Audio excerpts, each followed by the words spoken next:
Hello everyone, welcome back to my channel Fanfiction podcast. Today we will be continuing our journey of What If Belle Was Wild Child of Freya Part 3. Before we start, please like, share, subscribe, and comment in the comment section anything you want to change. Recovery Aftermath. Recovery Aftermath. Have you found out anything else from Loki's Familia about that creature from Monsterphilia? Freya's voice echoed down the vast halls of the building, with her heels clacking as she walked with Otter behind her, passing by room after room of other injured people and nurses going about. They're still investigating, though they have made back the trails the creatures came from Orario's source, and the fact remains that they are connected with Evolus is given due to the miasma they lingered. Otter said as he could tell Freya was seething in rage at what happened 4 days ago. It was supposed to be just a test and to toy with him. I didn't expect this to happen to my order.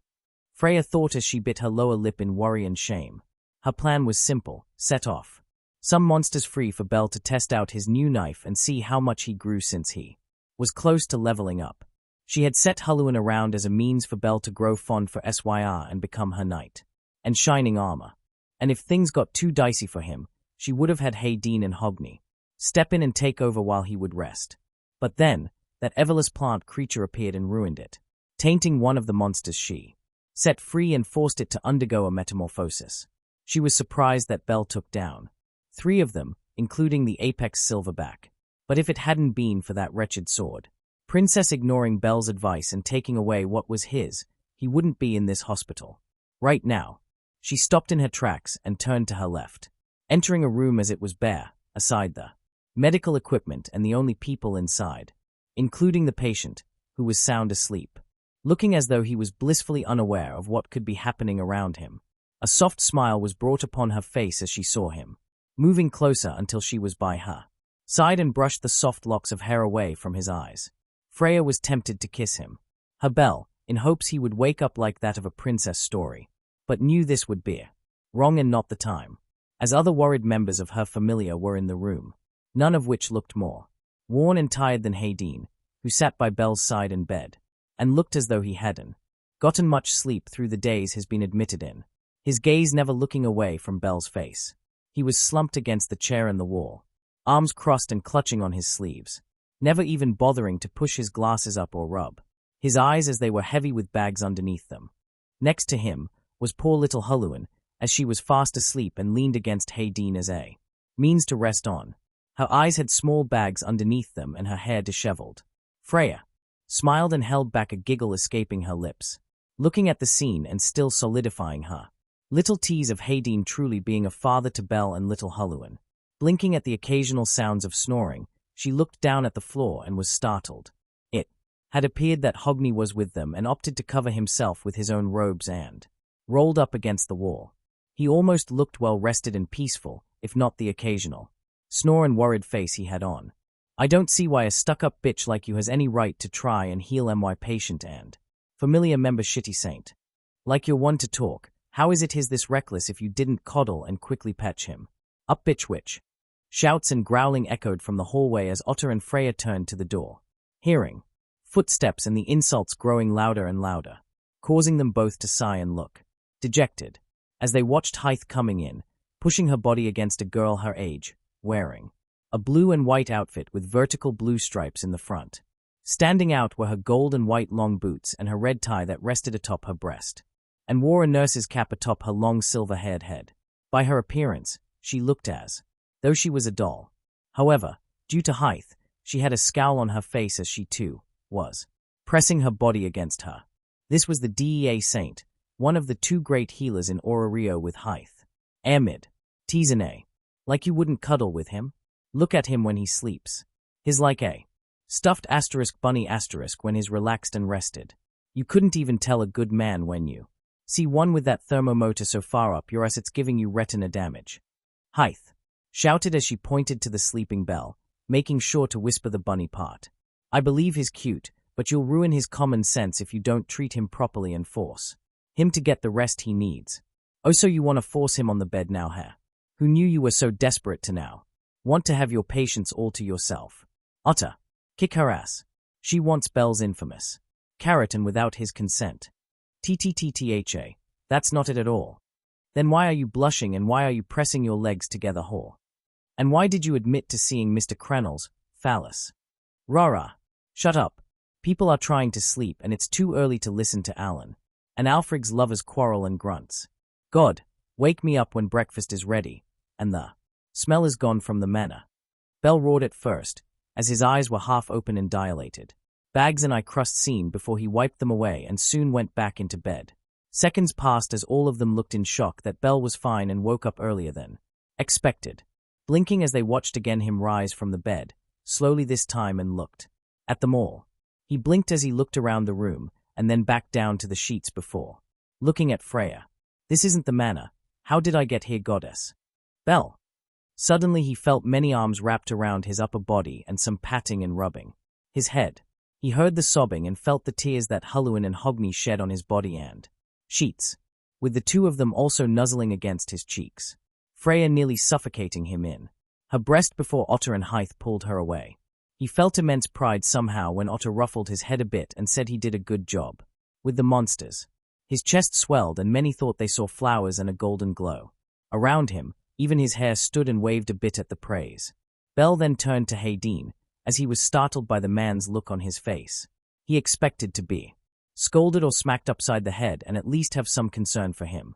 But he was surprised when he saw Hayden just sitting there, wide-eyed, showing quite well the dark circles under his eyes. Pops, why you okay? How long have I dash?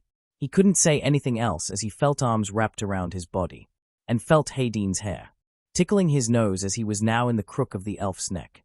Bell noticed that his shoulders were shaking and that he heard chokes and sniffling behind him, feeling the fabric of his medical gown tightening. Do you know how worried we were? How long we waited when they brought you in? You went and did something incredibly stupid, Hayden said through some hiccups and tiredness in his voice, making Bell's eyes widened as he was hesitant to wrap his own arms around him, slowly patting Hayden's back until he embraced him in a soft hug. Pops, I'm so PP Pops. That's a B-bit, too tight. Bell soon started to sound strained and felt his body being squeezed of air, until he felt Hayden's biceps and arms, now locking around his neck and body. 3 years. We've been in here for 3 years. Do you know how many nights I spent awake, waiting for you to wake up, you idiot? And you don't even apologize for your stupidity. Actually, it's only been about 4 days, brother. No need to be the overprotective father now. Let's just be glad your son is awake now, Hogni said, trying to ease the tension, but fell nearly deaf to Hayden's ears. It felt like years, damn it. And I'm not overprotective. I'm just concerned what this idiot's stupidity will cause next. Most likely, death. Hayden yelled as now he felt air escaping his body, and soon was now being shook back and forth by Bell, retaliating to Hayden. I was about to say, I was sorry for Mara Kang. You worried, Pops. Why are you probably had it worse to wait for me? D-damn, straight I did. They told us you were naked and bloody. I panicked and came straight here. Sorry to make you worry, Pops. Say it better. Not until you call me son and admit you were super worried. Enough. Ahmed yelled as she pulled both of them apart and threw Hayden off the bed and laid Bell back on the bed, putting pillows behind his back to allow him to be well rested, while sitting up, grabbing the medical chart in front of his bed as she looked through it and then back to Bell. Ahem. All right, Mr. Cranel, you had quite the extensive list of injuries when you were brought in. Some of them being hit in the head, and when we observed you, it was apparent part of your head was gashed and you had quite the number of concussions. I'll be asking you a few things about the events from 4 days ago, so try to recall if they ring any bells. Ahmed said as Bell looked at her with a dull look before he sighed and looked away to Hayden. I don't know what's worse, Pops, being called a rabbit or puns from my name. I didn't mean any humor by it. This is just to ensure you didn't suffer any memory loss. Now, it was from eyewitness that you fought against 4 silverbacks prior to assisting the Loki party with that odd creature. Ahmed asked as Bell closed his eyes in thought, before letting out a TSK and scowled. It was only 3, that dumb sword doll princess had to ruin my fun testing Lady Freya's gift. I had cut off its arm and was about to fight it, until she butted in and killed it. Bell. roared as he thrashed about in his bed, making Hogni and Huluin try to calm him down as he scowled. Then, well, there's kinda this odd gap. I know for sure I was yelling at her for being an idiot and there were 2 other silverbacks tag-teaming me. But from that I can only remember yelling at her and telling her what a dumbass she was. And my body, kinda, sorta, moved on its own. Bell said as that caused Hayden, Otter and Freya's eyes to widen. Could that have something to do with the knife? Or what this wild child coming into effect? It described having to do with his emotions. Perhaps his anger was one way to trigger it. Though, his past dives with Hayden and the others, and when he went alone showed some significant growth. Freya thought as she grew curious and worried for Bell and for his skills. He had. I see. There have been cases where the body reacts whenever it detects an imminent threat to you as a whole. This could be one of those cases, or perhaps a developed skill that manifested in itself during your experience. Amid said as she wrote down what Bell was telling about that day. Hey, I got a skill from that. Actually, while I don't think it's anything like that, I can confirm that you did gain a rather unique skill while you were stuck in recovery. Freya said as Bell turned to her, nearly blinding her and the others with how bright and starry eyes he got. Oh, I got one. What is it? After we finished, if you could wait. We need to be thorough with our medical reports. Amid said, interrupting Bell's excitement as he then looked dejected and gave in. Though, Amid could feel that Hythe was flipping her off from behind and Hogni joining too, quite openly. Well, after I noticed the other 2 were dead, the last one was turning red, and smoke came off its body. I remember it hurt like hell and I got flung a bit, but then I taunted the thing and used the severed arm from earlier to punch it in the face and stab it. Wait, you used a severed arm to punch the thing in the face? Hythe said as she looked baffled, along with Hayden and Otter. She gripped the metal bed frame and leaned forward, close to Bell's face. Yeah, I mean, I did cut off parts from that baby dragon floor boss when I went back to the dungeon after a week of withdrawal. Why, aren't severed parts considered a drop you can get? Bell asked as Hythe now had her hands on his shoulders and was lightly pushing him back and forth, gently as she recalled his still healing. Those are rare item drops. So rare that only the Genera Familia are the only ones even able to get a chance to earn one from a drop. No other adventurer has ever had the chance to even get a limb as a drop from a monster. Really? Genera Familia specializes in hunting for monsters to tame and for their rare drops. Otter added in as to explain the confused boy about the significance of what he's done. Normally, when you kill a monster, they drop magic stones or items correct. Before the body turns to ash and smoke, getting a limb or even the corpse remaining intact after death. And the stone is dropped is a very rare occurrence. Adventurers with the skill called Hunter are said to be able to have a chance at gaining such a rare drop. And even then, parts of the body are increasingly rare and are valued quite high. Why do you think the guild paid us a lot for submitting that dragon's head? Hayden said as Bell looked in awe and surprise of what he did and was able to do it twice now. Really? Wait, I remember the amount we each got. So where's the rest of it, Pops? Bell asked dully as Hayden returned the glare back. You think I was going to let you keep all that money? I have it set aside and saved majority of it for you for later use. In only cases of emergencies or any needed necessities are we going to use it. Oh, saving for your dear son's consideration and a rainy day. How very pupper of you. Hayden Tilda. That's very considerate and caring of you, Hayden. Hogni teased while Huluin found it to be a very sweet gesture for Bell, making both of them blush as Hayden now was strangling Hogni, who laughed at the flustered elf. And Huluin was smiling at Bell, who now wanted to hide his face with one of the pillows, until a thought entered his brain about the news of monster limbs now being drops he could get. How do you think monster meat would taste? Silverback steaks sound like a good idea. Don't even think about it. They are incredibly hard to get and most monsters are inedible and are poisonous. Amid chastised at the white-haired boy who could only pout, with Freya looking dully at him and felt as though fate was toying with her. He got a dragon's head and a silverback's arm, along with that new skill I saw on his back. After I updated his status, I feel as though this is fate being a bitch or just flipping a table over when it comes to Bell. Seriously, what is it about him? She thought with light amusement and now questioned what exactly Bell was. Okay, so after you stabbed it, What else happened that you can remember? Emid asked as she rubbed her eyes at Belle's jump from different topics and making her lose focus. Well, I climbed on its back and kept stabbing it. Then I guess it got smart and tried to crush me by falling over.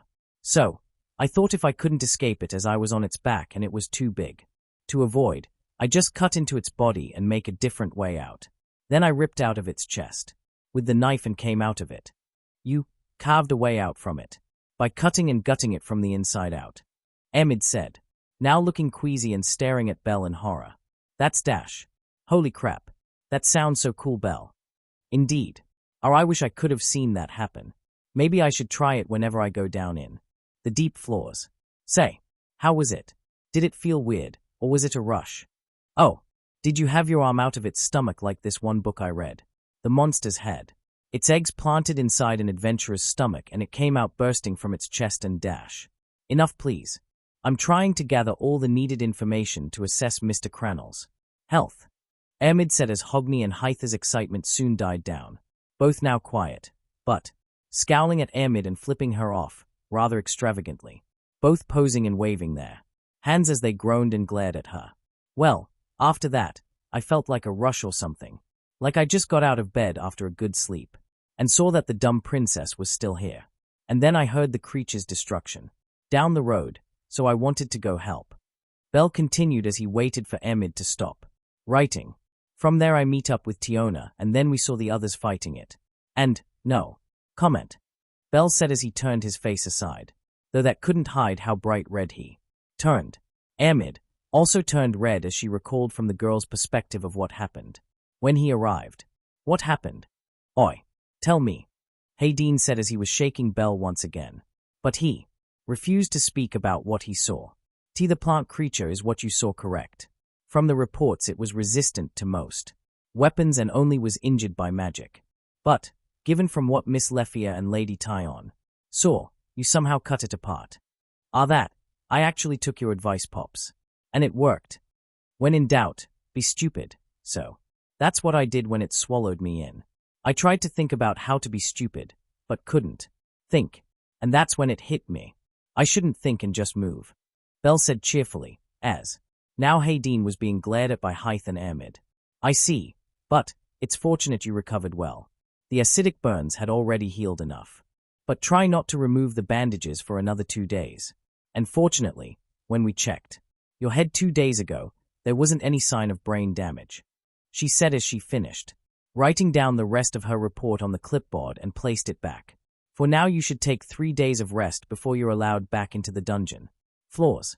And I would suggest you report to your advisor about your status update and condition, so she can set a limit to what floor you can go. Absolutely not. Knowing that stupid sadist, she'll say I can't go any deeper than the first floor, Belle said as he crossed his bandaged-covered arms and shook his head side to side. It's only temporary. You need to get your body used to such movement and activities in the dungeon after dash. Asterisk Groro asterisk. Belle blinked as they all looked at him.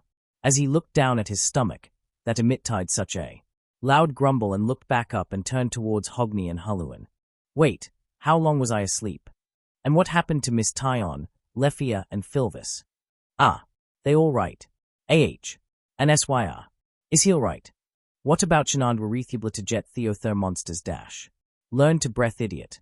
Otherwise, you'll pass out from lack of oxygen. Hayden shouted as he smacked Belle upside the head, prompting both nurses to smack Hayden upside the head as well, ignoring his scowling look. It's been 4 days since you were admitted, though the only thing they were able to give you were 4 fluids to keep you healthy and get plenty of nutrition in you, Huluan said as she stood up and began to walk out the door. Don't worry, I'm sure they have meals prepared for the patients by now. I'll get you something to eat for lunch. Be right back, Huluan said as she hurried down the hall to get Belle some much-needed food. Is it wrong to want to propose to her, Pops? Belle said as he was then whining in pain at his cheek being pulled, and Hayden grunting at his own pain with Hythe pulling on his ears. Think with your head and not your bottomless stomach.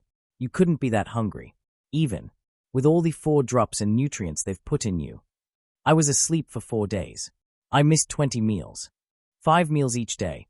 How is it you can eat that much and still look so scrawny and thin?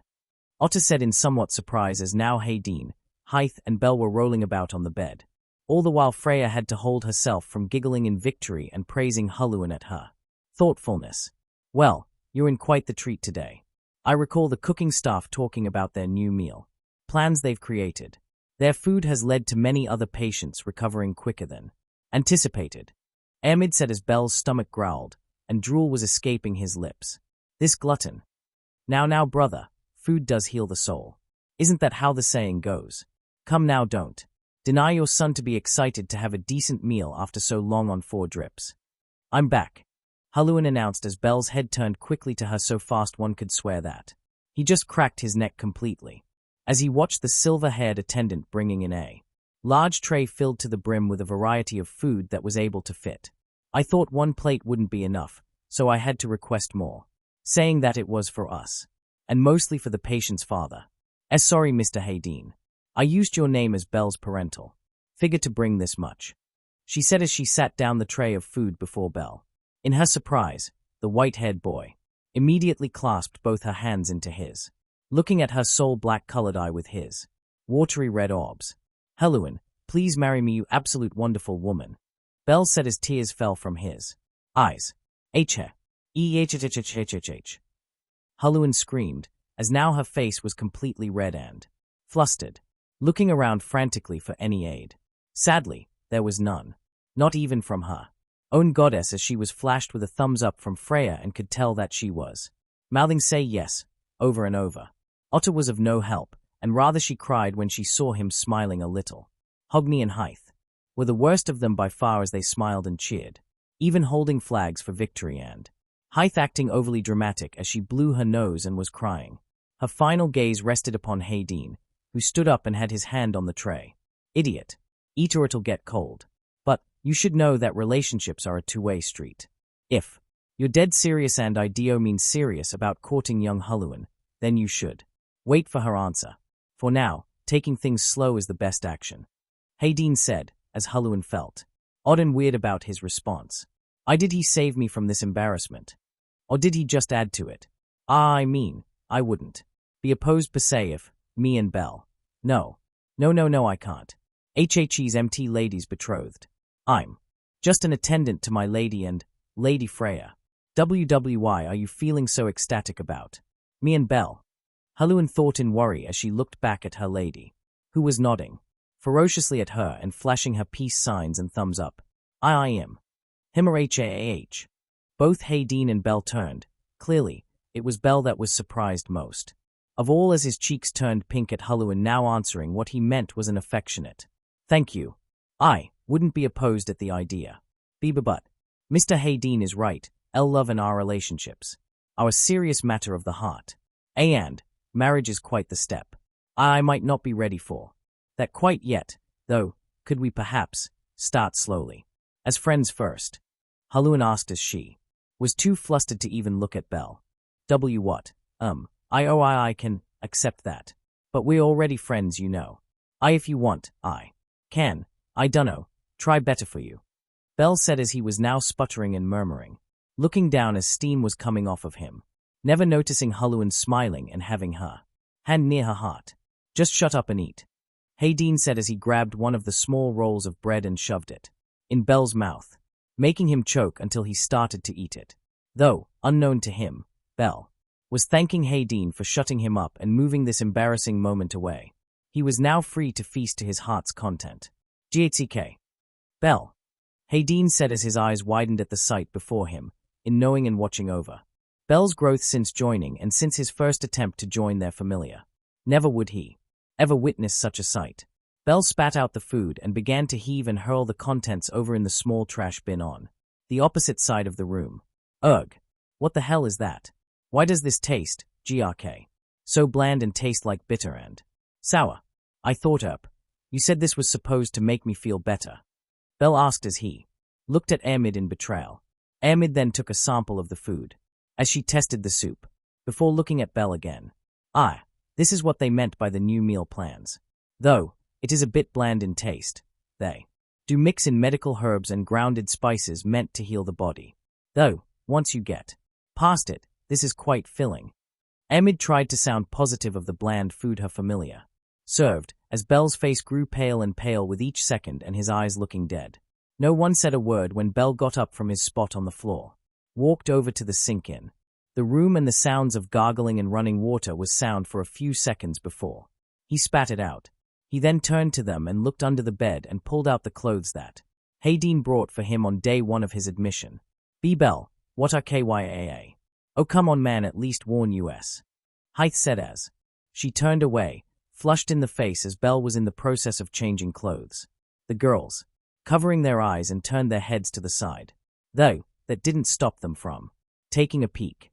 In the case of Freya, her eyes were covered by Otter and Hayden's hands, and Hogni helping to hold her flailing arms and legs as she complained and demanded they release her and allow her to see the rumored giant carrot. The men sighed as they looked away from Bel, though Hayden looked over at the girls and sighed at the fact they were taking some not-so-subtle peeps, with the exception of Huluan, who had her eyes shut, turned and covered them with her palms. Now, with Bel clothed, and thanks to the girls clearing to open their eyes, they finally were able to look. Noticing it was Bel's casual adventuring attire, consisting of Bel's brown and black coat and black pants with matching brown boots. Though normally he had a black long sleeve underneath the jacket, he was wearing a black muscle shirt instead, showing some of the wrappings and bandages around his neck and bandages on his chest. He rolled up the sleeves, showing some bandages and wrappings around his arms as he then attached his knife and sheath to his hips. Bel then walked over to Huluan and soon grabbed her hand, walking her over to the window and setting her 2 feet away from him as he now stood in front of it. Turning back he stared at Hayden right in his red eyes. "TSK. Fine. I'll allow it. Only because I agree with you. This food tastes like absolute shit. And Mr. Hayden, I'll be by around there to pay the tab. But it'll be with your money I'm using. Don't beg me to pay for it all," Hayden said as he pushed his glasses up and sighed, before looking back to Bel, giving him a small smile of comfort as Bel did the same. "Thanks, Pops. And I understand. Also, sorry about this," he said before he then walked over to Huluan and then carried her in her arms, like that of a bride. She was practically a tomato at this point as she felt Freya now ecstatic and envious of her. She then held onto his jacket and body tight as she felt his grip around her body tighten and pulled closer. Now feeling the small wind in her face as he ran towards the window, she was glad to have listened to her instincts as she closed her eyes shut and felt air in her hair and felt like falling. "Huh. I'll meet you back at the manor later. See you soon, Pops. Lady. Freya. Otter. Hythe. Hogni." Bel screamed out as his voice was fading away further and further until it was but a faint voice. "I'm surprised, Hayden, you being so protective for your son. They say accidents brings out the truth and emotions of loved ones. Can you say to me that you don't see him as a son, especially given with his proposal to court Huluan?" Freya said with such tease and softness in her voice that the men and even girls couldn't fight the blush from their faces. She sounded so pure with love, and yet at the same time it sounded so erotic. "No, I suppose I can't deny it. That idiot is now, and will be my son in all but blood. I still won't admit it to him just yet. And call it some fatherly advice about romantic pursuits, so that he doesn't make the same mistakes as me." "Hooray. You've finally admitted it, brother. Wait, that makes me an uncle. Ha. I'm an uncle now, Hythe. We shall follow my dear nephew's footsteps and need a celebration," Hogni said as he looked over at Hythe, who joined in with him of dancing about. Though Hythe noticed that Amid wasn't talking or ruining their moment. "Hey, shitty saint, what are you suddenly mute? Why aren't you being a stick in the ass and ruining the mood?" Amid flushed red as she now looked down at the floor, swallowing a lump in her throat, and the heat now rising up on her face. It was so much bigger than what the rumors told, 8, maybe 9, and he's still young. "Don't even think about it," Hythe and Freya darkly muttered as now the members of the Familia looked at the DEA saint. The girls, mainly in anger and protectiveness for Bel, and the men just staring at her with pity.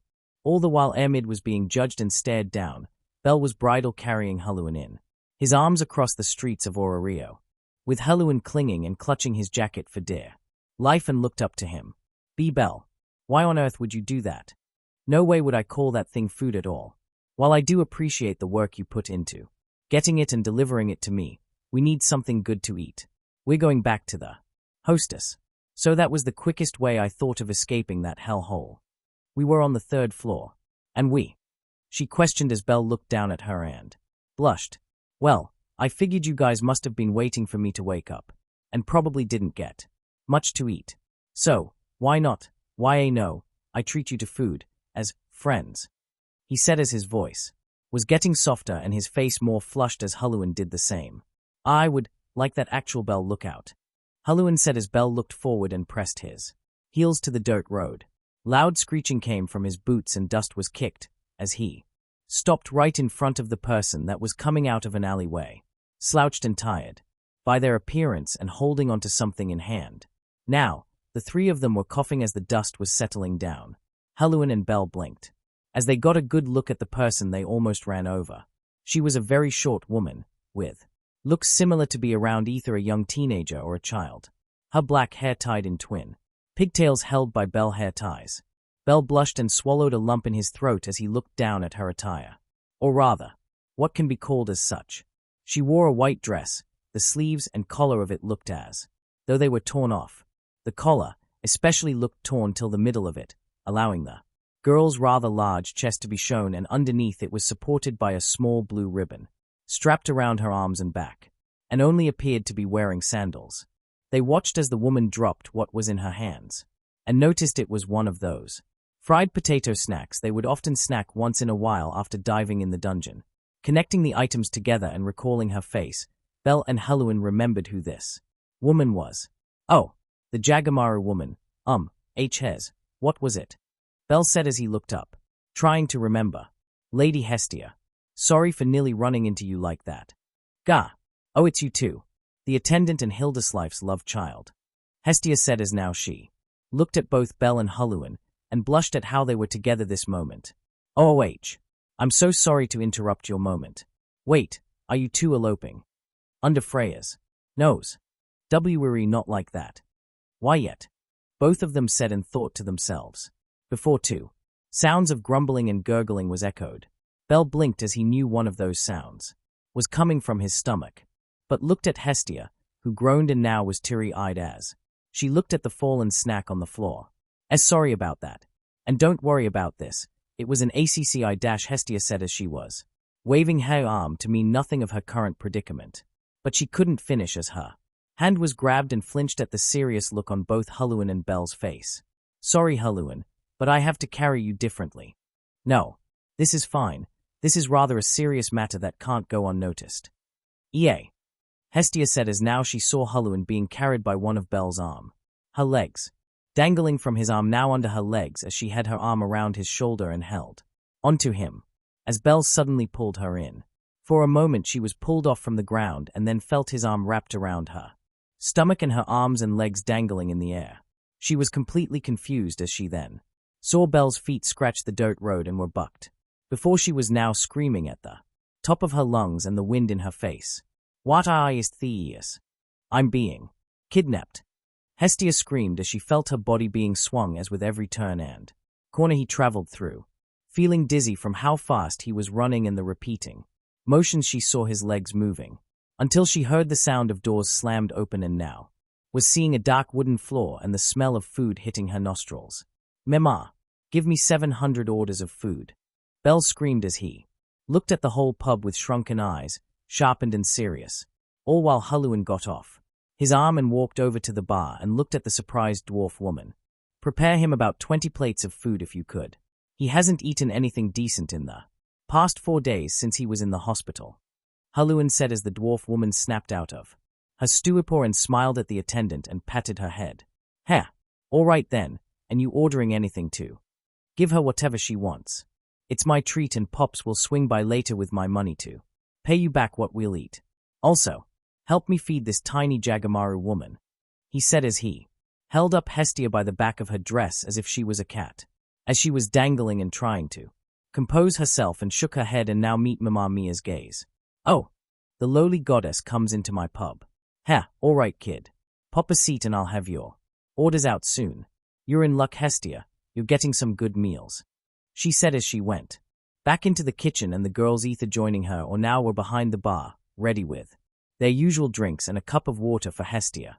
I'm relieved that you are all right, Mr. Cranel. SYR will be thrilled to hear you've recovered. Well, you have our thanks for saving SYR. Ryu said as she bowed her head at Belle before. The air in front of her was slapped away by Enya and Chloe. Now, no need to sound so serious, Ryu. We're thankful to you, Belle, and relieved you've recovered. Naya, I'm so glad you and SYR are me alright. How can we live without either of you?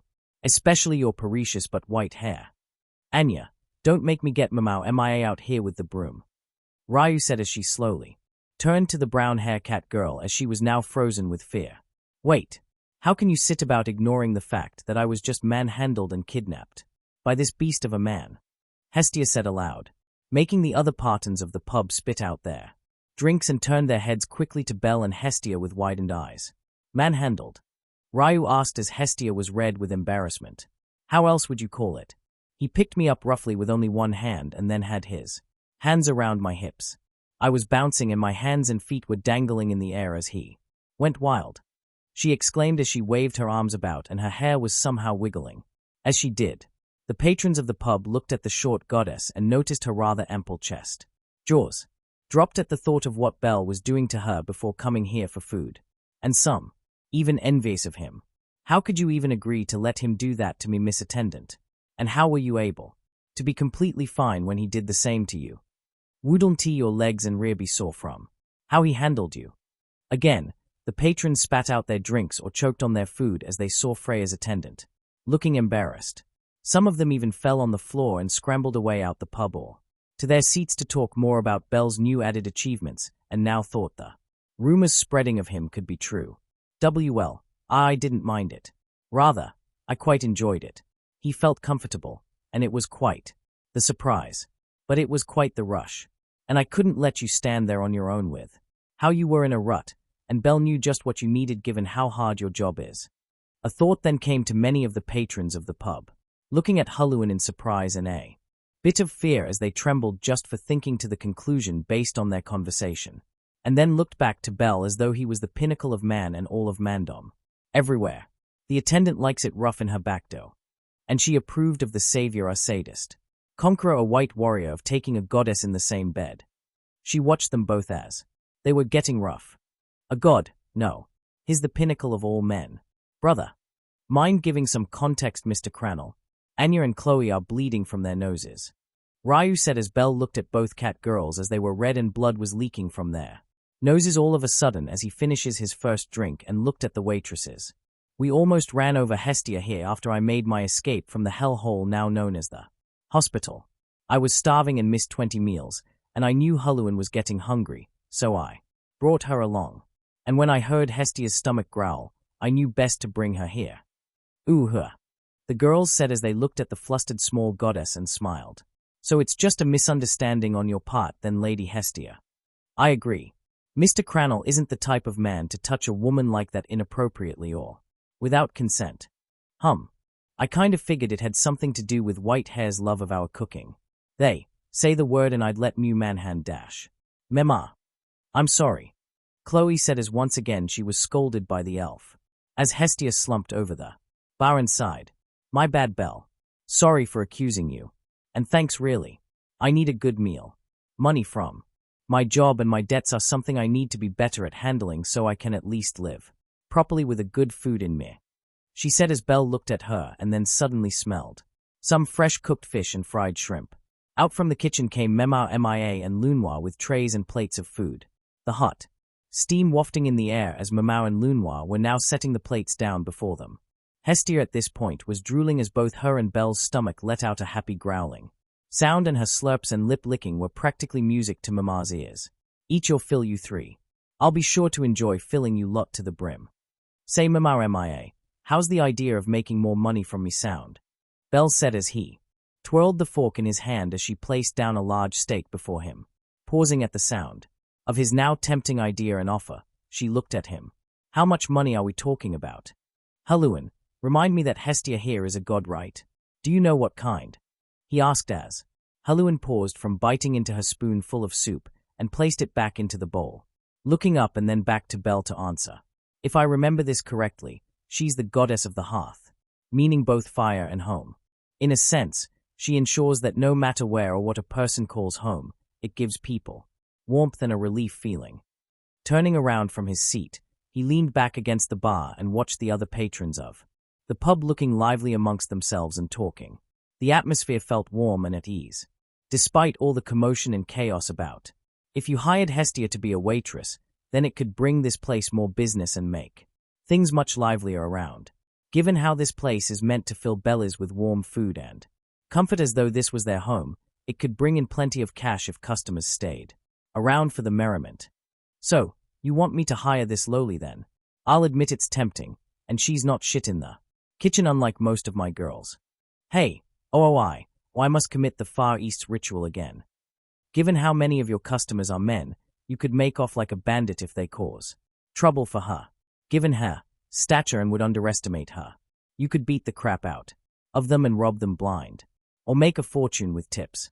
It's settled. Congrats, lowly big boobs. You've got the job and can stay in the dorms. MIA.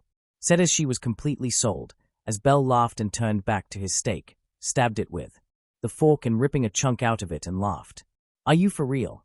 Just like that.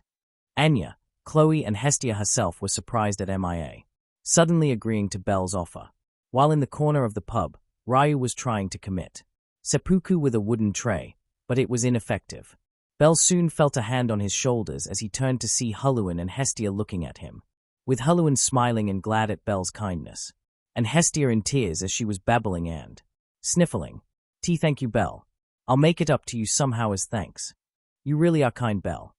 Heh, I'm just being mere. And you don't have to do much to make it up for me, Hesita. You've treated us a few times at your Jagamaru stall, so just make sure to cook some great meals and I'll tip you well. Now, no more tears. MIA, bring out more plates and some booze for the goddess in celebration of my recovery and her new job. I'll do you proud, Belle. In Folkvanga, Freya, Otter and Hayden were in her room, making sure that the doors were locked as both men stood before their goddess as she sat on her bed, legs crossed as she looked down at the paper in her hand with a concerned look. This is going to be quite the issue when word gets out. We have no choice to submit this to the guild. The issue is, how are we going to handle this and tell Belle? Otter began as Hayden brought up the biggest issue in the room. On the day Belle was admitted, Freya updated his status in hopes it would make his recovery quicker and avoid the worst to happen to him.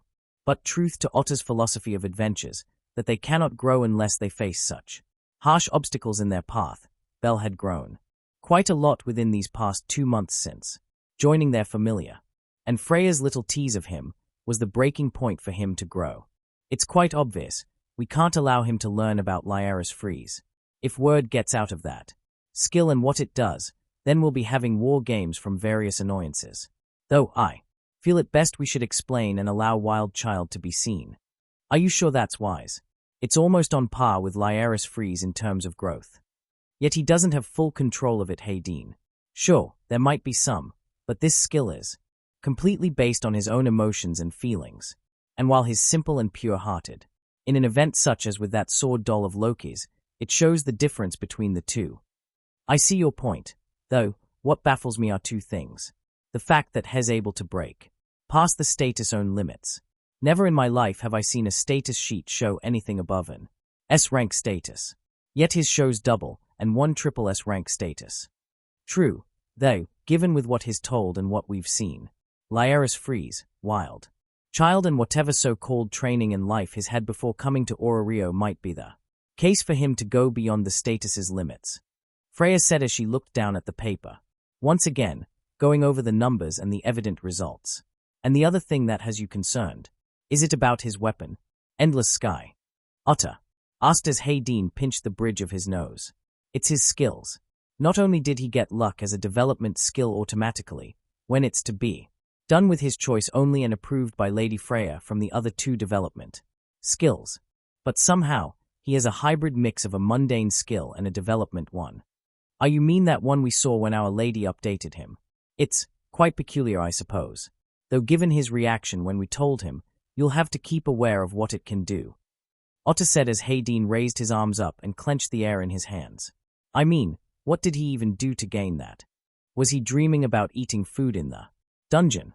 And how does sleeping allow him to gain such a skill in the first place? "Hey Dean," shouted as Freya smiled down at the status sheet of Bel's, looking over at how well his growing and how Hey Dean is overly worried for him. Bel Cranel, LV2, STR, S999, I0, VIT, SS999, I0, DEX, S999, I0, AGL, SS999, I0, MAG, I0, I0, Magic, Skill, Lyra's Freeze, increase of growth based on user's feelings. Wild Child, alternates strength, agility, and combat based on feelings and emotions. The user has the heart of a pure heated wild child out on an adventure. Delicious in dungeon, likelihood of monster corpse or limb drops increase. Able to analyze any edible plant food found. Able to cook well due to the analysis effect.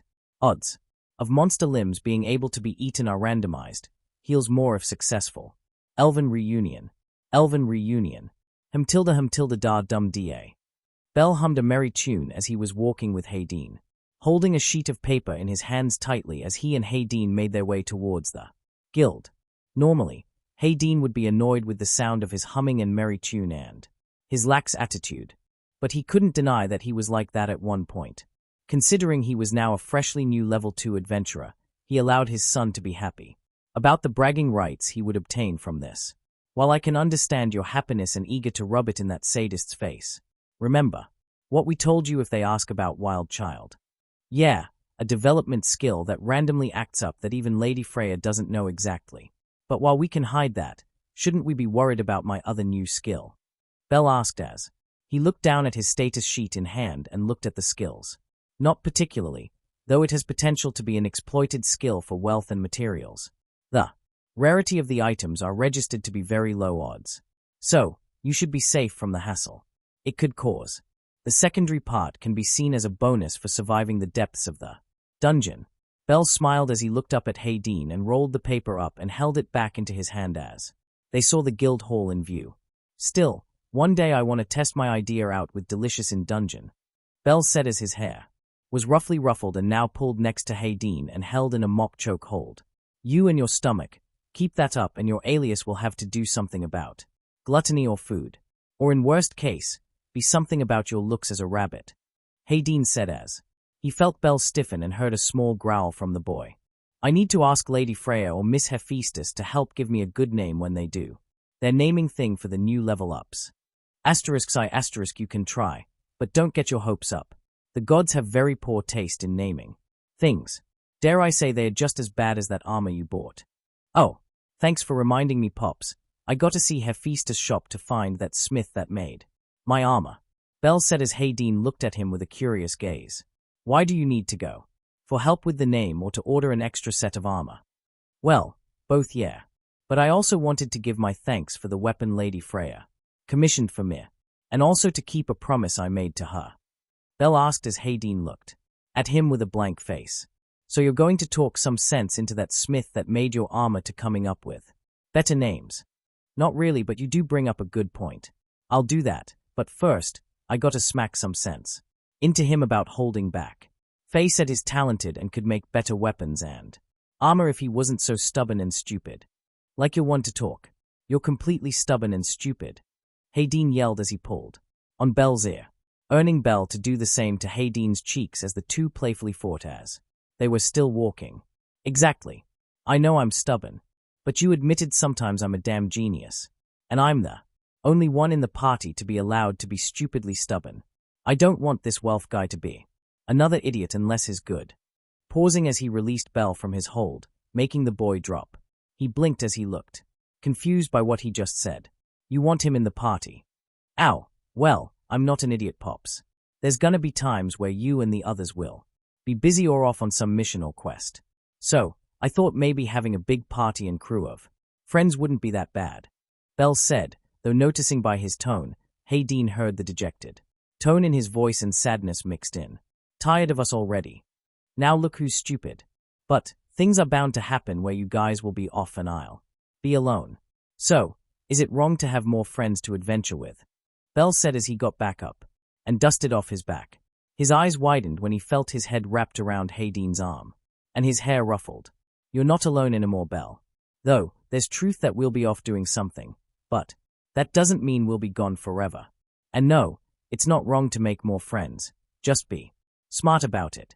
Hayden said as he quickly let go and hurried inside the guild, annoyed as he felt Belle's smirk on his face. Inside the guild, however, Belle and Hayden were met with mass panic from the elves inside, and adventurers lined up at each station for help with their trades or meetings, both surprised. At this, as the usual guild hall they were used to was now a large mess. Whoa, what's with all the elves? I mean, I know I see a couple inside, but this is looking a lot like a village full of them. Heck, even maybe a familia full of elves. Belle, stay close and don't lose me. We'll just push through to the front to deliver the sheet, and then we'll be off. Something doesn't feel right, Hayden said as he grabbed onto Belle's arm and dragged him alongside, pushing a few elves and other adventurers as the restless crowd seemed to be more towards the front. What caught Hayden's eye was that they were all asking only the elven staff of the guild questions pertaining the status of the royal family and about Lady Riveria. Scowling at the mention lingers of Riveria, he looked elsewhere and saw a pink-haired receptionist just finished with assisting another adventurer. Pardon me, you miss, Hayden said as the pink-haired receptionist looked and saw him coming towards her, dragging along Belle towards her as her eyes lit up and smiled. While Belle felt as though he could finally breathe from the crowd, he smiled and now dragged Hayden to the counter. Hey Misha, you doing all right in this hell? Tilda. Well, if it isn't the reputable slayer of Aina. Yeah, well, I'm managing somehow. I kind of feel bad for Aina and the other elven staff. The elves have been anxious the past 2 days now, and even Orario's elves are mostly worried if they are forced to leave. I've heard nothing from our familia's elves, but just now I did hear some rumors regarding about that wench and the royal family. Any particular reason why? Hayden asked as Misha closed her eyes and hummed. Well, I don't know all the details about it, but they are looking for someone. The royal family came all this way with their small personal army and guards to meet these people and have an audience with Riveria for proof of something. Other than that, nothing else comes to mind. Well, hopefully things can get back to normal soon. Me and Pops will be out of your hair and out of this mess now. We just wanted to submit my status sheet to you guys, Belle said as he handed the paper to Misha as she looked at it. Belle smirked as her eyes widened at the sight of it, to then meeting his with her own smile and glee. Oh gods, congratulations, Belle, and in barely under 2 months. You broke the sword princess's record. SHHH. Belle and Hayden shushed her as she closed her eyes and had her hand over her lips, looking back and forth around them. And the trio sighed as the elves were far too busy worrying over the rumors and talking about louder than they were. While congratulations are to be expected, please don't spout out others' privacy. Will this be all, or do we need to sign a few things to clarify proof? Hayden said as Misha began packing away Belle's info in a sealed envelope and shuffled around the desk. Well, no, I can make note and deliver this to Outboss to store in his record. Though, sadly I have to inform Aina of this news. I was supposed to be an advisor to new adventurers, but that sadist can never learn to relax. Asterisk asterisk, let's get this over with. Belle groaned as he leaned over the counter and looked to his right, seeing Aina trying to calm down the crowd she was attending. You guys might want to cover your ears, or not.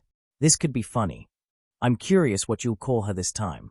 I only heard word of what you said to her during your mishap at Monsterphilia, and I want to see the look of Aina's face when you call her. Belle smiled back at the two of them as he turned back to look at Aina, cupping his hands around his mouth as he then inhaled a deep breath of air, pausing as he exhaled and cracked his neck before finally calling her over. Hey, stupid four-eyed sadist. Stop flirting and fucking your desk and that harem of elves in front of you.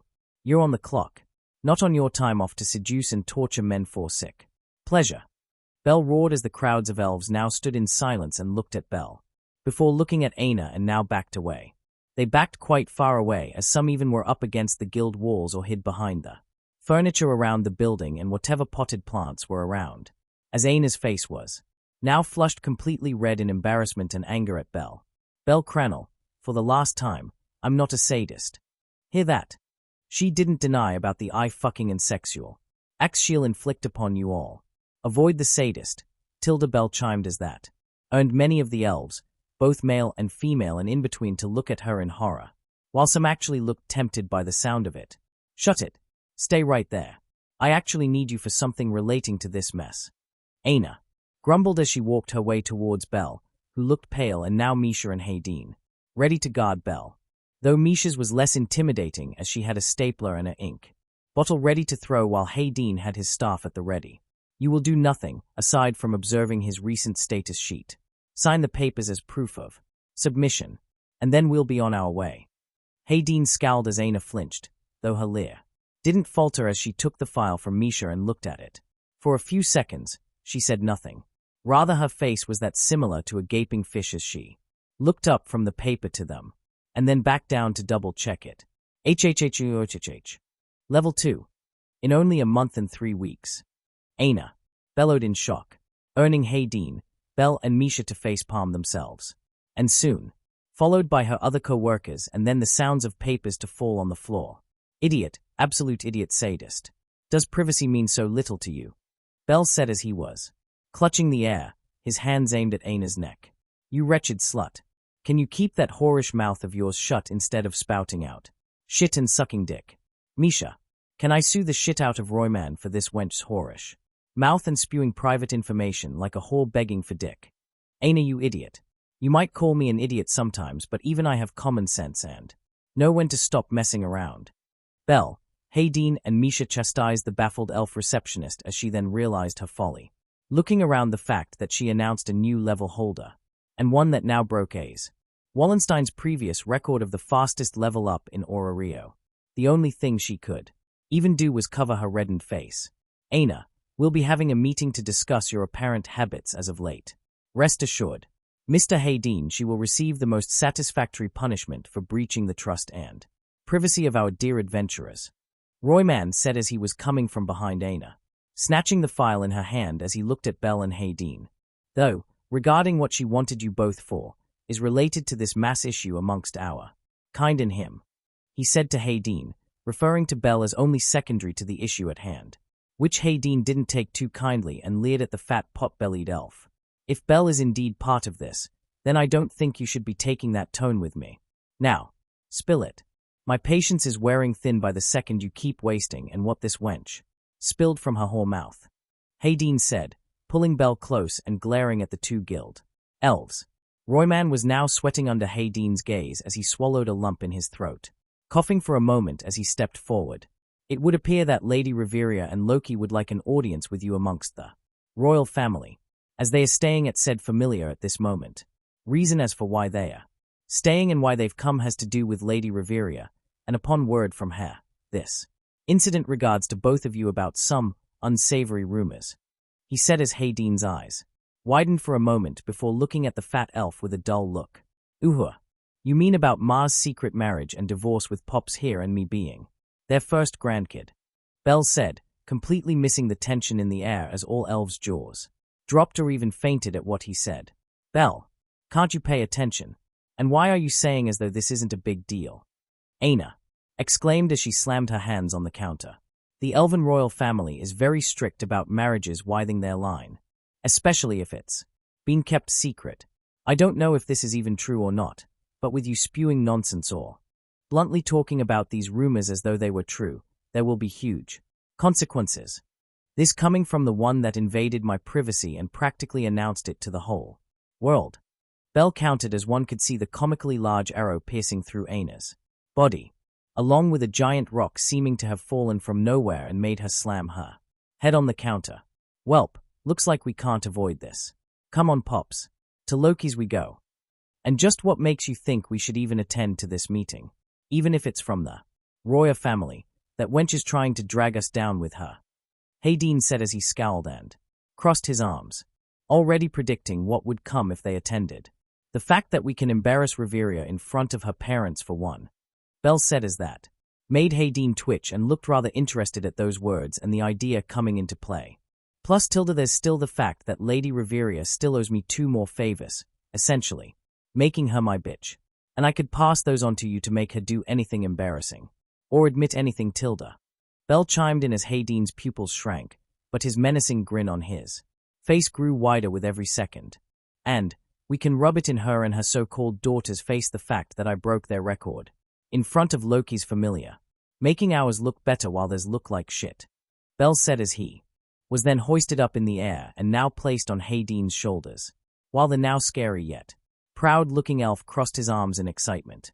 You, slut-lipped elf sadist. Escort to Loki's. I want to be there 5 minutes ago. Gee ha ha ha ha ha ha. Hayden roared in laughter as he turned around to head off to the exit. The other elves looked wide-eyed at the appearing father-son duo as Aina now hurried off to chase after them, begging them for mercy and to not cause trouble. However, trouble was already amidst here in Orario. 2 days ago, the arrival of the elven royal family nearly caused quite the bit of chaos in Orario, mainly for the elves and half-elf citizens in the city. The sight of seeing nearly 50 of the royal's own army, along with their strongest guards, the Fays, surrounding their carriage. May took this as a sign something was to befall upon their people. A war perhaps.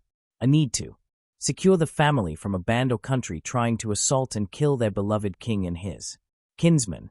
When many saw that the family was headed to the Loki Familia's manor, they suspected this was more of an issue to their beloved Lady Reveria. Calm and ease rested in the citizens' minds, as the thought, if they are at the Loki Familia, then nothing should be the matter. They are at the strongest Familia's home. No need for cause and worry. Oh, how foolish those elves were. So very, very, very foolish to assume peace and ease was to come to the royal family. For the moment the royals' camp rested on the grounds of Loki's manor. The sight of the king and queen brought joy to the Familia's local elves and brought many outsiders to come and try to get a glimpse of the family. From the carriage came first a tired, tall-looking man with jade-color hair and eyes, though it would appear that even in elven standards he is getting old, as few streaks of white could be seen on his long mane of hair, yet it was still promptly kept well with a golden thorn crown he wore on his head. Waiting by the door of the carriage, he held his arm to assist the other inside to come out. Looking as though she was an elder sister to Lady Reveria herself, there was much distinction in comparison of the two. Her emerald hair tied in a high ponytail, showing her gray-colored eyes from the black veil she wore on her head, though left enough open space for all to see her eyes and beauty. Wearing a dress that could be interpreted as a combatant-style look, having to be seen as more of a blue-green color with white taking over the sleeves and lower half of the dress. Glittered and donning golden accents around the dress, particularly at the bottom skirt of it, and around the sides of the blue-green overcoat of it. Many of the citizens and members of the Loki Familia had to control themselves of where their eyes looked. As for this beauty of a woman had the ample chest to compete with some of the more ravenous goddesses in Orario. These were the respected king and queen of the royal family, rulers of the Alf Royal Forest and ruler of the vast elven race, King Lafalijos Alf, and his first betrothed and faithful wife Anastasia Dwyn Alf, Reveria Ijos Alf's father and mother, making her the princess of elves. The first few moments were taking silence, seeing the rulers walk towards the Familia's front gates. However, what surprised them was Her Majesty telling her husband to wait with the other guards as she stepped forward at the gate, inhaling a breath of air, before bellowing what could be considered unbecoming of a queen. Reveria Ijos Alf, bring your cowardly ass out here and face your mother, you irresponsible twat. Don't you dare think your Familia can hide you from me. I demand answers, and by your flat-chested pervert of a goddess, I will rip them from your lying tunge. Where are they? Where is my grandchild, and how could you elope without inviting me or your precious father?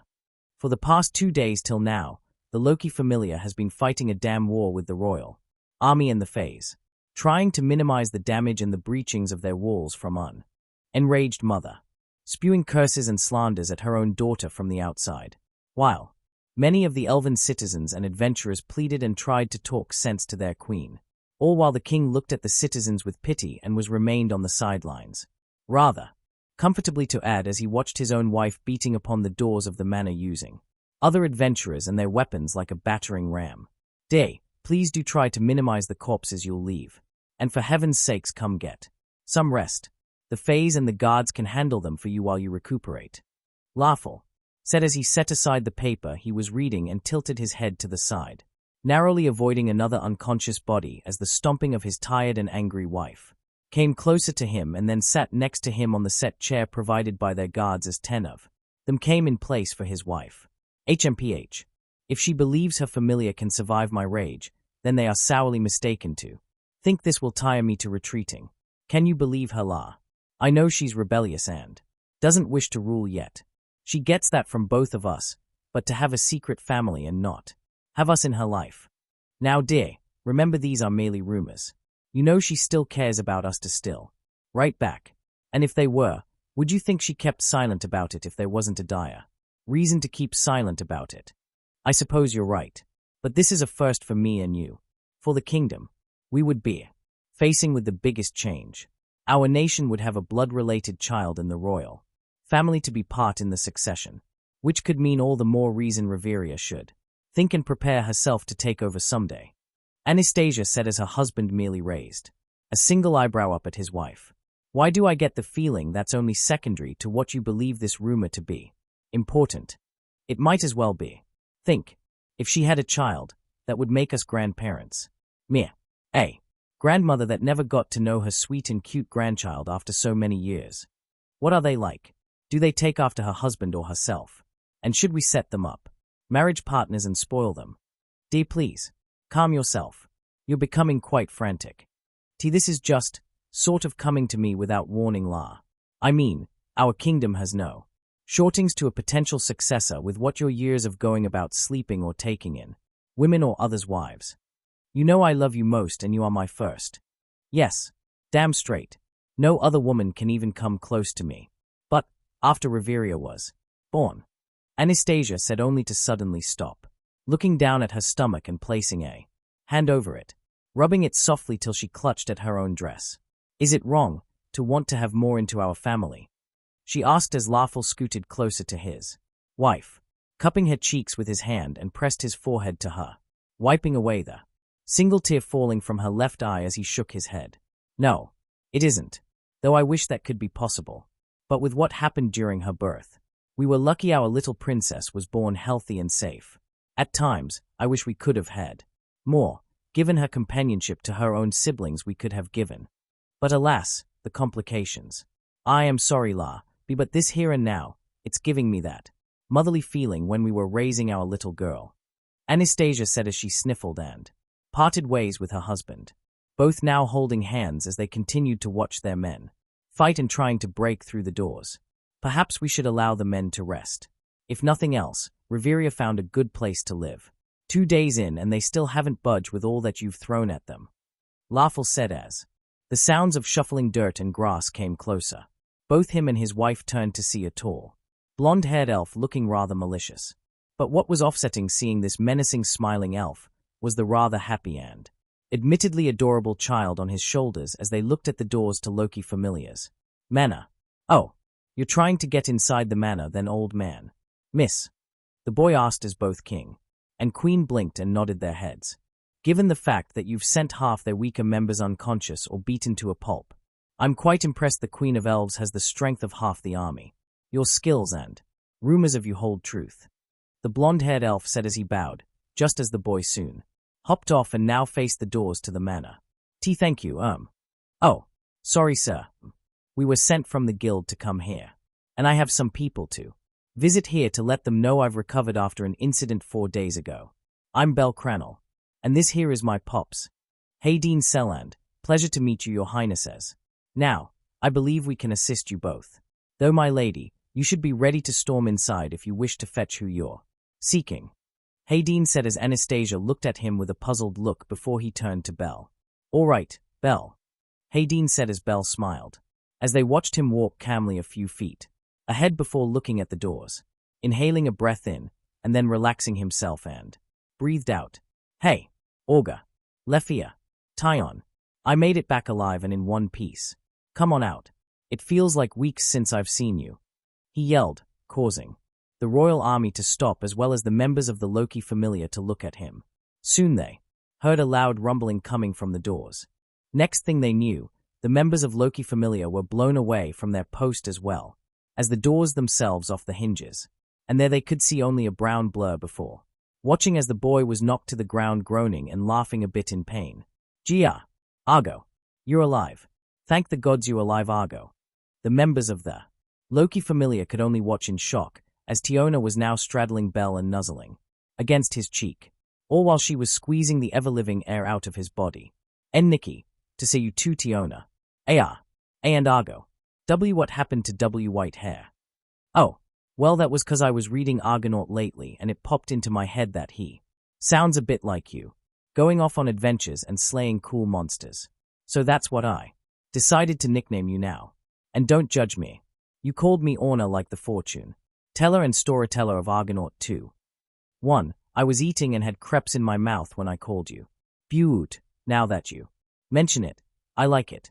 And yeah, I should call you Orna too. Me and you, Argo and Orna. The tale of two adventurers in the pursuit of exploring and romance. Yeah, haha. Yes, I love it. We'll be an undefeated duo of romantic dungeon adventures. Tiona said as he brought Bell up on his feet as they then proceeded to dance around each other. And laugh. Asterisk. Think Chainsaw Man Denji and Power Dance. Asterisk. Mr. Cranel, I am glad to see that you're doing well and recovered. You had us worried. There. We tried to visit you in the hospital, but it appeared that your familia didn't want you disturbed while you were unconscious. Lefia said as she was dragged out to the yard by a frantic Filvis who was flushed red and soon hid behind her. You too. Come on, Lefia. We're all friends here. Just call me by my name or even give me a nickname if you want. Same to you, Filvis. Hope you girls were all right. Bell said as he stopped his little jig with Tiona as he waved hello at the two elves, while Lefia looking relived and calmed herself at addressing Bell in front of the king and queen. Filvis could only blush and slowly step aside from behind Lefia and Bo. I don't know if I can find a proper nickname for you yet, but I'll try. Sorry. But please for now let me address you as Mr. Bell, she said as she whimpered, only to be patted on the head by Lefia as Bell gave a small chuckle. Well, all right. I can wait till you get used to it. So, where's your sis Orna? Oh, is she off? Making her first bold move as a woman to that midget. Bell said as Tiona shook her head and sighed. Sadly no, her chance was taken by our idiot goddess panicking and being used as a meat shield to protect Mama Dash, as Tiona explained. Suddenly a gust of wind came through the four teens and shielded their eyes. They looked back to the open doors at the fading dust cloud, to then hear the horrifying screams of agony and begging coming from the manor's halls. It was evident that the screams came from deeper and above the upper floors of the manor, windows suddenly breaking and bodies falling from out of them, furniture flying through the windows and even parts of the wall of the building. It was then on when Tiona and the other members of the familia now were trying to find some cover as they saw Beat first coming crashing through the wall of the second floor. Then, Gareth. A few minutes soon they saw a battered and ruffled Tyon dragging her unconscious. Finn. Bell could only blink as the screams and sounds of fighting continued. All the while Hayden, Tiona, Tyon, Lefia, Filvis and even Larfel were soon behind him, the girls having their hands on his shoulders and arms, fully accepting the fact to use him as a meat shield just in case, and Larfel hiding behind Hayden. It was then soon, there was silence, and the sound of something being dragged against the floor was growing louder and louder, along with the sounds of heavy breathing and grunting. Now stepping outside the manor was Queen Anastasia herself, dragging the battered and savagely beaten Loki, towed away by that strap of cloth she called a shirt or bra that was almost torn to shreds in her left, and in her right hand, though who looked relatively unscathed compared to Loki, having her ass up and face on the floor as she was dragged. Evident that even the pure white portion of her outfit, her rear end was marked bright red, and whimpers and teardrops trailed soon behind her body. Reveria, the princess of elves, had the worst of it once people saw the state she was on. Anastasia then tossed Loki aside, and soon dragged her daughter to her feet, but was pointless as she was hellayed like a cat being grabbed by the back of their neck. The girls of Loki Familia, plus Filvis, shivered in horror and covered their own butts after seeing Reveria, crying and sniffling. It was only a matter of time before I would punish you for hiding something this big from your father and me. Now, here's what's going to happen, daughter. You are going to find your ex-husband and your son. Bring them over here. Present them to me properly. And, after I meet them, your punishment will continue. she said in a stoic tone that sent shivers to nearly everyone's spine. But, mother. No excuses. You will bring them to me here now.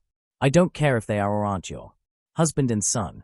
I want to know, who is it that these rumors tell them to be? And I'll see for myself if it's true or not. But, they are right there. Reveria said as she weakly raised her trembling hand and pointed to Belle and Hayden, making Anastasia look at the two that arrived earlier and was part responsible to her attack on Loki and now having her daughter in her hand. She blinked, and then looked at Hayden, then to Belle, then back to her hanging daughter in her right hand. Hayden, Belle, Reveria, Hayden, Belle, Reveria, Hayden, Belle. Over and over did this process continue, before finally returning her gaze at her daughter. She now turned her around to show her rear and place her daughter over her knee. Before, now scaring Belle and the others as she viciously kept smacking and slapping Reveria's ass. You lying twat. This better teach you to hide your marriage and my grandchild from me. You claim he's not yours. Look at that adorable little bunny. The blonde, white hair from your husband and his red eyes, along with your face when you were adorable. How dare you even think to even leave them? Belle's eye twitched at the word bunny and was about to get her attention, but not before an idea came to mind and turned to Hayden and laughful and smirked at them. Hayden then grew a grin on his face and nodded back to Belle, who cleared his voice before speaking. ***eh. What? She's your mama. So, that makes you my grandma. How? You look younger than mama does. Belle exclaimed in a mocking tone that passed on for genuine surprise. Well, surprised how Reveria was getting her ass kicked or spanked and the fact that the woman was younger looking than her. Reveria's suffering seemed to have stopped just as Anastasia was about to use one of her dresses strap belts to smack her daughter's ass, as she then looked at Belle with widened eyes, making her drop the belt in her hand and toss Reveria aside like some trash and immediately went to smother the boy in her chest and squeal. Oh, you're too cute. Yes, I am your grandmother, sweetie. I'm Anastasia I. Jo's Alf. And I'm this idiot's mother, she said while thumbing back to her whimpering daughter that was trying to get up off the floor. So, then that makes the old man there my grandpa. Yep, indeed that does. Wait, do you know who we are by any chance? Or has my idiot of a daughter told you anything about her parents? She asked worriedly as she released the boy and waved her hands around him, frantic about if she was rushing things and scaring him, while mentally preparing worse for her daughter if she didn't so much mention them once.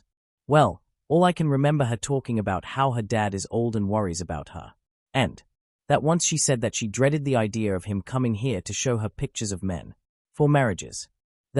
With how she is with Pops, I think I heard her saying that was better than marrying Pops. Belle said the last part in a dejected and sad tone, causing Anastasia to slowly turn to her daughter, eyes gleaming in a red aura enveloping around her as she gently hugged the boy. Reveria, how could you say that when your son was around? And is the idea of us wanting to help you find a husband so dreadful? She said in a sickeningly sweet tone that sent shivers up to everyone's spine as Hayden was now on his knees and trying to hide his cackling. I said no such thing. And how are you so idiotic to believe these lies? Reveria bit back as now her mother was glaring back at her. Don't you try to play devil's advocate with me. And quite hypocritical of you to call me idiotic when all those times you were an idiot and foolish when you were younger, trying to sneak off the palace.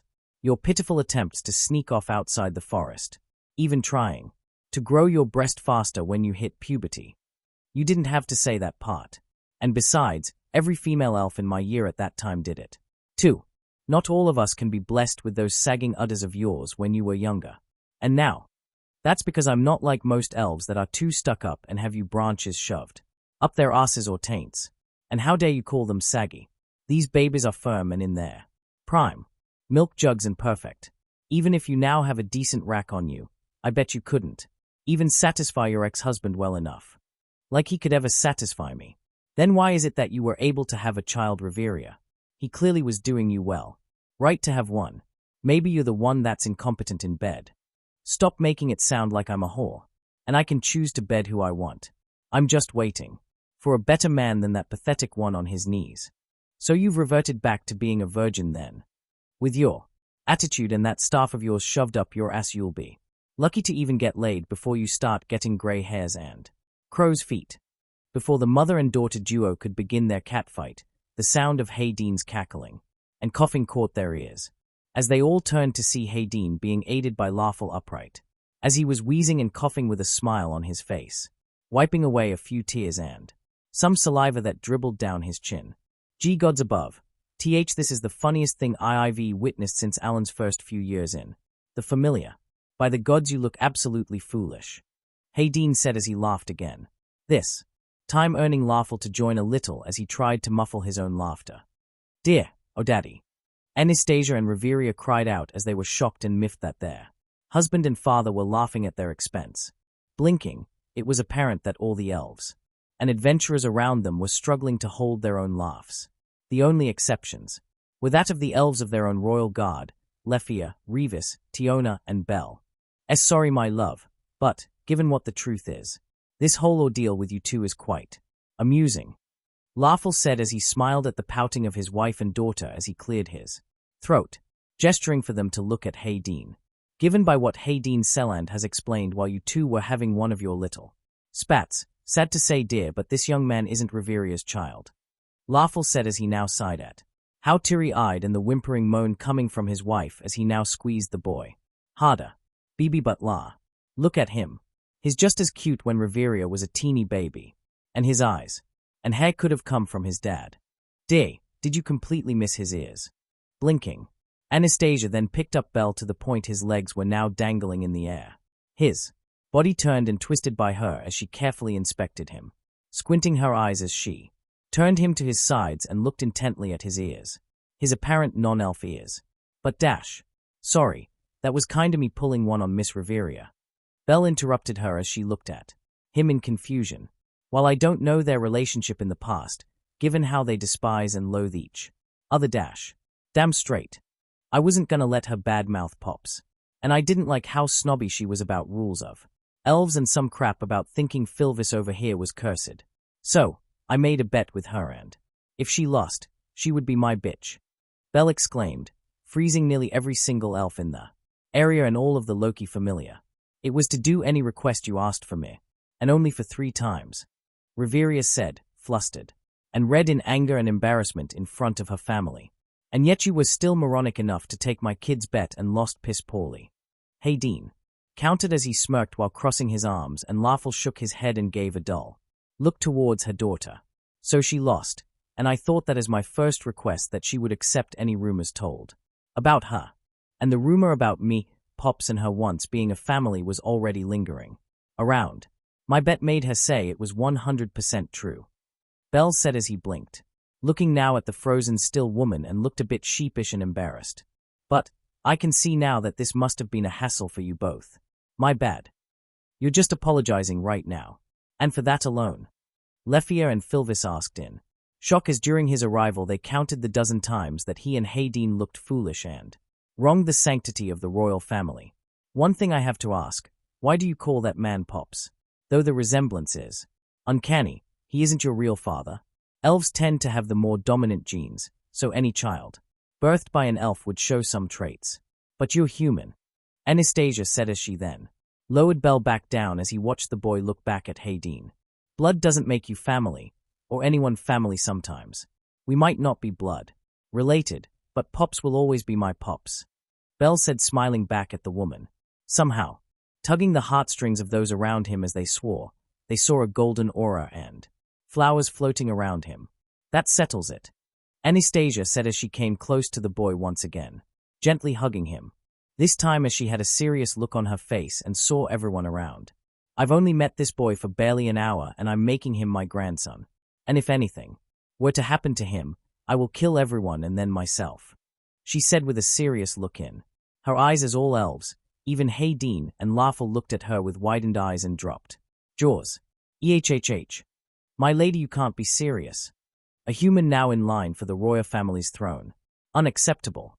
Mother, what is going on in that thick head of yours? Reveria exclaimed as she was then sent back to the ground, this time with a large smoking lump on her head and her body, now indented to the ground. I'm dead serious. Anyone else questions my decision to have this precious child and his Father into my family as my grandson and son-in-law," she said with a growl as she hugged Bel closer, making all elves stand straight and looking up to the sky. "No, your majesty. We're very sorry for questioning your decision. Dear, please think this through. I know how this might have been a chance to have Dash. This is happening, La. We're going to accept this boy as Reveria's love child along with his father into the family. And if you so much as try to persuade me to think this over again, then say hello to blue balls for the next 100 years." She roared as that made the king stiffen and almost cross his legs at the mention of blue balls.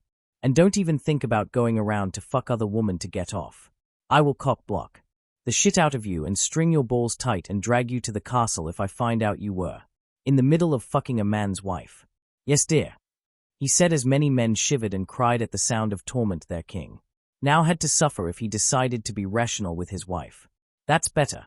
Now, come say hi to our new grandson Bel, and I'll begin forming the necessities to put him in line for the throne and write letters to inform the palace back home of my new grandson," Anastasia said as she let go of Bel and headed inside the carriage to prepare several letters as the old king now stood in front of him, obvious that he was awkward and new to this situation as Hayden joined in. "Sue, sorry this is just happening all too suddenly. I am King Lafalijos Alf, and I guess that makes me your granddad now. Bel Cranel. And that's my pops Hayden. Making us your grandkid and son-in-law now. Well, yeah, okay, I can see why this is a bit embarrassing for you. But let's just put aside any stuffy formalities and try to get to know one another slowly for now. I think we'll get used to it. While my son is crass and has the little understanding of the situation, I must agree, Mr. Ijos. Alf, let's stop with these formalities and talk like common men. Though, being part of the family via your daughter on paper as my ex-wife is a bit distasteful, it changes nothing for me. Or Bel."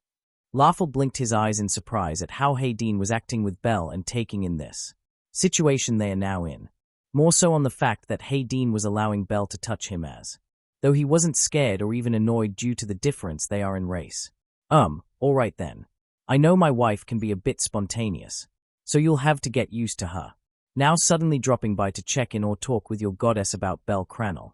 She is a bit protective with children. Oh, so maybe we'll get along quicker then if she acts anything like him.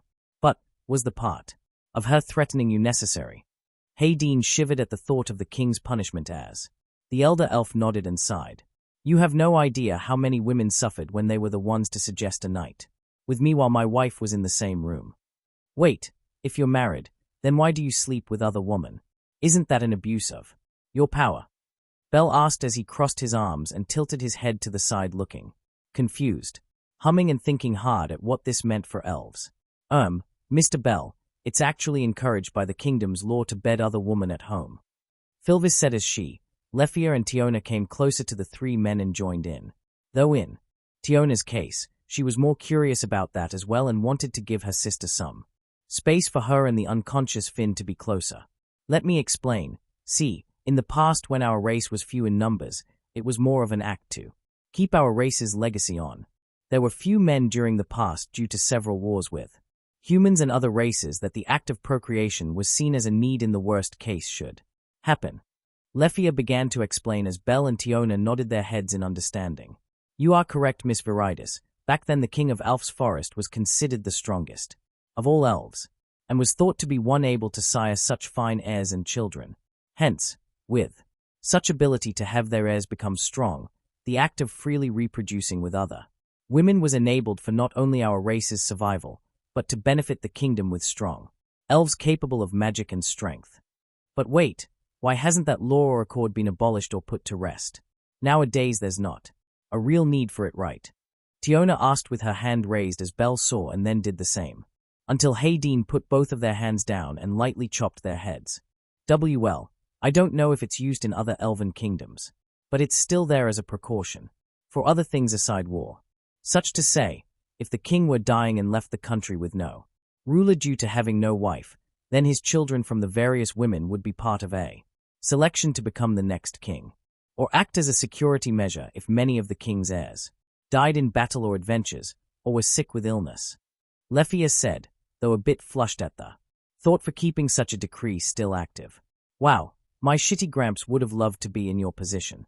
If he heard I was now part of your line and potential heir, he would have done everything he can to get me to make a harem. Bell said, dejected and annoyed at the thought of his grandpa. Shitty Gramps. Tiona, Lefia, Filvis and Larfel asked as Bell blinked and waved his arms towards Larfel. Oh, no, I didn't mean you, Granddad La.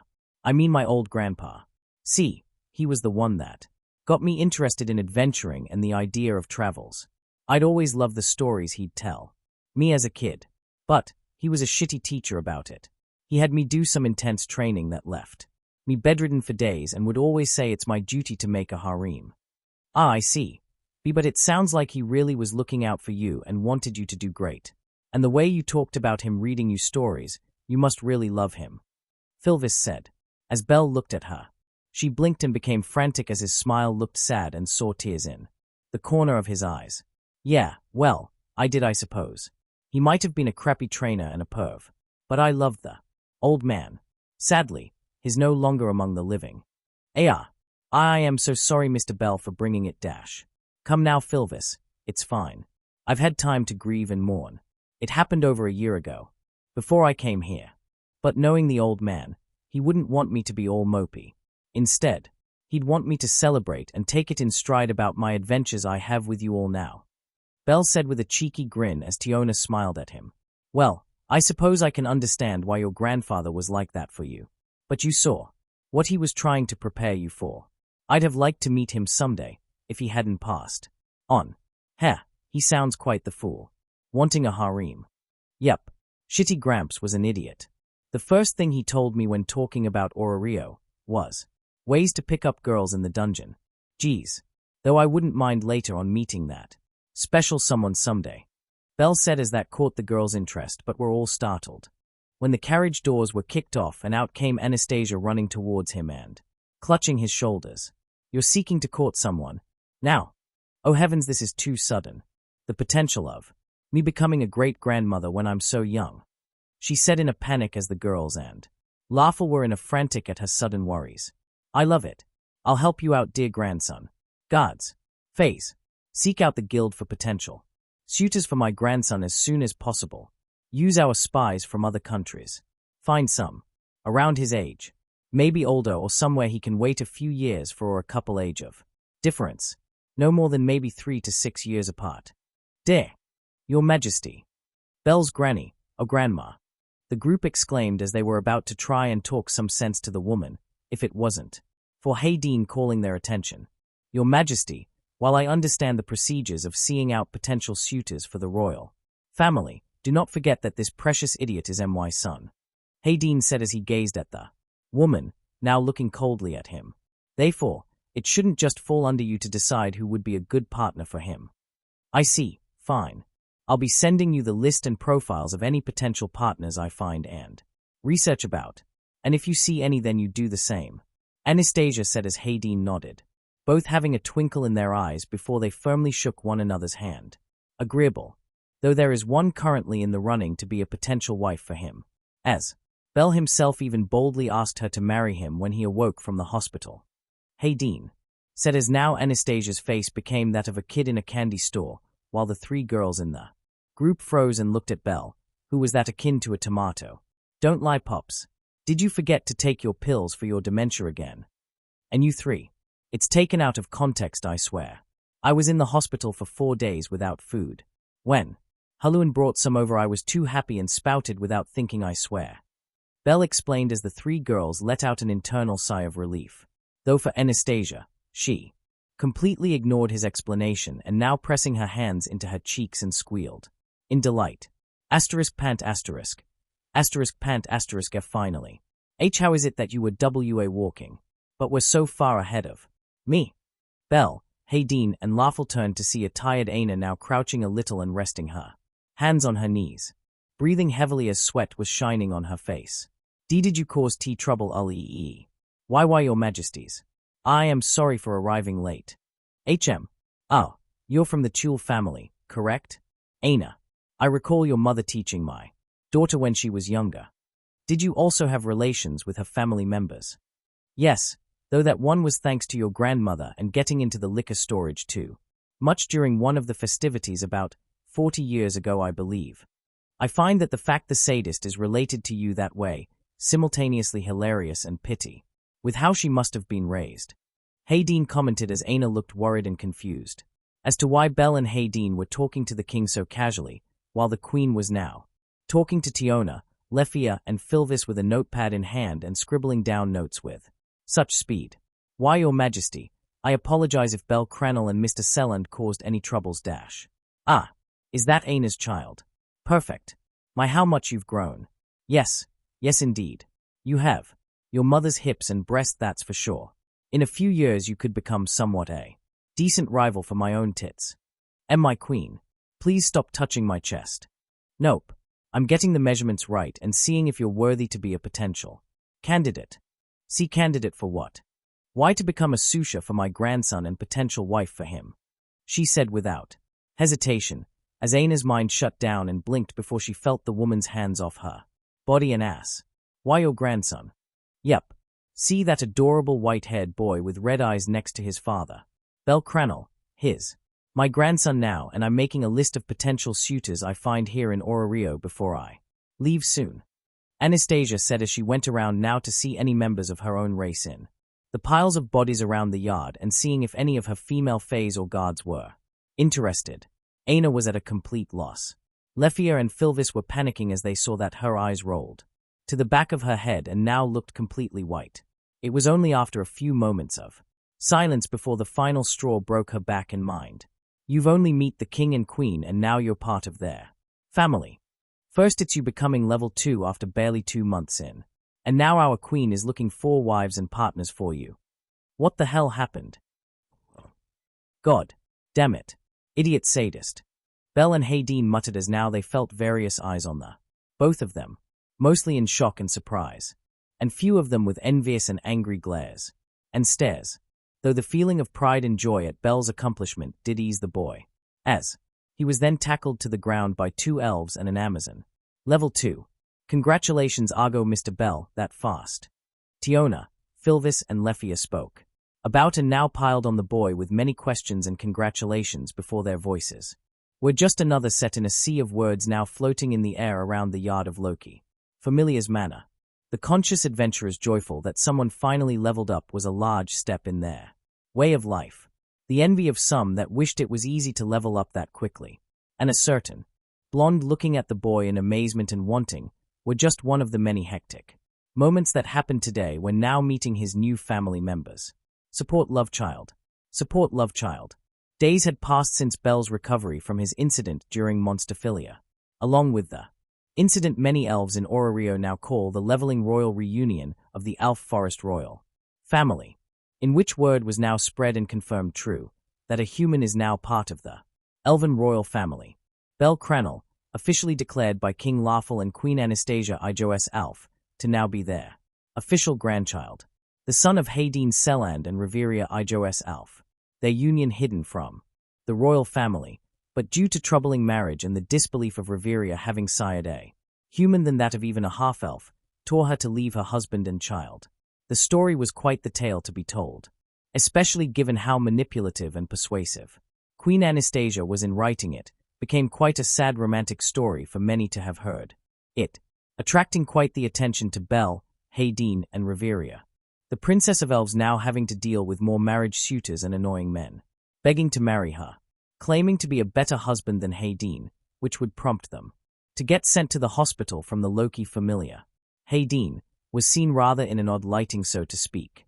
The past few days after Anastasia's departure, many elves seemed to see him as a bridge of sorts to breaking the stereotypical issue of elves claiming to be superior to all. He had many women try to comfort him and even flirt with him in public, which would even make him blush and cause Belle to rescue him from such needy woman, and Belle himself had to deal with the multitude of marriage proposals given to him in the mail from elves and familiars in Orario. However, that was swiftly stopped with the aid of Freya, his new grandmother, and Hayden. He did enjoy the more friendly attitude the elves seemed to give and display around Orario. Sadly, nowadays he had the company of Huluan by his side now in the dungeon, which wasn't a bother to him, never could she be a bother in his eyes. but it did feel a bit lonely.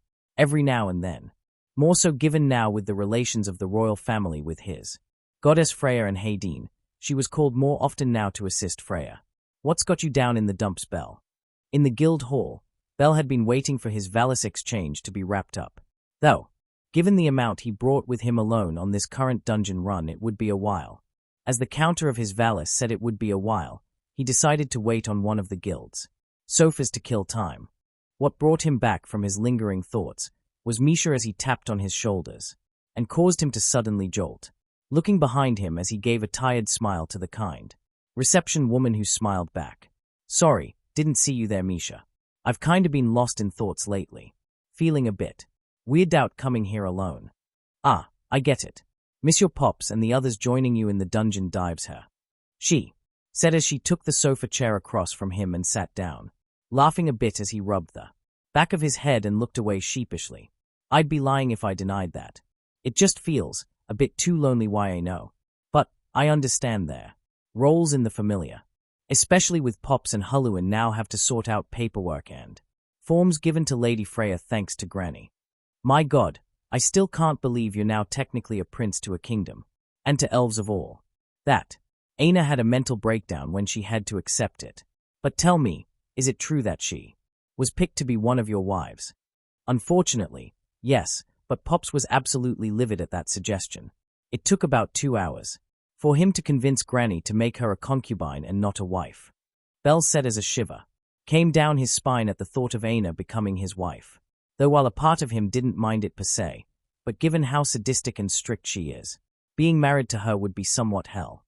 Worse than his new grandpa's threat of being without sex for over 100 years in comparison. Isn't that the same thing? Though more demeaning and less romantic. Misha asked as Belle shrugged as he looked up to the ceiling of the guild. I don't know about that. Elves' view of concubines and royalty is different than the norm, I would imagine.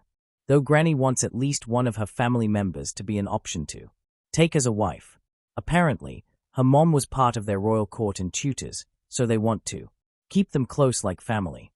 And I take it your Pops is dealing with all that arranged marriage deals and documents they are sending his way. Yep, and hence why I've been doing solo dungeon dives. He's part of the deciding factor of who's a good option for me. I feel like he's doing it for humor but also a bit to get back at me. To find a good woman for him.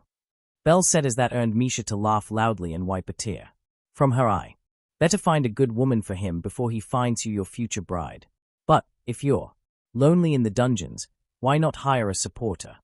Misha suggested as she now had Belle's attention, now sitting cross-legged on the sofa and looked at her. What's a supporter? They're kinda like the name implies. Supporters help adventurers in the dungeon, being it carrying drops and magic crystals, assisting in battle and navigating through the dungeon floors.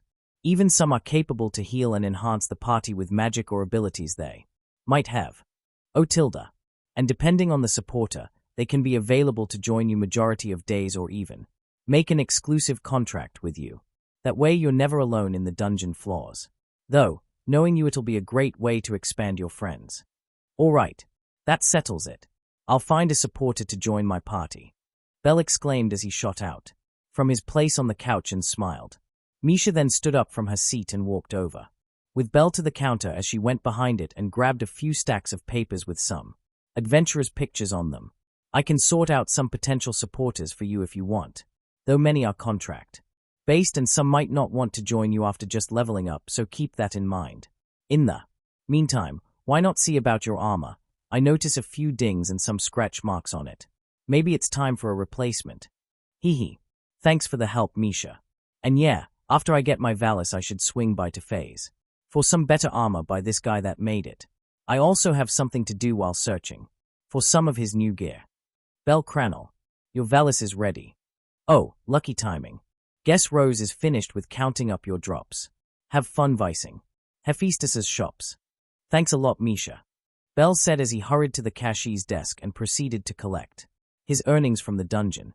Unknowist to him or Misha, the short-cloaked individual listening into their conversation was nearby, and the slyful smirk and gaze they were giving to Belle. All the while Belle made his way towards Hephaestus' office. Back at Folkvanger, Hedin was having his own issues to deal with. having spent most of his day and still currently busy, aiding in his goddess's paperwork. Hayden felt a headache coming soon to him, no thanks to, said goddess and her attendant. Conducting Freya's workload was the easier part of his day, as with Haluan's help. However, with being part of the royal family meant having to deal with the paperwork and letters coming in from the Alf Forest in regards about Bel and scheduled visits from his new in-laws. The worst part of this was what now caused Haluan and Freya to become frantic and throwing papers left and right across the room. Why in Tenkai would that woman even offer this one to Myodr? She's too old for. Heaven's sake. My lady, this gets worse and worse the more we look into these files and stacks. Another noble from Alf sent a marriage proposal involving his own wife and daughter. She's only 11. What was that bastard even thinking? Hayden sighed as he was now observing the stacks of paper on his desk in Freya's office as the two women bickered and were baffled at the letters and profiles of various people. Yes, the majority of Hayden's time as of lately has been sorting through the various marriage proposals sent by Queen Anastasia and King Lawful for Bel. As per agreement, he was to oversee and select the potential candidates and mail them back to the Queen for her side of the selection process.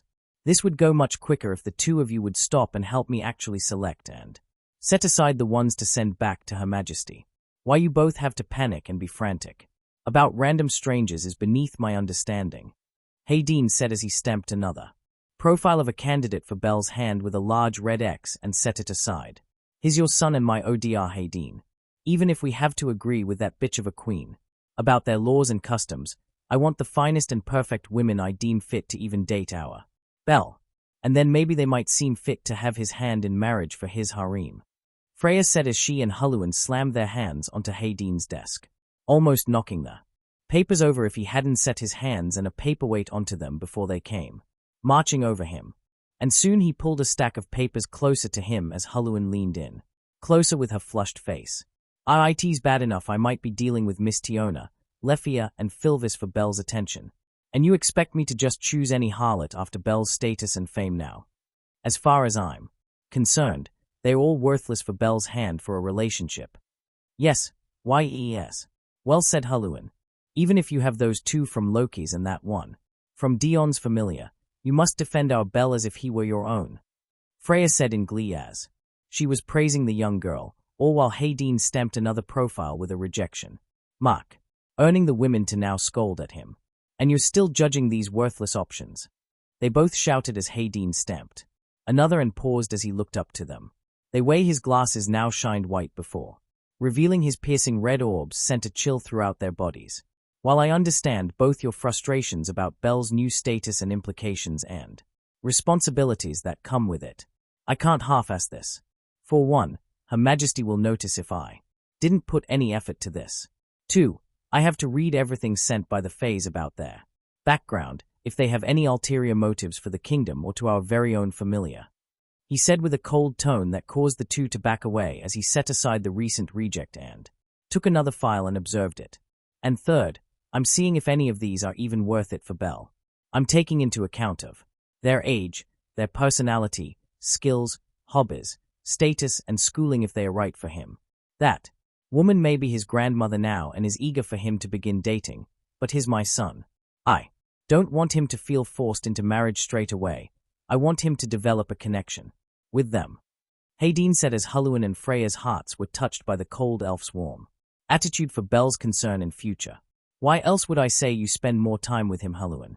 And yet here you are assisting, instead of having gone with him to the dungeon. And this isn't the first time. You've been spending less time with him these past 10 days. He spoke with no remorse, as Haluan now was on the ground on her hands and knees with an arrow seeming to have pierced her. It's true, lately our lady has had too much paperwork and meetings, along with our shifts at the hostess. I've been assisting her at them and helping her prepare for Lord Ganesh's party coming soon in preparation for the Donatus. He must be having fun with Miss Tiona and the others. You're fortunate that Loki Familia is in the midst of preparing for their next large-scale dungeon dive, so they need all of their adventurers to earn Valis and start making preparations to explore the deep flaws.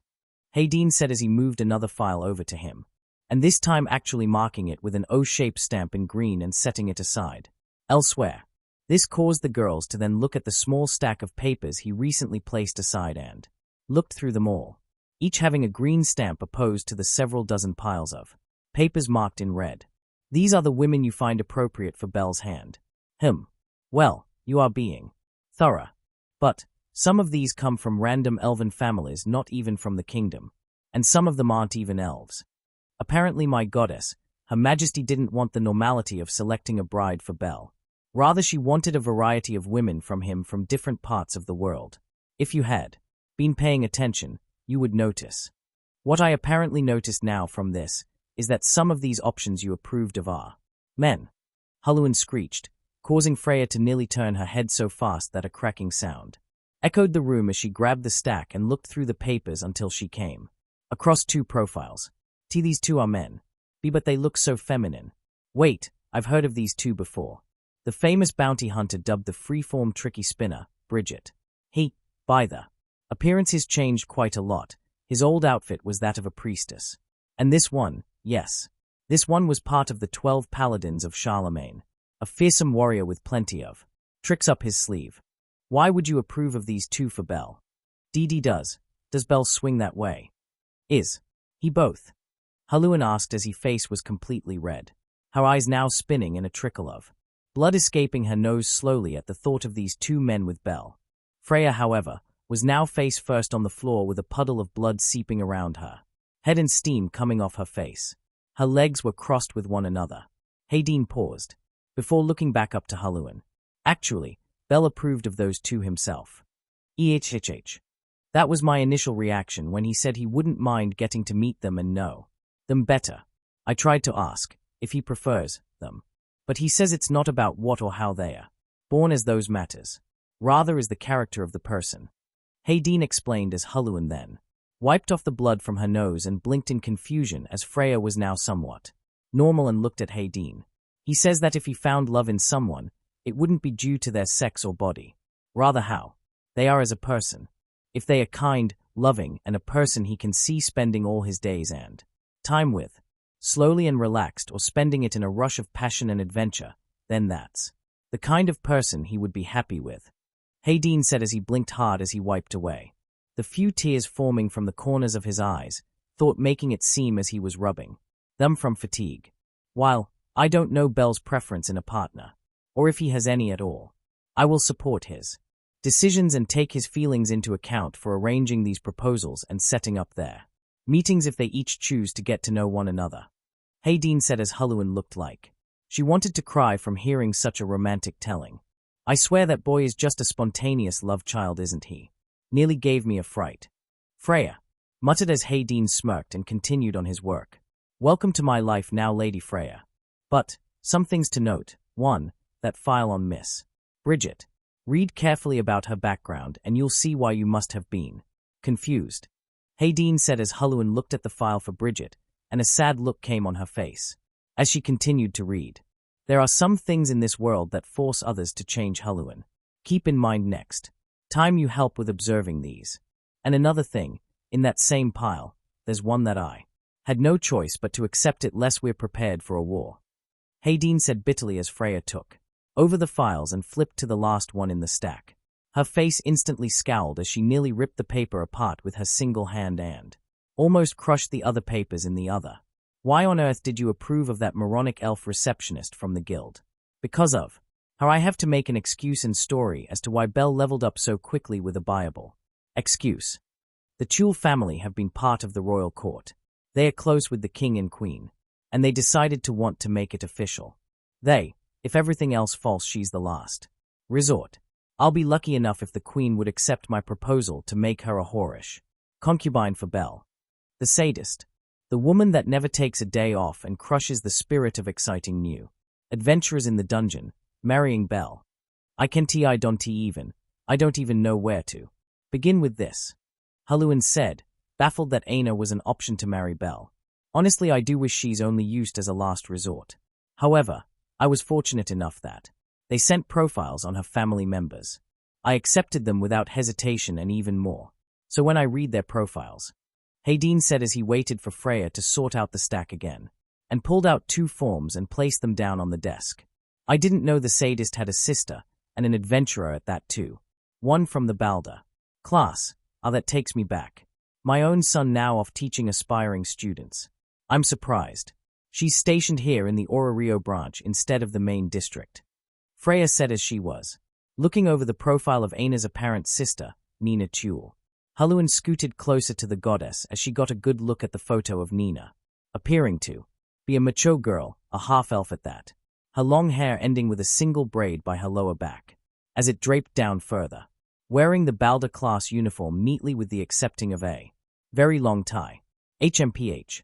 Looks can be deceiving, my lady. How do we know she's not just as a sadist as her sister? She's 13, Haluan. And while she's related to that idiot, they haven't really met in person. They've only been contacted through their exchanges in letters, and they rarely see each other, as Balder class's adventurers are undertaken to other specified staff members of the guild. Hayden chimed in as that earned Haluan to look in surprise at the photo, baffled that this mature-looking half-elf sister of Aina was actually 2 years younger than Belle and herself. She was blinking and kept looking back from the photo to Hayden, who threw a wad of crumpled paper at her head. Yes, that's her age. And she isn't a sadist. I requested the Fae's assistance in doing a very thorough background check and interview about her. What's she like with others, classes, skills and goals? She's that of her age, unsure of what to do for her future. But she is shown to be keen and passionate about her studies and responsibilities. Similar to Aina, but it's apparent. She knows when to rest and relax. He said, earning Freya a sigh of relief as he handed the file back to Hayden and picked the other one up. Well, going by what I read, and where she's studying, so far she's one of the few on the list that are within my acceptable parameters for Belle to mingle and meet with. Though, I'm surprised that their own mother is one you accepted. Her mother. While she is part of why that idiot elf is such a stricter for rules, she honestly prefers to be free-spirited and relaxed. The Fae's investigation of where Aina's sadist nature, apparently, came from their human father when she caught the two of them experimenting one night in bed, not noticing her. Otilda sounds very kinky for an elf to practice. And poor little Aina now traumatized and enforcing said sadistic actions shown by dear daddy. You'd be surprised how elves can get kinky, given with Fortuna. Hayden muttered as a chill went down her spine at uttering that certain elf that has been seeing more often in the streets, or around the guild. Be honest with me, Hayden, from all that you've seen Belle with and the various adventurers in Orario, who's got your approval so far? Aside these files you've approved of? Freya asked as she leaned over the desk and set the stack of papers down in front of him. He paused as he set aside the stack he was currently going through and set the stamp and feather down, looking up to his goddess as he then relaxed back into the chair he was sitting in, pausing for a moment to look up at the ceiling before he let out a sigh and returned his gaze to the two women in the room. Based on my time around Belle and the people I've seen and know around Orario, there are currently 9 possible candidates that have my approval somewhat. He said as now that caught the girl's attention more. 9 potential rivals for them. Unfortunately, I can't count you entirely on the list, Lady Freya, as you would technically take up 3 slots. He said, making the goddess pout and whine. But she knew the valid reason as she turned to see Haluan looking intently at him. The first, being the obvious, is Tiona Hyrute from Loki Familia. While the two of them act like complete morons and idiots only caring about adventures in the dungeon, I cannot deny the close chemistry they have with each other, nearly inseparable when dungeon running together, though each of our familiars keep them from interacting nowadays with our vast schedules. Freya couldn't deny Hayden's reasoning, as she too saw how brightly their souls lit up when they were together, practically shining like the sun, and at times, she swore she could see their souls laughing and holding one another close. The second, actually being from Diony's familiar, Filvis Chalia, odd perhaps, due to them not interacting with each other. But it's shown that Filvis does have admiration for Belle, and is rather shy and flustered to try to get close. Belle is somewhat a beacon for her, a desire and goal to grow outside her shell given reports of the Fae's spy network. Despite her unusual curse, I take it, she still thrives to be closer to Belle. Freya stated as Hayden nodded. Yes, when I contacted Her Majesty about Filvis's situation regarding contact with others, the Kingdom's R&D department apparently found that Belle was completely immune to her curse. when I told him about the bet that wench made. What's more fascinating is that the curse is not only sentient, but it is absolutely terrified. Hayden said as that made Freya's eyes widened, and Huluan somewhat lost. It's a sentient curse. And terrified. I don't know the exact details, but from what the reports given about her recent activities around another candidate is that this curse of hers, simplified to bring others bad luck or misfortune, hasn't been active at all. Only small minor misfortunes here and there, but nothing like how it was described to bring travesty and death. Do you think Bel did something to the curse when he took Filvis's hand? Huluan asked as both adults looked at her. Hayden simply closed his eyes while Freya was looking lost in thought and trying to think and rationalize everything she heard. It could be possible in theory, but why would it be afraid of Bel? Perhaps it was because of his own luck. After his status was updated and he wanted the development skill luck, I noticed it wasn't at the starting point for new leveled adventurers. With the skill, instead of being at I, it was at rank C. Hayden said as Freya and Huluan's eyes widened and jaws dropped. Now, this could just be speculation and hypothesizing a bit on my part. But what if this curse's weakness is that of someone with a higher luck than the bearer? More so, if that luck is what it feeds on, then what would happen if the curse came across someone who has bullshit luck? Hayden asked, not really to them as they were busy listening to his words. He already got a dragon's head after 2-3 weeks in Orario. The drops, the silverback's arm and hide, and those skills he has, especially the new one, it could very well defy normality and be that of how damned lucky he is. That's why I believe the curse is absolutely terrified of Bel. Is that why you have her as second for your approval? Not particularly. It's more that she has a chance of now living freely without such burdens. Even though she's shy and meek of her own self-confidence, I know that Bel would gently guide her to becoming closer to everyone. And in that guidance, I can foresee him falling for. And you say you aren't a romantic? I was in love once, my lady. Hayden. Where exactly am I on the rankings for Bel's hand? Huluan said, anxious to know her and her goddess's place for Bel's heart. Her face became flushed once, again as she bit her lower lip. Freya smiled proudly at the girl and now looked at Hayden with anxious and glee in her amethyst eyes. Sadly, I rank you and Lady Freya and your shared altar at number 4, though I was a bit biased at first on my original draft of picks for Bel. But I had to observe everything and see how Bel interacted with the candidates. While you are in the top 5 and I have given you my blessing to pursue some relations with him, sadly you stated yourself earlier you're overworked and don't spend much time. He said as both women fell to their knees and a small dark cloud loomed over their heads. Who's number 3? Freya whined as she gave a pout. Oh, that was a tough decision actually, but you'll be happy to know it is Ryu Lion that has my third approval for Bel. And rather aside from Tiona, currently she is second running to being the closest to him. Hayden said as he pushed up his glasses as Freya now bounced up and down with a gleeful look and small squeal escaping her lips. Yes. Good job, Ryu. You're number 3 and number 2 closest to his heart. Good job Ryu . Freya chimed as she bounced and danced a little, happy that it was her friend that was closest to Bel, not even minding the fact that she was behind her in rankings. Yes, I suppose she is fortunate to be so close. I've noticed that Miss Ryu does smile more often when Bel frequents you ladies at the hostess, and they do talk a lot and he often have her join him for his meals, making MIA happy for the extra money, along with the way she acts when she makes a blunder is honestly entertaining. Oh new is she still trying to commit Far Eastern suicide when she makes a fool out of herself? Or if someone points her faults at cooking? Huluan said now worried of her friends habit when she was embarrassed or felt ashamed. Yes, and she won't move on anything else unless she injures herself with a wooden tray. Though it always fails. I've already listed you Huluan, so the 5th of the potential candidates is another of Loki's children, Lephia Viridis. Originally I wanted nothing for her to do with Bel, because she's your ex-wife's new mentor and successor in magic. Yes Huluan, but I had to be mature about it and not see that wrench in young Viridis.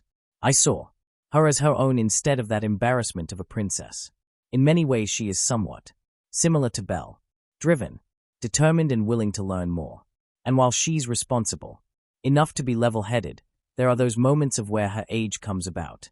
Particularly similar with Philvis, her inability to truly accept her emotions for Belle. Atilda so she's a little tsunder. How cute. Freya gushed. So, if those are the top 5 for your approval, then what of the other 4? Are they not as high as the others you listed so far? After Huluan's question, Hayden placed his hand under his chin, humming to himself and thinking as he adjusted his position and now had his chin resting on his hands on the desk, opening his eyes as he looked at the two with a thoughtful look in his eyes.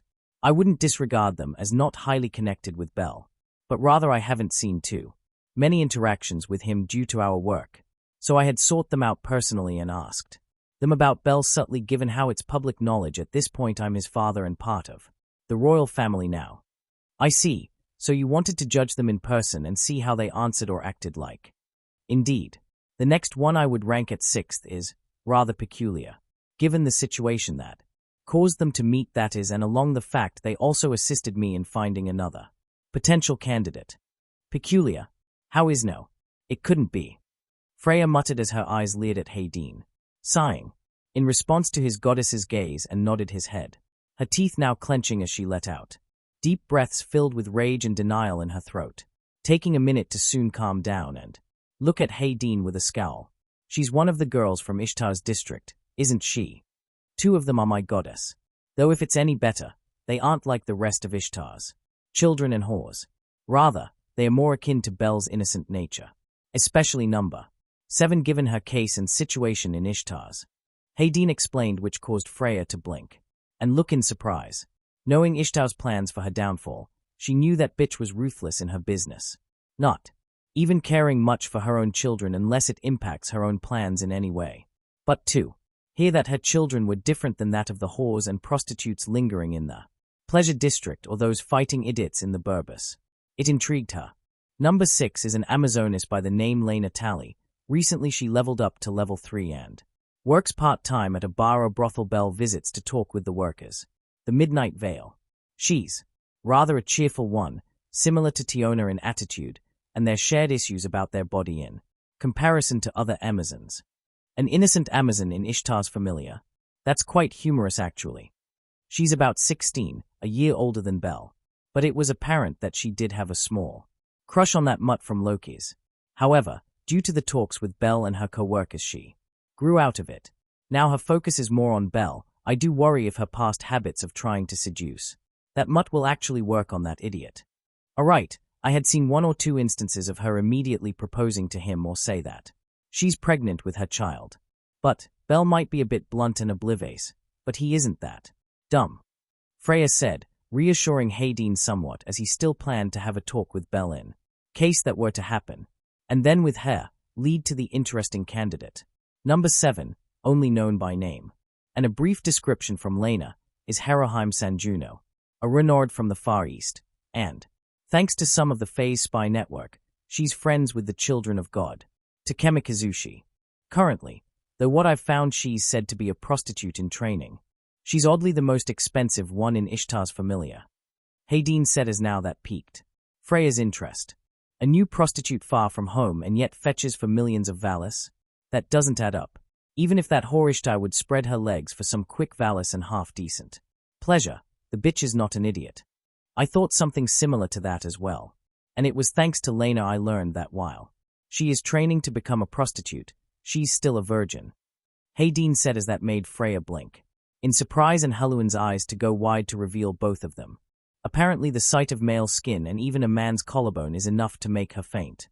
Men and customers would then complain if it wasn't for Ishtar's capable Amazoness big sister, Aisha, to take over. Snicker my, a shy courtesan in Ishtar's. Oh, that's so hilarious and oddly sweet.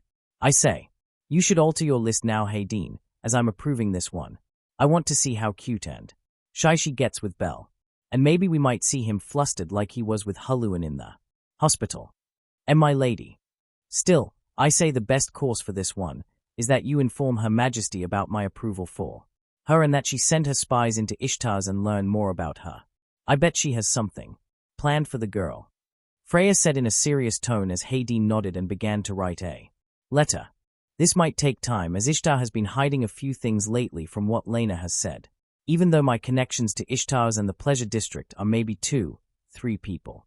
At max, even they have their limits to finding out what she could be plotting. Hey Dean. What was it about this girl aside Lena's talk that made you seem interested to? Selecting her for Belle. Haluan asked as she raised her hand a little. Well, given Lena's word and talks with Heraheim, it would sound like she is interested in adventures and stories. Similar to Belle, as oddly they both enjoy tales of old. Like Argonaut and the story of Alibaba and the legend of Sinbad. To top that off, it appears she is the more skilled one of Ishtar's children with house chores and is listed as a supporter. Dean said as though he was listing off capable traits as before, but something told Haluan that wasn't the entire truth. Is that all that gets your approval? She asked with a blank look as Dean's glasses became white as he stopped his writing for a moment to look at Haluan, meeting her own blank face with his more serious blank one. After knowing and watching over that idiot son of mine, let's just say, I somewhat know what his taste in woman are like, and she breaks those traits in strides. He said as he continued on to writing the letter, ignoring Haluan's hands slamming on the desk and leaning in closer to his face. What are they? What kind of women does Belle like? No, scratch that. What kind of woman is this Heraheim? Is she average looking? Gorgeous? Small? Is she a tall Renard? Haluan asked in anger and panic as Freya was now trying to calm her down. Does she have big breast? Because me and my lady have that in stock. Wait, is Belle an ass? Man. Thighs. Ukarai. Ease up, Haluan. Breathe in through the nose, then out through the mouth. You look like you were gonna pass out due to lack of oxygen. Freya said as she had a handle on her shoulders and caused her to stay still, listening as the girl took her words in and now calming her nerves. I'm not telling you either, my lady. *SLAM*. Bullshit. Freya roared as she was glaring hard at Dean. Veins were forming and pulsing from her forehead, and her eyes dilating and twitching as Dean looked at her. Plainly, you're not the first to ask me that. If I can refuse Her Majesty's demands to know Belle's preference in woman, then sad to say I can refuse you. Then tell us what the 8th and 9th candidates for Belle's heart already. They exclaimed, as Dean finished up the letter and sealed it in an envelope. Hythe is actually ranked 8th in the listings. If there had been more interactions with her and Belle, I could picture her higher on my list. But even after her years with us, I'm unsure how they would be as a couple. Rather, they appear to be somewhat of an older sister, younger brother type of relation. I don't want to say that's a low position for her, but given how violent she can be, yeah, I can question how would they work as a couple. Haluan said as she pondered about Hythe in a relationship. Through the years and time spent together in the Familia, Hythe has had the reputation of injuring others for their stupidity and could be crass at times, more so if Amid was around, or in the same room as her. But ever since Belle arrived, her attitude has changed for the better, considering how he was worried for her own health and pressure people put on her since she's a healer. That made her feel relaxed and at ease with others, and now people were being considerate to her and giving her thanks, and less severe injuries were now shown to her as they were careful now. Days in the dungeons. And the 9th is Mamau MIA. Dean said as that froze both girls in place. Their skin, and practically their whole body grew to a pale state that one would assume they were now lifelike doodles pulled from paper. What? Yes. Rather, it actually makes sense. Both of them get along well enough. He does know how to make her happy in the pub and treats her fine. She's even grown soft on her and the other girls working for her, considering she's given SYR some time off too and some of the others days off now. Dean said, pausing as he now saw bricks falling on top of the women as the soon fell to their knees. BB but, isn't he she, a bit. She's too old for him. That hag is practically a mother. Is Belle into mothers? Is he a MILF man? Freya said, broken from her shocked state and now horrified, picturing Belle with an older, muscular dwarf MILF. What was worse for them was that they could actually see it happening. Soon they pictured the nightmare of MIA and Belle together. Years from now, both of them in front of the hostess of Fertility, and the girls there too in front, holding up bundles of babies, and other kids of various ages around them. With Belle looking older and more handsome with his arm around MIA as there was a lot of kids around them or on their shoulders, having faces that were a mix of the both of them or one of the other. You do know that was a joke, right? Hayden said as now both of them were face first on the floor. Hayden having to hold in his laughter as both girls groaned and got up, glaring at him. But it was worth it to see the look of horror on their faces. "You bastard. You made us see something so horrible and nightmare-inducing," Halluin said, as she had tears in her eyes from the pain and horror she pictured in her head. "It's both of your fault for falling for such stupidity. But, sadly the ninth option is worse than MIA. Actually, I would have preferred MIA to be the final candidate closest to Belle. Yet, the real one is so much worse," Hayden muttered as he stood up from his chair and walked across the room, moving over to a chalkboard that was littered with papers hanging from it and writings. 2. Flipping it over and revealing papers and pictures of Aina and a pro-con graph on it. And Freya and Halluin swore that there was a graph and math problems written on the board as well, while Hayden pointed to it with one hand gripping on his head. "I've done every research about her as possible, seen how they act, her hobbies, her taste in men, and even double-checked on the math. How does math even constitute dash? But still, the pros of her outweigh the cons she has. Sad to say it, but logistically and by technicality, she's a potential candidate for Belle's hand and so far, the closest to actually take him," Hayden yelled as now their attention was fully focused. "How is she closest to Belle? They hate each other," Halluin screeched as Hayden then pointed to one side of the board and began to explain. "Despite how they are, honestly it's more she hates his carefree attitude. He's got no real problems aside how restricting she is trying to be with him. Take that away and they could have a normal relationship.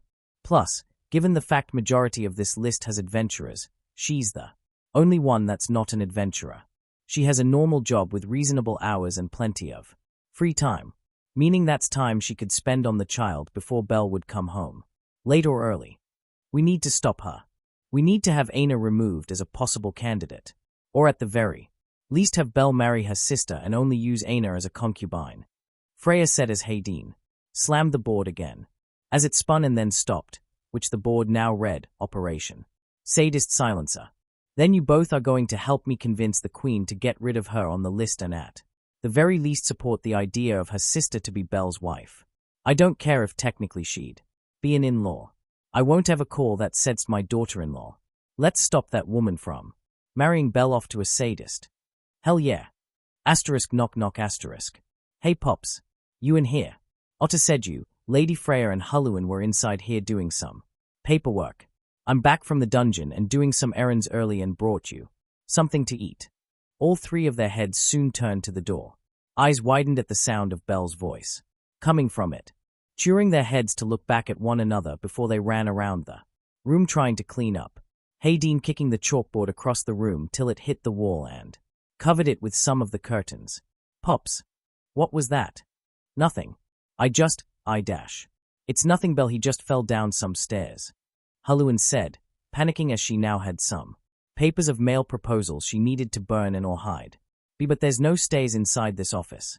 "What happened to Pops?" Oh well. It's nothing, Belle. I just walked into the desk without looking and dropped some paperweights. Okay, I'm coming in." Before they could even get the place cleaned up and Freya and Halluin time enough to burn some proposals and papers, Belle kicked in the door, nearly breaking the wall where the door slammed, and walked inside. He was carrying some rather tall items wrapped in cloths as he walked over to Hayden's desk and set them down, smiling as he looked over around the room and sighed. "Man, Granny's really pushing me for great-grandkids, huh? You know you don't have to do them all, Pops. I could take a break from dungeon diving and look over them and tell Granny no to them." Belle offered as he was then met with a light chop atop his head. "While that would be a big help, unfortunately there's rules to these proposals. And as your parent, in this situation, I am responsible for any future partners that could be good for you to spend your life with," Hayden said, a bit flustered at the very thought to call him as his dad. Still, he didn't leave the smug smirks on Freya's and Halluin's face unchecked as he lightly leered at the two.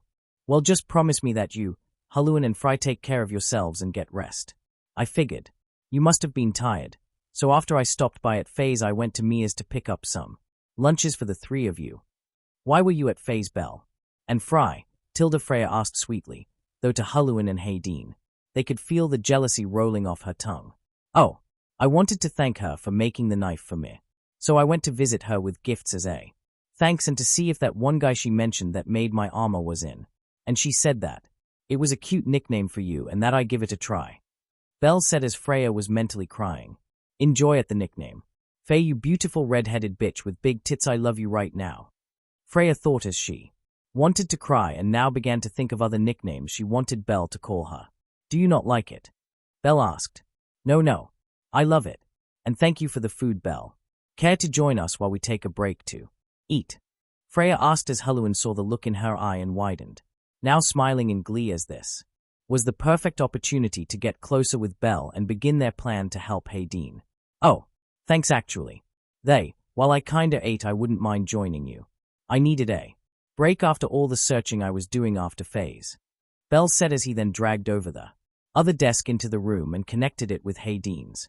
Haluan and Belle then began to clear the desks of paperwork and pens, and settled the chairs around the desk together as Belle was now looking across from Hayden with Freya and Haluan on the sides as they opened their lunches, bursting with fine-cooked meals, and the smell filled the air with the savory scents of cooked meals. While Belle joined in their meal as they enjoyed the cooking of MIA and the hostess girls, it came to the attention of Hayden and Freya what Belle said to them earlier and got them to think. What was Belle searching for? Belle, what was it you were searching for? New armor.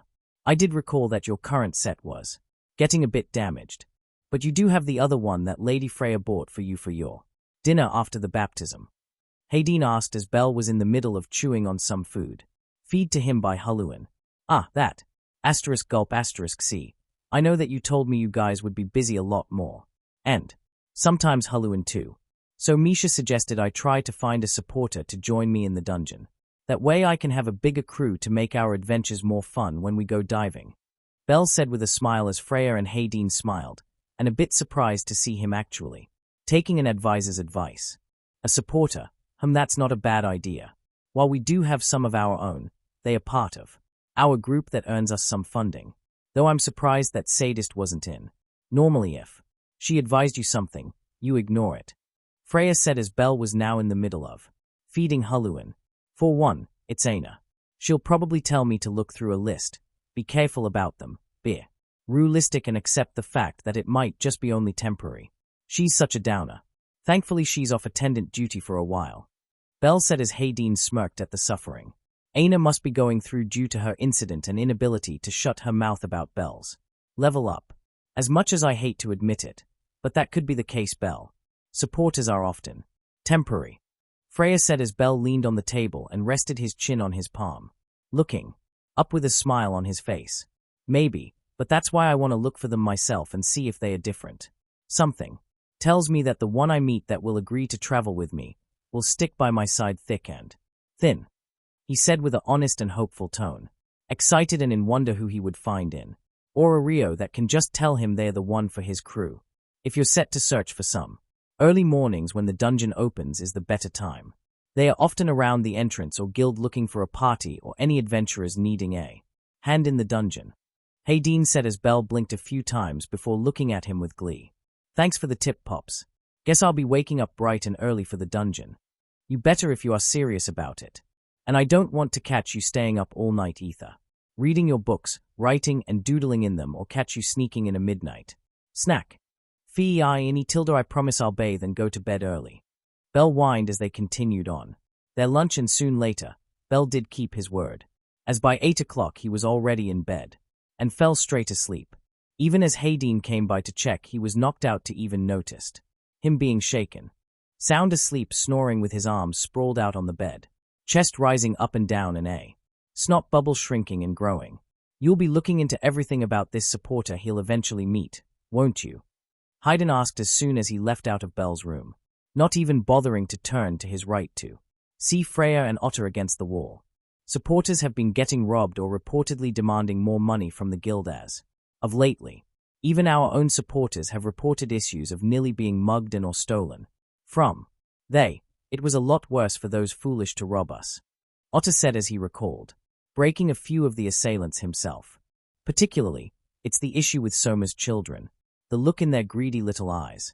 It would appear that Soma's new batch is about to be ready soon, and all his children want a taste of Even the bad batches from the results of it. Freya said as her eyes leered and let a sigh as she turned to look at Hayden. I'll send in the report to the Queen for her spies in the city to keep watch on Soma and if Bel comes into partnering with a supporter soon. Hayden said as he turned to meet Freya's gaze, confused as to why she would be smiling. You know what strikes me odd? How much we've all changed within just the short time of 2 months. She began as Otter and Hayden realized what she meant and couldn't blame her. Before Bel came, they were the top familiar in Orario that only cared for her and were often cold-hearted and usually didn't fraternize with others, or each other for that matter. But, because of Bel, they saw growth in more ways than one. Growth in unity and alliance with one another. More motivation and moral. Laughters and even smiles given to one another in the manner. Their weaker members now stronger, and more this month close to leveling up or have already leveled up around the time Bel did. I really wonder, what is it about Bel that causes such changes and events to unravel so wildly and sporadically? Yet he never seems to lose that smile of his when faced with all these changes that shake Orario. Well, he is just a child still. Maybe he might not know the reason. But, is it that bad that we've all changed and grown different than before? Hayden asked as Freya turned her back and looked out the window, seeing Orario lit with lights and the stars shining in the sky. No, it's a wonderful feeling to experience change for you all. It fills me with joy, beyond even a goddess's comprehension. Night soon came about, and just as it came so did it end, woken up to a dimly lit glare of the sun's early weak rays hitting Bel's face. He opened his eyes and blinked until he sprung out of bed, excited as he opened the window to only be met with a view of a foggy Orario and a chill in the open. Not letting a little thing as the weather to let down his mood, he prepared himself for today's goal, brushing his teeth while he hurried to gather his clothes and armor set, quickly putting it on as he checked his belongings and made sure his knife was on him. He looked himself in the mirror, doing one last check as he inspected his small side pouch at his hip for emergency items such as potions, health and mana, antidotes, a magic storage bag for the magic crystals and a small stash of snacks for later. He smiled, slapping his cheeks a few times before smiling back at his reflection, and soon ran out the door of his room, leaving a note behind for Hayden and the others of his plan and set it beside the desk by the front door of the manor, running out of it with glee and a smile on his face as he raced down the empty streets, shop attendants prepping for business early morning, until he was now at the central plaza of Orario, staring up at the Tower of Babel and smiled as he looked at it, pointing his finger at the very top before clenching his fist and bringing it back down. Looking around, he noticed a lot of different adventurers going in, and saw some of them with large bags on their backs and walking with other adventurers and parties into the dungeon. Pops was right. Guess this is the best time to find my new crew member. All right, let's see if I can find the one that'll join my crew. Bel whispered to himself, excited as his eyes gazed around to look for anyone catching his interest. Mr. Adventurer, are you in need of a supporter? Upon hearing those words, Bel's eyes widened in glee, spinning around quickly as it created a gust of wind, causing the person behind him to let out an eek as he was then confused, blinking as he didn't see anyone and looked both ways until he felt something poke his belly. Sorry about startling you, Mr. Adventurer. Down here. Hearing the soft, feminine voice again, Bel looked down and his eyes widened as he looked at the person that called for him, seeing her now rubbing one eye with her finger and got a good look at her face and size. Baffled how someone that small could carry a large sack, he didn't notice till now. She was wearing a tanned cloak with her hood up, and underneath that was another hood she wore, in a light velvet color that brought his attention to her perfectly framed face with such chestnut-colored hair and eyes, almost looking like gold to him. Her face a bit pale, but added more to her looks as she finished wiping away her eye and outstretched her hand, noticing now how gentle and small they were, as well as her slim legs and feet that poked out of her tight robe she wore. I overheard you were in need of a supporter just now. I'm Lilarukarad. Will you take me in as your supporter for today? She asked with a sweet tone, making Bel's eyes widened as he looked at her. Time seemed to stop for him, as everything else could be considered nothing to his eyes. His vision focused on just her, his ears draining any noise around them. All that he could see now was just her and her alone as she smiled back at him, staring into his eyes with hers. Belle could only reach for her hand with his, slowly moving it to grasp hers in a light handshake, before gently intertwining his fingers with her gloved ones, careful as to not squeeze too hard, as he felt her hands were so dainty and fragile. They were tiny in comparison to his hands, and yet they felt soft and warm to him. Will you come with me? Surprise for Miss Supporter. She's in way over her head on this. Chapter notes. See the end of the chapter 4. Notes. Surprise for Miss Supporter. She's in way over her head on this. EA. Mr. Adventurer. Lily's flattered but we've only just meet and dash. Lily Rukerard was a crafty woman. A simple woman with her own goals and jobs to do to survive in Orario and against adventurers. She would work with them, lower their guards, rob from them of valise and other items, and repeat when she was finished with them. Through her life and experience in Orario and in her familia, she believed this: adventurers are nothing more than greedy bastards to the weak. And here, seeing this white-haired boy she spied on the other day about looking for more party members and given the idea to hire a supporter to join him, was a golden opportunity for her. Play with this boy's imaginations and feelings for her joining his party. Play along with him as she would rob him of everything and leave him to die in the dungeon as she made off like a bandit. She didn't, however, expect him to look at her with an enchanted look in his eye, gently grasping her hand and slowly intertwining it with her fingers, moving her closer to him as she now looked up into his ruby red eyes that seemed to reflect her face back at her. Lily Rukerard could be called a thief. She could be called a rat, a cheating whore, a bitch.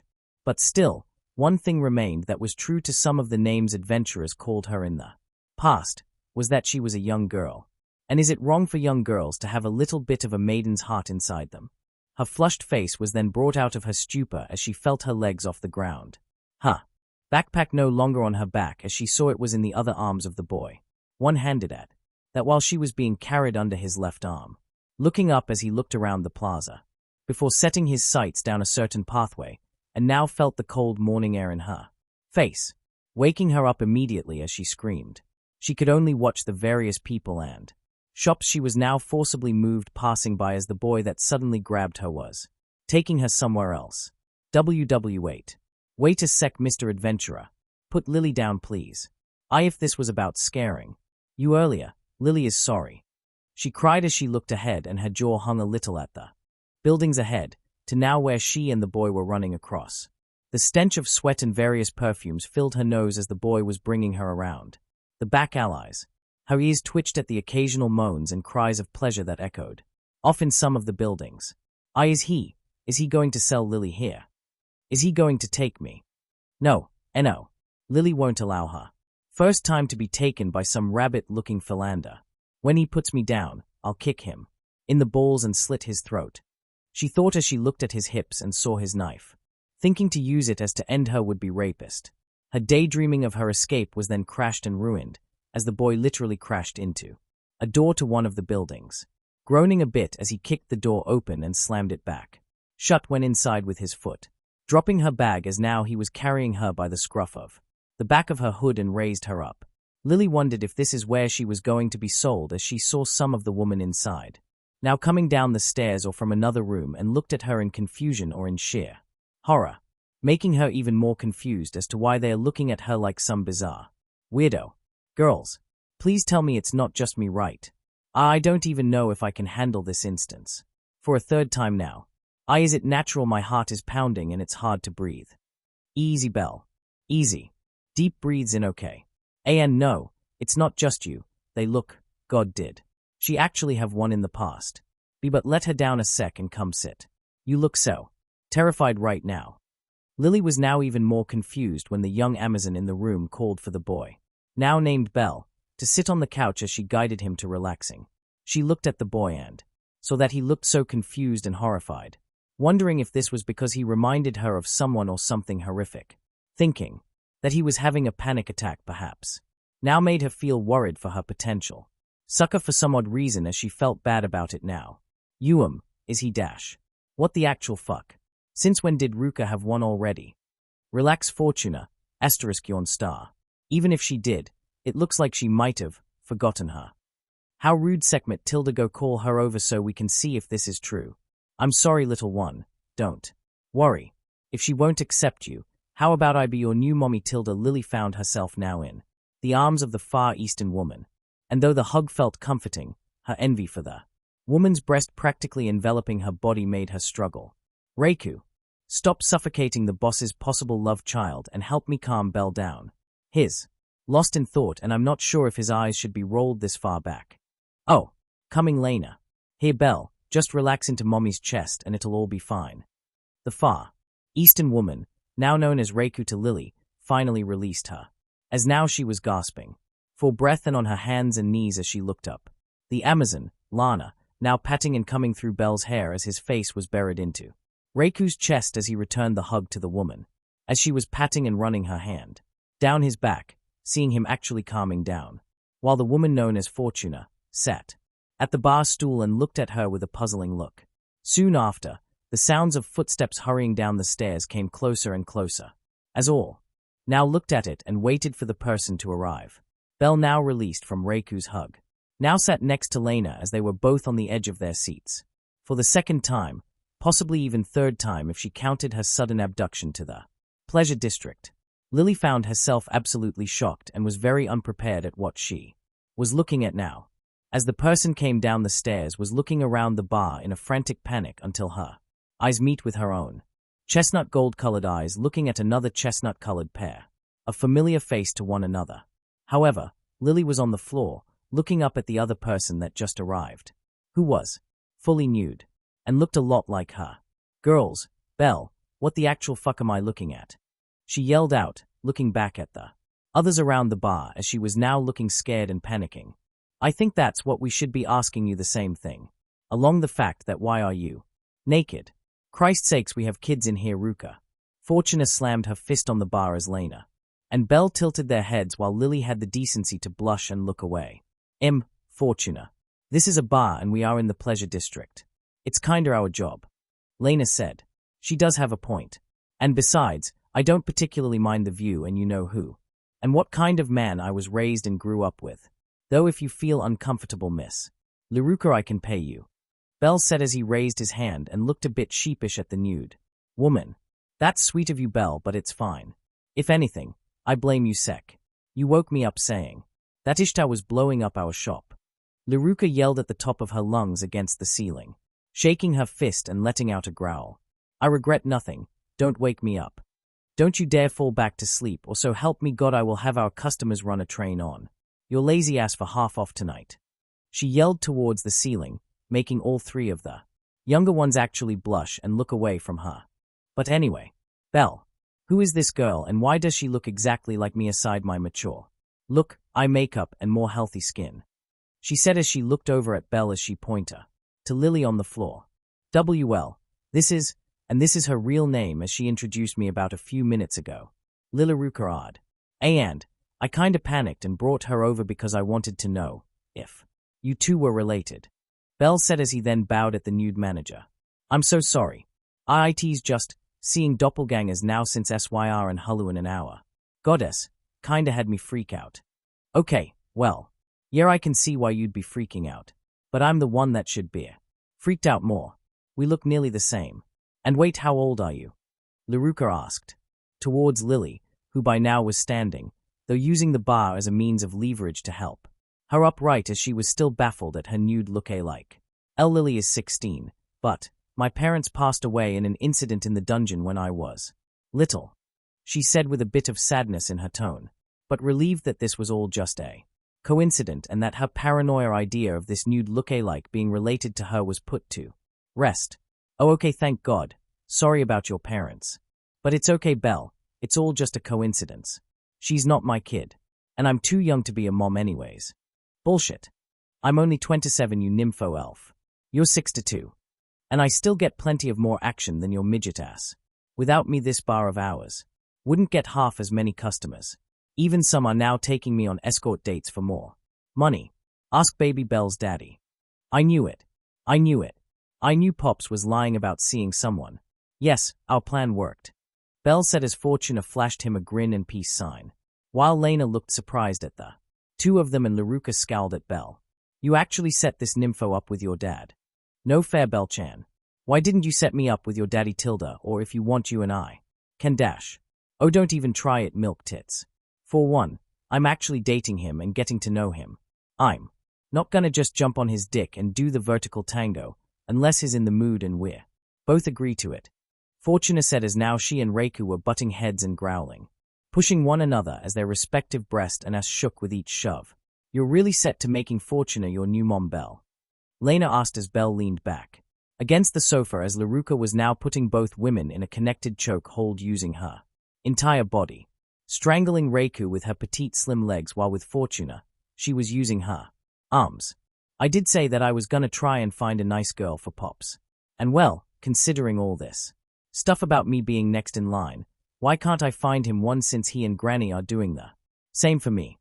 Belle said as he looked at Lily as he motioned for her to join with them on the couch. At this point, Lily couldn't even argue or question why and how a Paolum woman was able to choke the two taller women with such ease, avoiding their little scuffle and ignoring the pleading looks Fortuna and Reiku gave her. She made her way to the couch, dusting off a spot and sat down next to Belle and Lena but gave her a little more space away from them. First, I'd like to apologize for, well, all this. I kinda was paranoid and had some similar experiences to this. So sorry for wanting to make sure if this instance was real or if I was hallucinating. Belle said as he bowed his head at Lily, now waving her hands at Belle. It's fine. Well, the world is still a big place. So I can't blame you for this. Though, a little warning could have been nice. I'm sorry. The name's Belle Cranel, and earlier you asked about joining me in the dungeon. I actually wanted to ask how it works with supporters and contracts with adventurers. Do we make a contract, or do you have a schedule I need to keep in mind? Belle asked as Lena was observing the two quite intently. Something's definitely off about her. A supporter with that large of a bag I can get. What I don't get is the items inside it. Asterisk sniff asterisk some of that is poison and numbing solutions. And tipped arrows. Lena's eyes narrowed as Lily was explaining the conditions and other offers supporters would give to adventurers and talking about some examples of contracts dealings. She's wearing that tattered robe, but underneath it there's not much protection. I can guess. Maybe a tattered top and shorts, or a skirt. And the tights around her thighs from what I saw are torn as well, meaning she's not one for defensive support or assists. More like she's a range fighter and a hit-and-run specialist. She thought as she relaxed herself, though subtly, shifting her eyes to Laruka who saw them and lightly nodded back in discretion. I see, so technically I can't hire supporters to join my crew unless they are more suited after a few dives with the clientele and then can determine if they want to join. Belle asked, slightly disappointed that he would have to wait for Lily to join him, and that would be a big if she wanted to. No, though your price would be tempting for Lily, consent and mutual agreement for both parties must be taken if a supporter is willing to make her exclusive contract with a client. She said, though part of her was very, very tempted to accept the offer he made to join his little crew. He must have come from some rich blood to offer that amount of valise and starve himself if his looking for more party members. She thought as now getting the ideas in her head to keep him around longer than she would to milk him for all he has left and for every valise he would earn in the dungeon. How about this? We spend some time dungeon diving together, let's say, for a week. And after that, you can decide if you want to join my crew or not. Even then if you don't, I'll still pay you with extra for all the work you'll be putting in with me. Belle suggested as Lily blinked. Well, actually that does seem like a fair deal. All right then, Master Belle, Lily will be your supporter for the week. Please take good care of me, and I hope you'll be fine with my decision about joining your party, she said as she bowed at him a little, though wondered why he looked at her with a confused expression and tilting his head to the side, making him a bit cute. Party? No, nothing like that. I mean join my crew, Belle said, making Lena and Lily confused what he was talking about. Belle, don't you mean a party to go to the dungeon with? That's typically what you call it. Lena said as Belle leaned back against the soft cushions of the sofa and smiled. Hands over his head as the two girls looked at him smiling. Nah, I mean my crew. What I see it and understand it is that a party is more like a band of other adventurers diving in the dungeon to earn more valise and drops. Sure, they can become Friends or more likely be the same members from your familia. But that's not what I want. Then, what is this crew? How would you say it's different than a party? Lily asked as both girls then felt an odd sensational shiver crawling up their spines, seeing Belle's smile growing, even wider as he had his arms in the air. A crew is more than a party. It's like a familia in of itself. A family. A group of motley, adventurers and interesting people that explore and go on amazing adventures no one has ever been on before. Riches and treasures. Amazing sights this world has to offer. A band of people that don't care about the riches and fame people give them, would explore and hunt in the dungeon, for the thrill of it. Both girls were in awe and silence after his explanation. Lena was more in awe and now wondering how Belle could turn her on after such a rousing speech and explanation of what a crew meant to him. Lily, on the other hand, was confused. For a moment she wondered why did she continue her own set goals in mind and instead of taking Belle's ideology about adventuring. The way it sounded to her made it seem he was utterly free. Free of anything and everything and just diving in the dungeon for the sheer joy of it. No shackles or chains on him or any necessary goals or task to bind him down. That's quite the passionate idea of a crew you have. Please respect Lily's decision. After the end of our contract for the week, should we start this contract of ours today or rather wait for tomorrow? Today. Let's go dungeon diving today. I'll show you how much fun it can be if you decide to join my crew. Let's go. Bye girls. CYA around Lena. Belle said as he hopped off from the couch and grabbed Lily by her arm towards him, now cradled in his arms bridal style as he slung over her bag over his shoulders and ran out the brothel, with Lily's screams now echoing into silence as the rest of the girls waved him by. Passionate speech aside, you girls picked up on her, didn't you? Laruka said as her eyes narrowed, looking at the rest of her staff and got the view of serious looks on their faces, with the exception of Reiku, who was smiling so deadly it couldn't withhold her leaking bloodlust and now had a large axe with a golden blade in her hands. Better tell my future hubby about Belle's new supporter after our date later this week. Better yet, why don't I have a little chat with this girl? She needs mommy's approval to be going out with Belle. Lena, take whatever time off you need this week and keep an eye on that girl. Report back and intervene when needed. But don't let Belle see you all right. Laruka said, ignoring Fortuna and Reiku as Lena got off the sofa and saluted to the short and still naked Paolum woman. Roger that. Also, why haven't you put on anything yet? Because I'm stuck dealing with these two idiots first and haven't gotten back to my room yet. Idiot. Still, I kind of felt sorry for the girl just now. Laruka admitted, earning her girls confused looks upon their faces as they stared at her. Take all what we saw her reacting to and talking to Belle. She had no idea what Belle's done. Around Orario, there wasn't even a hint of hesitation or second-guessing about him when he talked. Laruka said as she crossed her arms and smirked. That poor girl. She's now stuck with Belle for an entire week diving together in the dungeon. I wonder what would break first. Her spine after we tell Hayden and from us after. Or her sanity. Lena asked with a puzzled expression as she walked out the brothel to follow Belle and Lily, 10 minutes after leaving the midnight veil. T too fast. Way too fast. Lily screamed at the top of her lungs as she was then splashed with another few drops of monster blood on her face, her screams echoing the dungeon walls as a plea for this wild nightmare to end.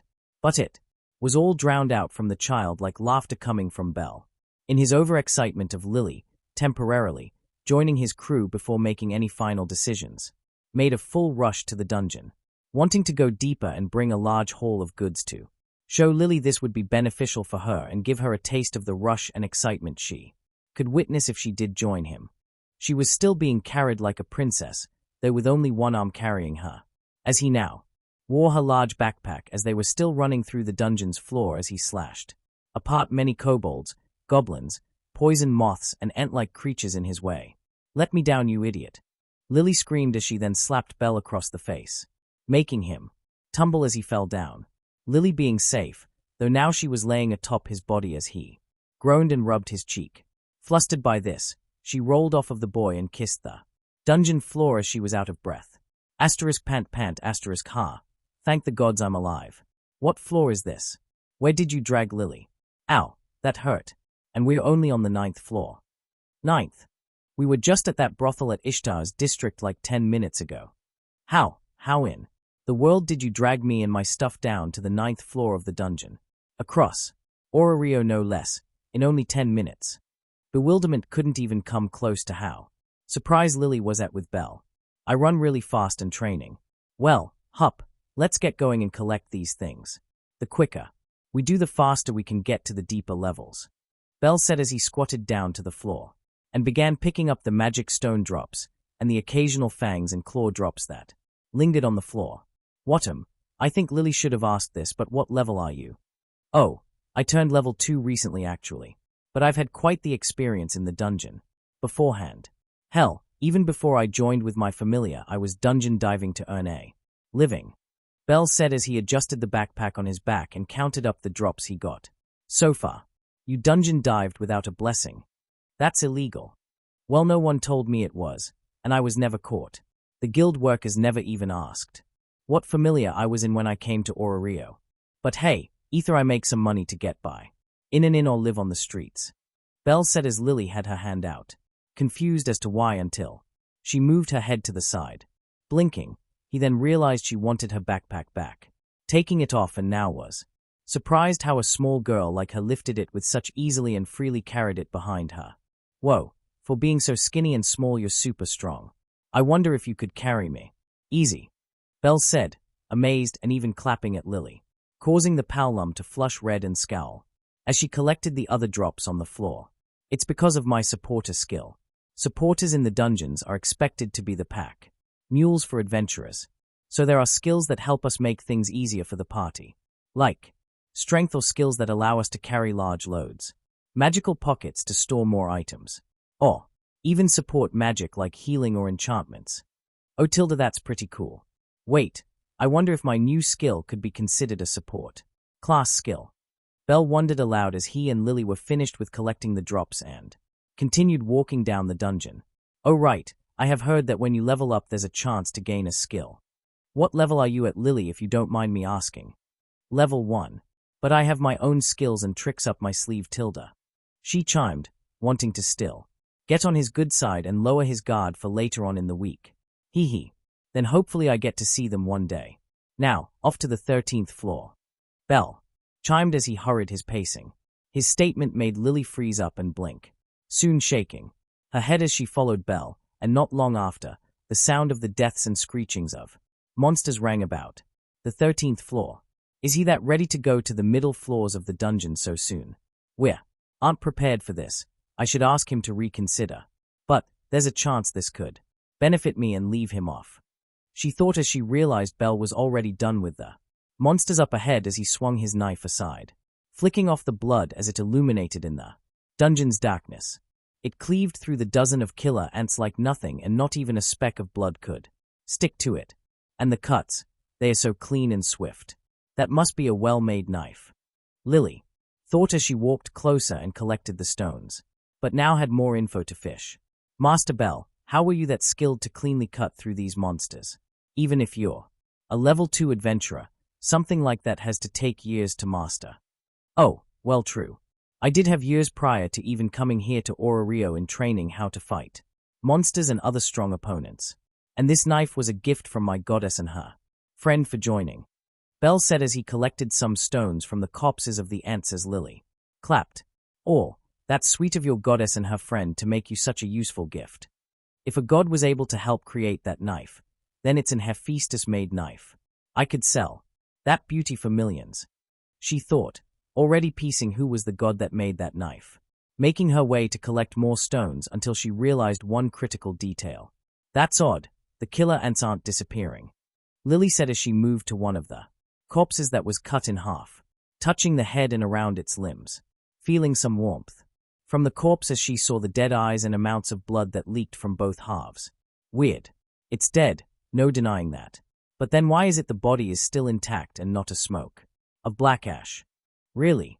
Belle screamed out, startling Lily as she watched the white-haired boy going wide-eyed and now turning all around the floor, shaking his head left to right and hopping to all 4 directions before he raised his hands in the air with the knife still in his hand.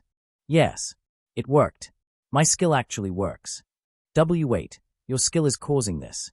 Is it, Hunter? So is he part of the geisha family? Or could it be a side effect of the normal, Hunter, skill? An adventurer has the option to choose from after a level up. Yeah. See, while I was in the hospital after a certain accident, my goddess updated my status to help with my recovery. And not only did I level up from it apparently, but I got a skill while I was asleep. I guess this is part of what it can do.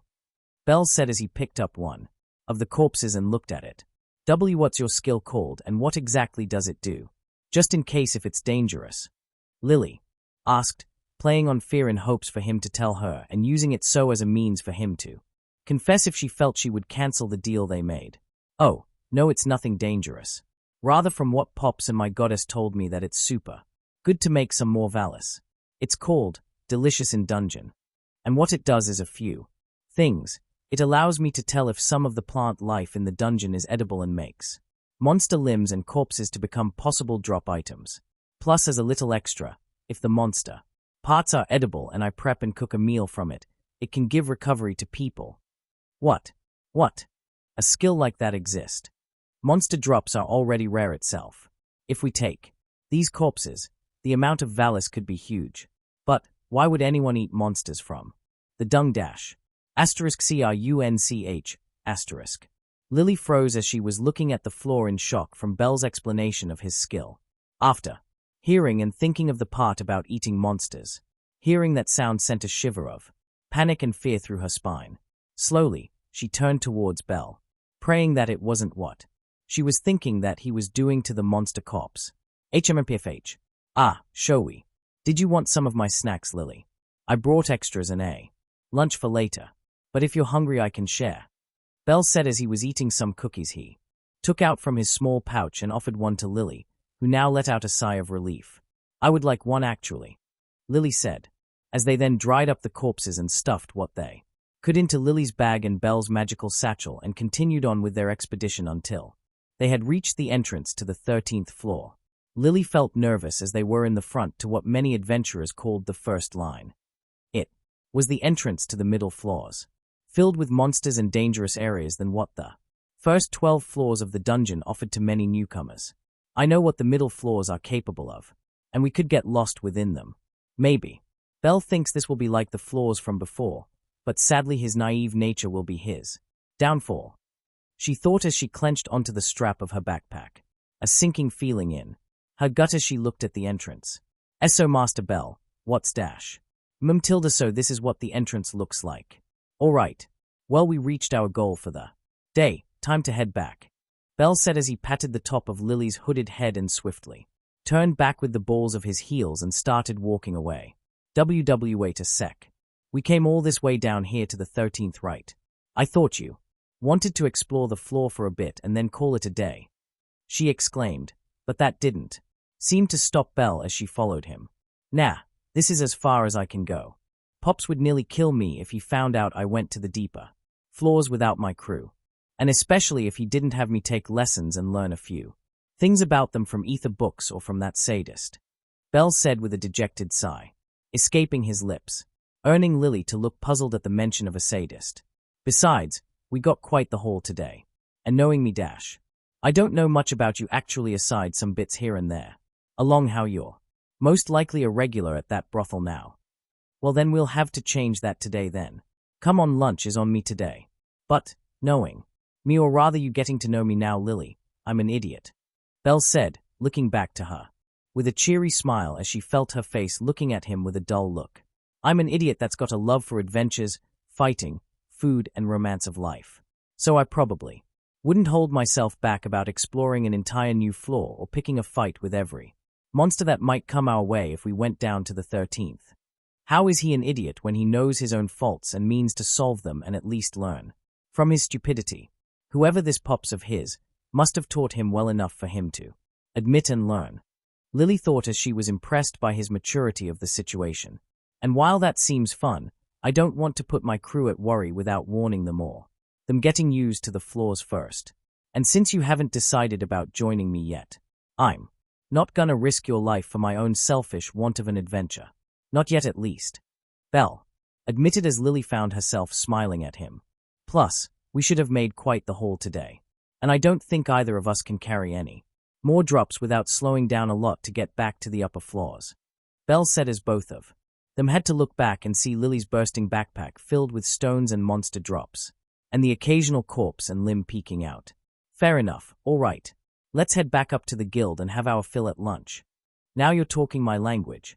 Unknown to Belle or Lily, Lena was observing them both as she let out a small smile, hiding behind some of the dungeon's rocks and terrain as she watched them leaving the entrance to the 13th floor. To recall her findings as of so far, well, she had a few opportunities to leave Belle alone and stranded, though I don't think that would have happened. He's more aware of his surroundings. But she was hesitant, maybe rethinking whatever she had planned for him, and she seemed generally surprised about Belle not going down to the 13th. She said as she made a mental list of Lily in her head. Maybe she's not too bad, but she's definitely a crafty one. Better keep a closer eye on her if she actually does snag Belle's cool-looking knife, and maybe see who her clientele list is and her other jobs with other adventurers too. This definitely isn't her first time, and let's see what she does to the others. She muttered as she swiftly followed them behind, making sure to stay in the shadows or out of their sights. Sometime later, Guild. THTH 3 million Valis. Haha, we're rich, Lily. Belle quietly and silently cried in joy as they were now staring at the large sacks of Valis on the table. Lily's eyes couldn't believe it at first, when they were told the estimate. But after emptying their bags for all the stones and drops they had, watching the startled and horrified looks on the guild members' faces when they turned in the corpses, and waited nearly over an hour and a half for them to count, separate and store the money for them. Here, she was now forced to eat her own doubt down her throat. So, how would you say about joining my crew after seeing today's results? Belle said with a snicker and grin on his face so wide, Lily thought it would freeze up and or end up in the hospital for them to try and get it to stop. As tempting now after seeing this, Lily won't be swindled in with money. Please, master. Belle, be patient for Lily's answer. HNGH. Thought I had you, but fine. Please try to bear my eagerness till then. It's just, I can't help it. I feel like with you and my crew we can turn the whole dungeon upside down. Belle said as he was practically dancing and hopping in place and extremely giddy. Lily will try. So now let's split the profit. She was then startled with the amount of Valis he was taking out of one of the bags and putting it into the other, and then scooting the one with now more money to her as he tightened up the bag and placed it in his magical bag, watching it get instantly sucked inside and adjusting it to his hip. All right, well that settles the pay. Now come on. Lunch awaits and I am starving for some stir-fried noodles. W8. Master Belle, are you that reckless with money? We should make an agreeable division of profits. Why not 50/50ths? Or if you want, then we could do it 60/40ths for you so dash. Nah. Besides, you did a great job in watching my back and helping me pick up everything. Belle said as he crossed his arms over his head and smiled. I noticed that you had a crossbow in your cloak arm and saw the arrows off in the distance at the walls where the other monsters were pinned at, and I could tell by the leaking residue falling from the walls they were paralyzing and poison ones. You really had my back covered with that variety of range support. So I felt that you more than earned the amount I gave you. Master Belle. Lily was surprised. Sure, she was doing her job, but she was never expecting her to be compensated for her effort into the work or for him to notice how she helped. Before, it was always following orders, no matter how rude or painful her clients were to her, and her getting the small change and pay at the end of it all. Plus, I think this would be a bit suitable for an apology. You know, for this morning. About dragging you to the girl's business. Well, all right then. But I'll only accept it this time. Next time we go to the dungeon, we're setting a good ratio of the profits split between us. Got it? Hee. All right, I got it. We can talk about when the next time we go and what to split over. Some food. I know a good place that's always treated me right, and I sometimes can convince the owner to give us a bit extra for no charge. Really?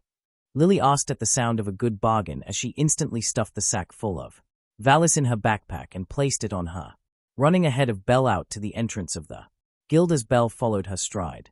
Let's hurry then, Master Belle. Better hope Lily doesn't make you lose all of your Valis over lunch. I'm gonna go all out. Now you're speaking my native language.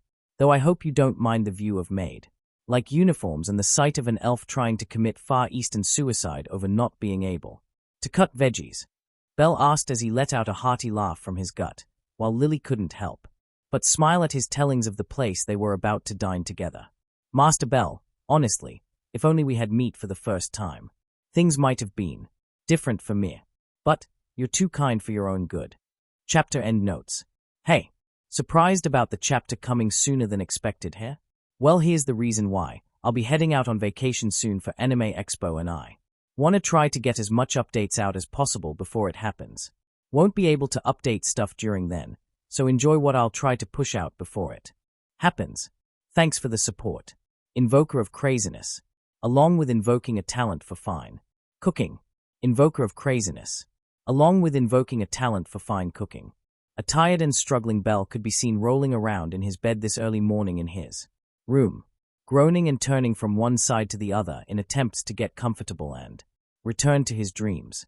Yet sadly, this morning's sunlight was being rather annoying like Aina in his opinion as the rays were hitting his bed, making him feel too warm and awoke him, as he now tried to turn in his bed to find cold to make him fall back asleep.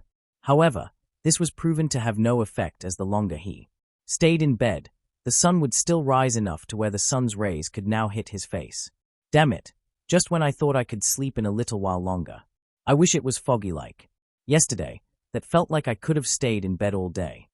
Bell muttered as he rolled over to the left side of his bed and pulled the covers off himself, stretching his back as he raised both arms up, moving his neck side to side to hear audible pops and light-sounding cracks coming from his neck as he slid down from his bed to reach his sandals that were on the floor, slipping his feet in them as he walked away from the bed, in nothing but a pair of oversized shorts he wore to sleep, making his way into his own restroom a few feet away from the bed as he turned on the lights and now facing the mirror he had over his sink, staring at his tired face in the reflection, while rubbing one of his eyes, blinking twice to notice he had eye crust in the corner of his eyes and a little bed head that wasn't much different than how his hair normally looks, chewing on the faucet as he briefly washed his face first before brushing his teeth thoroughly and gurgled out his mouth for rinse.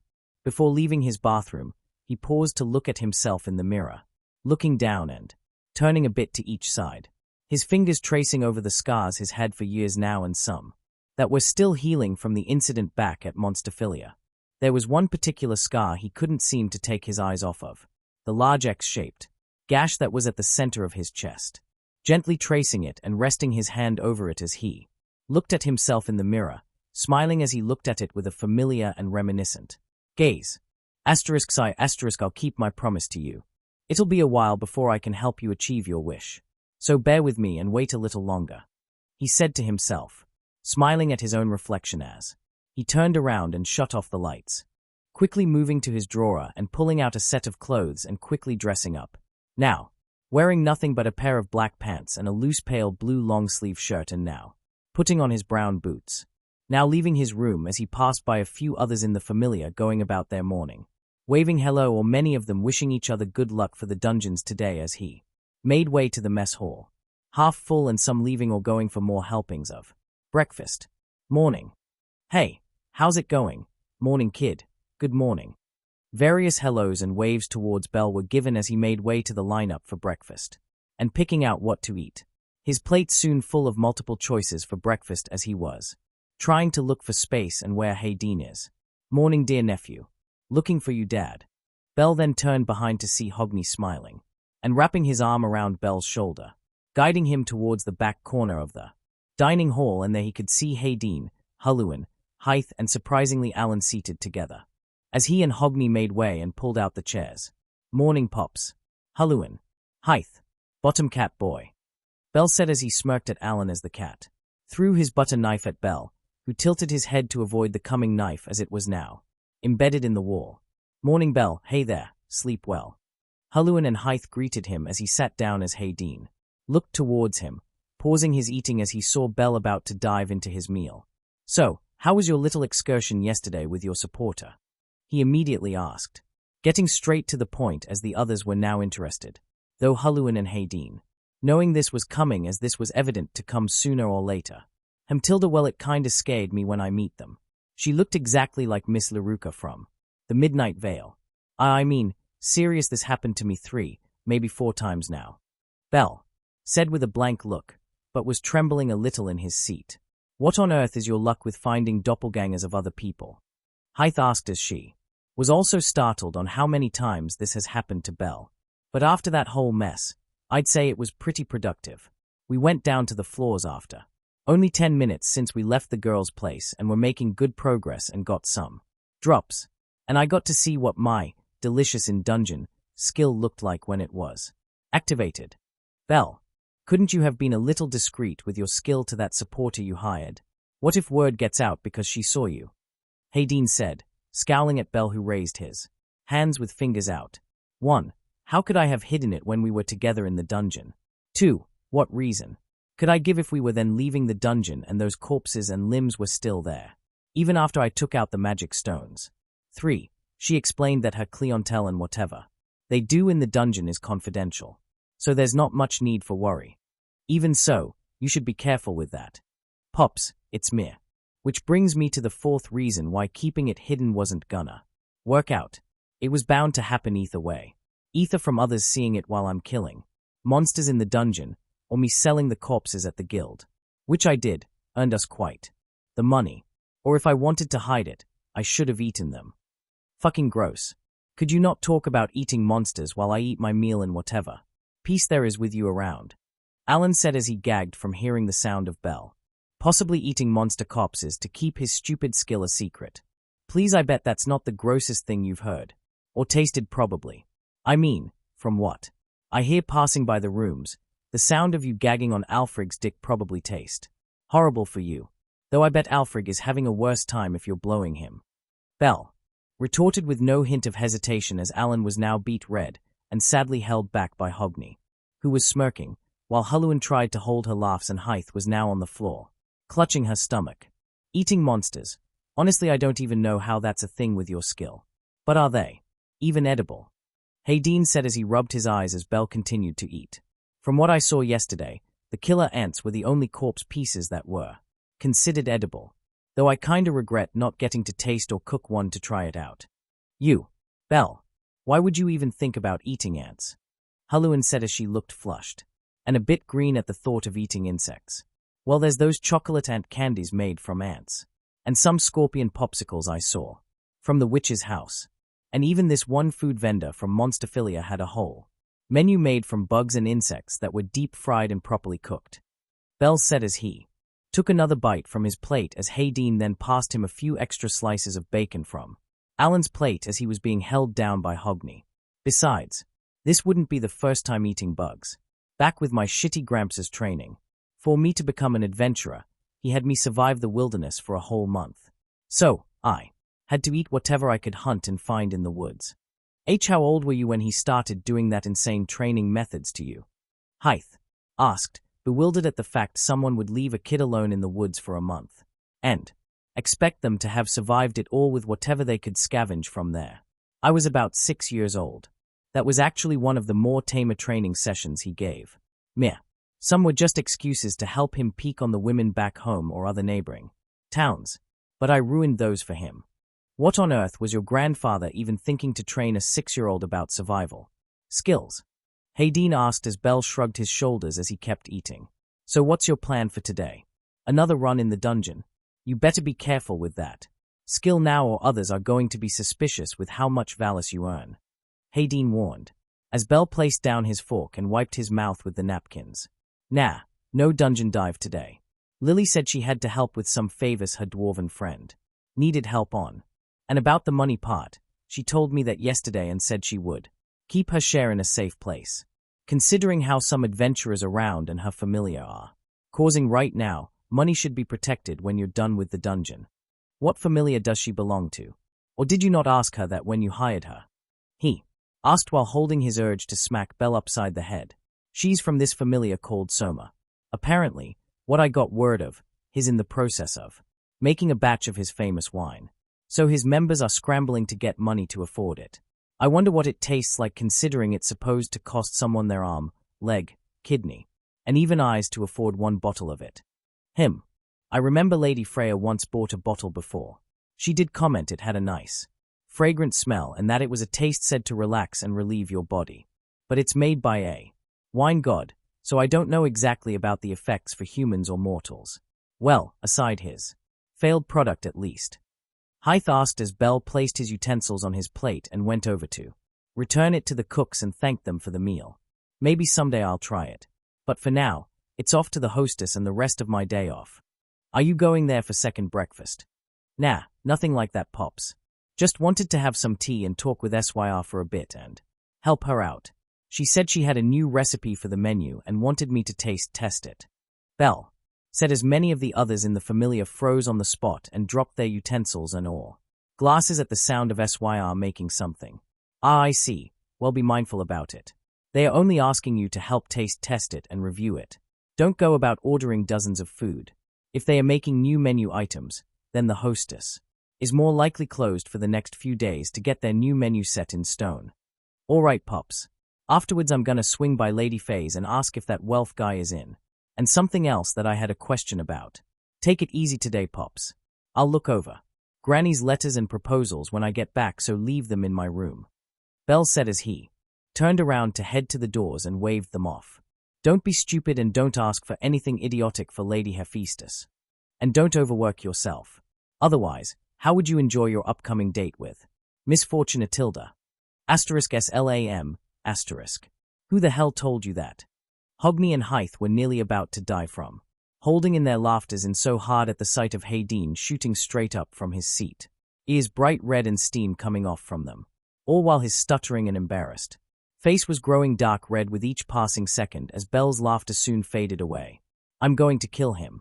I am definitely going to kill that idiot son of mine when he comes back. Here and when we go over his lessons tonight. Hayden muttered as he slammed his fist onto the table and had his hand over his face, slumped in his seat and trying to calm himself down from the embarrassment his son gave him over his personal life. If you did that, wouldn't the Queen kill you too? And don't blame him too much. Miss Fortuna kinda spilled the beans when he introduced Lily to us yesterday. A voice ran around the small group as Alan and Hogney instantly drew their weapons and looked around. Halloin and Hythe blinked, checking under the tables and around them who was talking. That woman, fine. I'll let this pass. Now get out of there, Lena. What brings you by a side? Your report from yesterday. Hayden said as he reclined into his seat.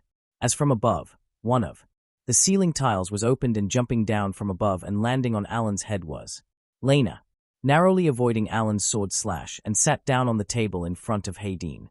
Well, I did tell boss woman I'd keep an eye on Belle and that Lily girl. And I'm here to tell you. I'll be following her today and see what else she's doing, as well as some protection towards. Huh. Lena said as Hayden nodded in approval, while the other four in the table were baffled at how easily she came into their home. Very well. I approve of your plan. Did anything suspicious happen yesterday when they went into the dungeon? Aside the items she was carrying in her bag, while which can be considered suspicious, supporters do carry poisons and other concoctions for monsters. So I really wouldn't know what her plan was with them entirely. But it's painfully obvious that she's oblivious to who Belle really is. Lena said as Hayden placed his fingers to his chin in thought. That could be advantageous to us actually. I'll send word to the Fays to assist you in reckon and spy work for the remainder of their deal. Also, given that she's from Soma, watch out for any of her other familiar members. Those drunken buzzards have been on the prowl as of late, for any scrap of Valis they can get their hands on. Aye, Belle's dad, Lena said, giving a salute to the man and making Halloin smile as Hythe and Hogney were wheezing silently and slamming their hands on the floor. Though, I do have something to add into what I saw. I think Belle might know she's not exactly what she claimed to be. She added in, making Alan and Hayden blink. Hold on. Are you saying that the stupid rabbit knows she's acting a bit suspicious and still playing along with her? How can you even tell? He asked the Amazon as she covered her mouth and looked up to the ceiling. Well, it's not 100% certain that I know he knows. It's more like the look in his eyes when they were talking, and he asked about her, what they did, hobbies, life and day-to-day things they would do. He had this focused look in his eyes when she would talk to him, and it got, I dunno, a look of understanding when she mentioned some personal issue. of her with her familia. Lena explained, trying to sound it as to make sense to the both of them. Him. Well, for now I'll trust him. If there's something he knows about her already, best wait and see what he does. If not, then we have time to intervene. Thank you for your input, Lena. No problem. While I'm gone, want me to ask Fortuna when you two want to meet up again? For date night. Yes. As while Hayden and Lena were talking, elsewhere in Orario, at the hostess of Fertility. Normally the small pub would be filled with customers and the girls busy as can be. Yet, today, the pub was closed for all. As inside the pub the girls were seated at the bar, watching. Quite the spectacle happening in the main hall of their happy little restaurant. Like hell you will be cooking for Belle, you silver-haired harlot. And you can. How many times did you make mistakes in taking orders, lowly big boobs? What? Did your brain go straight to those things? The girls of the hostess were honestly surprised, and yet not at all when the question came about who would be cooking today's new menu items for the pub. When hearing from SYR that Belle would drop by for his opinion on their new menu items, Hestia took it upon herself to offer that she would cook for them, which evidently sparked a fury in SYR. At first, it was a calm exchange of words and self-sacrifice of the two of them to make Belle a meal. Then it escalated to small jabs at one another about their skills, to then about how clumsy they each were when the pub was busy, till at one point it became insults about their bodies, and hence why now Ryu, Anya, Chloe, and Lunoir were watching the two now, gripping at each other's face and hair as they tumbled about on the floor. I get the feeling we should try and stop them, Naya, Anya said as now they watched as SYR topped onto Hestia as she grabbed the small goddess's pigtails and began to yank on them. Hard. If we do, I feel like things would come to a misunderstanding when Mama and May come back from getting the rest of the supplies. Do you really want to risk Mama punishing us by mistake for fighting? Lunoir said, wincing at the sight when Hestia rolled over and pinched the inside of SYR's thighs and twisting them. Charlie horses were nothing to scoff at. You idiots are all getting punished regardless for not stopping these two idiots. They all flinched as they heard Mia's voice, kicking open the saloon doors of the pub as she let another cat girl inside first with bags of groceries in her hand. She wore a white chef's outfit, completely buttoned up and her long sleeves rolled to her elbows. Around her waist was the hostess's usual colored apron with their tiny emblem on one of the bottom corners, brown-heeled boots and an ascot around her neck and a cap with 2 holes on top for her cat ears to pop out. Enough of your stupid arguing and bitch fighting, MIA said as she grabbed both girls by the collars of their uniforms and smacked their heads together. A loud KONK sound came from their heads as they were now wincing and tears falling from the corners of their eyes, rubbing their foreheads to soothe the pain, but it didn't help. As soon after, MIA then smacked them both atop their heads. All right, you little shits and lazy asses, line your asses up, front and center, she yelled as immediately all the girls, including the one that came with MIA through the door, lined up straight before her, their heads held high, and for the cat girls, their ears pointed up in attention and their tails straightened out. Today isn't just going to be like last time where we make new items and slap it on our menu, ladies, because today, thanks to the idea and invitation from our laziest and yet somewhat competent worker dash Mema. Silence. Because of SYR, we are going to have the kid over to help taste them, give his advice and opinions about them, and what other types of food we can provide and serve to our pub. And since you two morons can't decide who is going to cook for him, then it'll be May. MIA said as all of the girls looked over to the third cat girl in their staff, the one that came in with MIA, all blinking in surprise. But to all aside Hestia and SYR, it made the most logical sense. May was their head chef, hence she cooks the new items and recipes she came back with from her small journey outside Orario. Wait a second, Miss Mamau, MIA. Permission to speak. Permission granted, tiny god. But make it fast. We got no idea when the kid will be here, so the sooner May gets in that kitchen the better. We're ready to take notes and to prep our presentation. Thank you. Why does she get to cook for Belkuin? We all need to learn the recipes. So why not have some of us cook to get used to it so we have more capable cooks for when it gets busy? Hestia asked as MIA smirked and crossed her arms. Very nice suggestion and reasoning, tiny god. Yes, while having you girls get practice with it. Unfortunately, it's not worth having you all cook. One, being that it's a waste of food and we don't have all the items needed to make multiple of the same dish. This is a practice test, so we can finalize it later. Two, because ultimately, it's me, May, Lunoir and Chloe that are the better cooks in this place. Mama, that's hurtful. Why must I be cursed with killing the ingredients? Where is my wooden tray? I have failed my kind. I have it under lock and key, you stupid elf. I don't need you trying to repair your kinds. Honor over your clumsy inability to chop vegetables right. You can cook, but you can't make the simplest cuts to even a potato. MIA said as Ryu collapsed onto her knees and now looked at the floor. Mama. I've been out of the loop now about who's coming to help us taste test the new dishes. Is he that special? May asked as she raised her arm a little, her tail straightening, more as MIA turned to her with a gleam in her eyes. May, let me put it this way. The kid that's coming in had drops nearly over 100,000 valis, sometimes up to 5 times that a couple days or every few weeks. It's why these morons have some extra spending cash on them now. How we've been getting more business for his suggestion to hire this tiny goddess here, and why we have better equipment. In the kitchen, she said as she walked over to the cat chef. She slammed her hands onto her petite shoulders and gripped them slowly, smiling dangerously as May was now trembling in place as her eyes were watering from fear at the look of Mia's eyes. If he approves of your cooking and our new menu items, we are going to be swimming in a giant pool of valis for the rest of our lives. Do what you have to in order to get him to keep coming in here to keep spending and eating. Mama, why your eyes? I can see valis symbols in them. Cook like your life is on the line. Give him a show with your cooking. Seduce the boy or marry him to get him to come in here just to see you and spend money for your cooking. Hey! The rest of the girls cried out in annoyance and glared at their boss. If you wanted him to keep coming here, then why can't I seduce him? He comes in to visit me a lot already. So why is it you're okay with May seducing him? Syr asked as Hestia then joined in soon after. Belle's already got me making his dungeon lunches. If it's to shag him to come in every day, then let me do it. As a goddess, I can use my charms to lure him in. Plus, he's a growing boy. My chest is the best one here. Nya, no fair mama. Let me pounce on white hair. I want that hot piece of ass of his.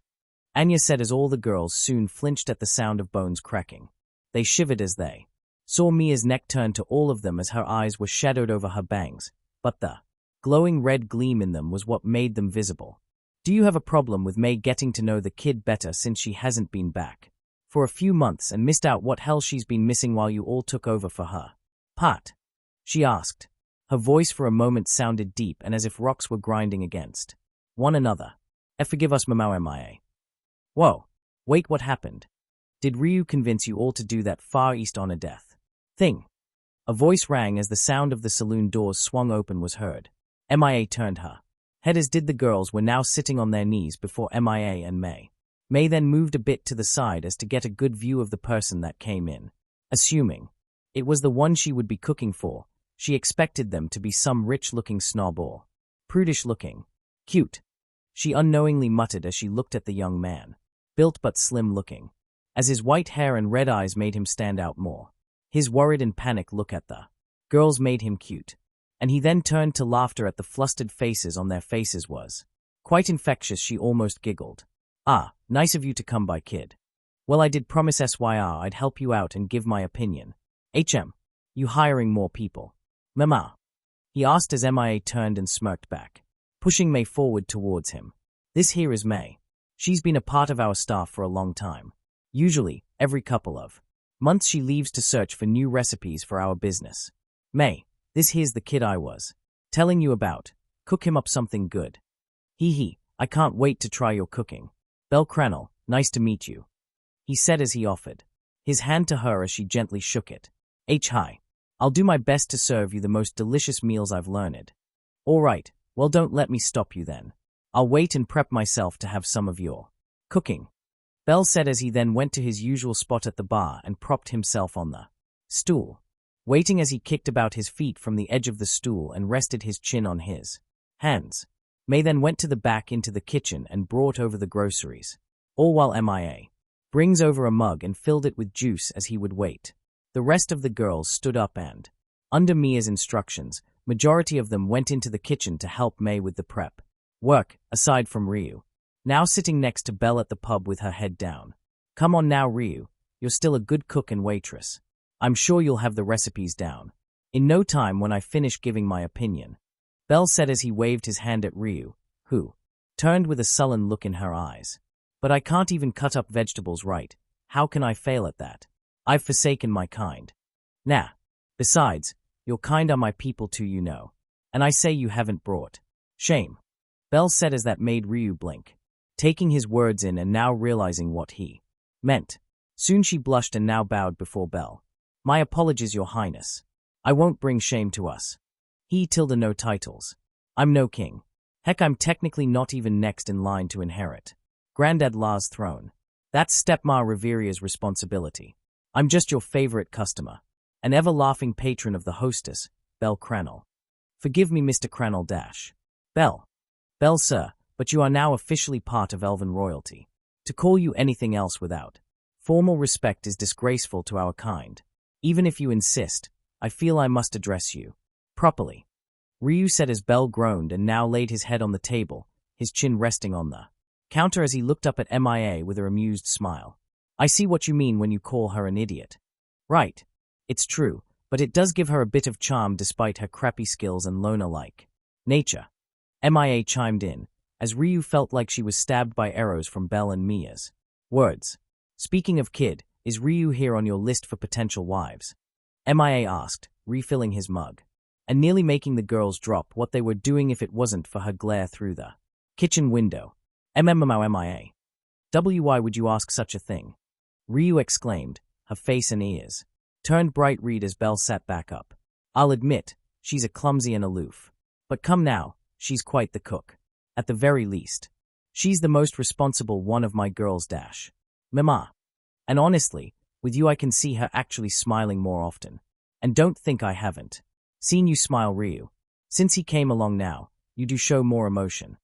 MIA said as Ryu now had her hands touching her face, feeling if she was smiling right now. Plus she's quite the beauty, Belle admitted, joining into Mia's list of compliments for Ryu, saying it as if it wasn't difficult to say and taking another sip of his mug, but not seeing the shocked look on Ryu's face. Mao tilde Belle.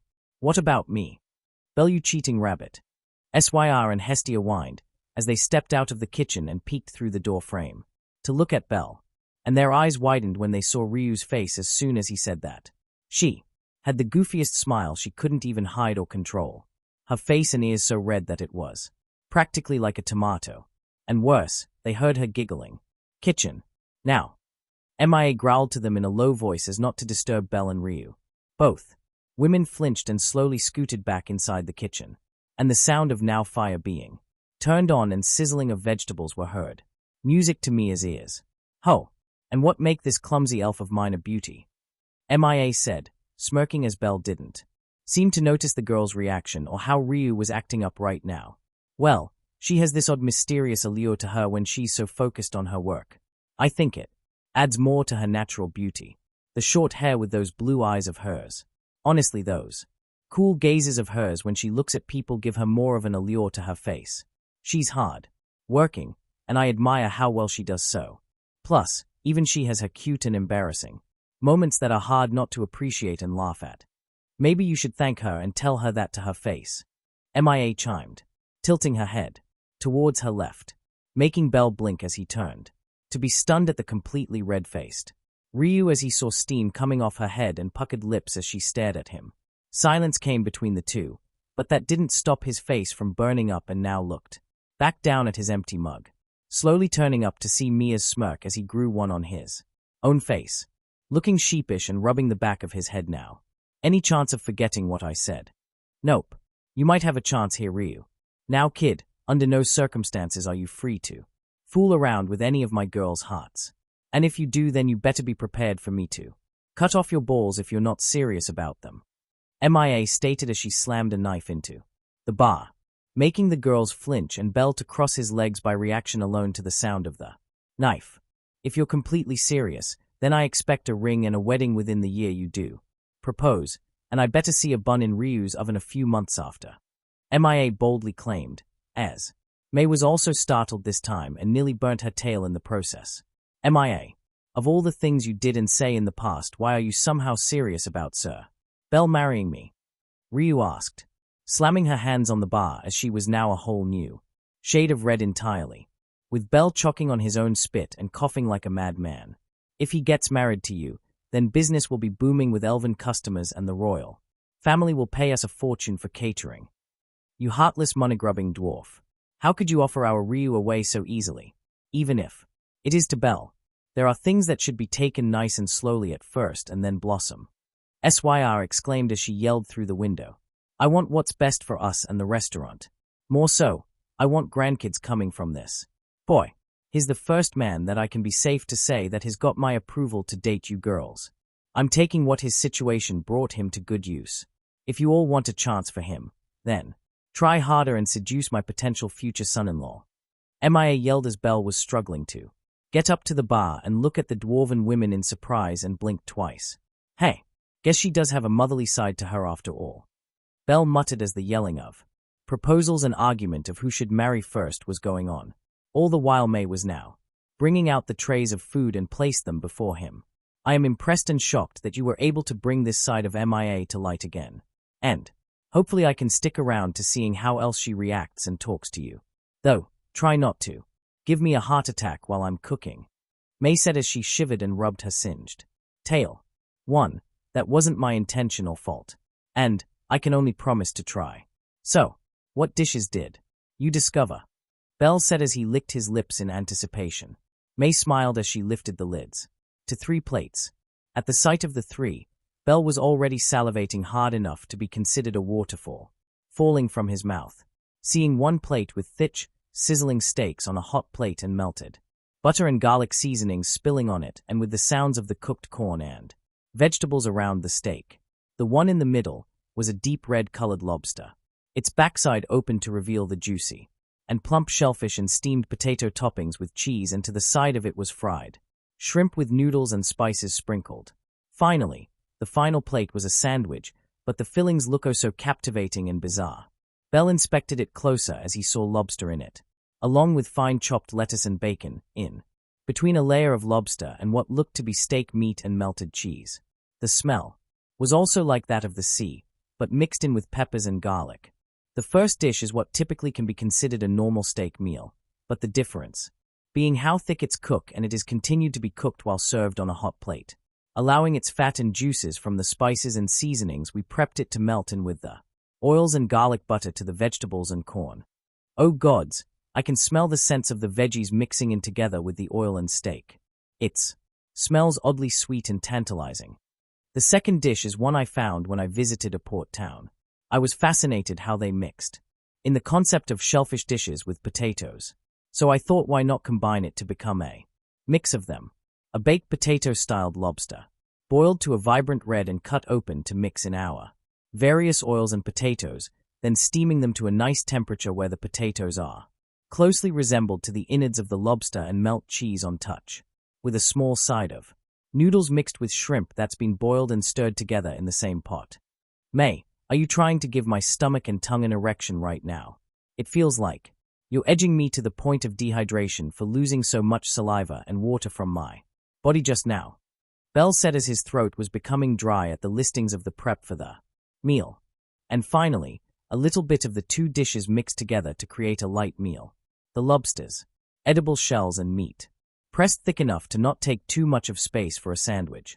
Toasted garlic aioli bread, sandwiching layers of lettuce, finely chopped. Then several thin, lightly charred steak slices and cheese. Tomatoes along with tartar sauce as to complement both types of meats, along with the bacon cooked to the fine point where it's chewable and yet leaves a crunch in your mouth. May finished as she bowed before her presentation. *BANG*. Fuck me. EP. May yelled in surprise as now she watches Belle now starting to devour and savor the first dish, his lips smacking and sounds of gulping down the food as if it was water. His loud chewings and crunching of the vegetables as she watched him mix the steak together and bite into it again, even starting to worry as he took the corn and bit half of it off and ate it. What? May, what are you doing to Belle? Hestia panicked as the girls heard Belle's roar and quickly turned to the startled cat girl. Naya, I've lost to May of all people. I thought I would lose to Syr or at the very least Lunoir. But not from one of my own. Oh wait, false alarm. He's just going at it as usual. Anya said, as the girls then noticed how Belle was devouring and licking up the plate thoroughly. How is this normal for you?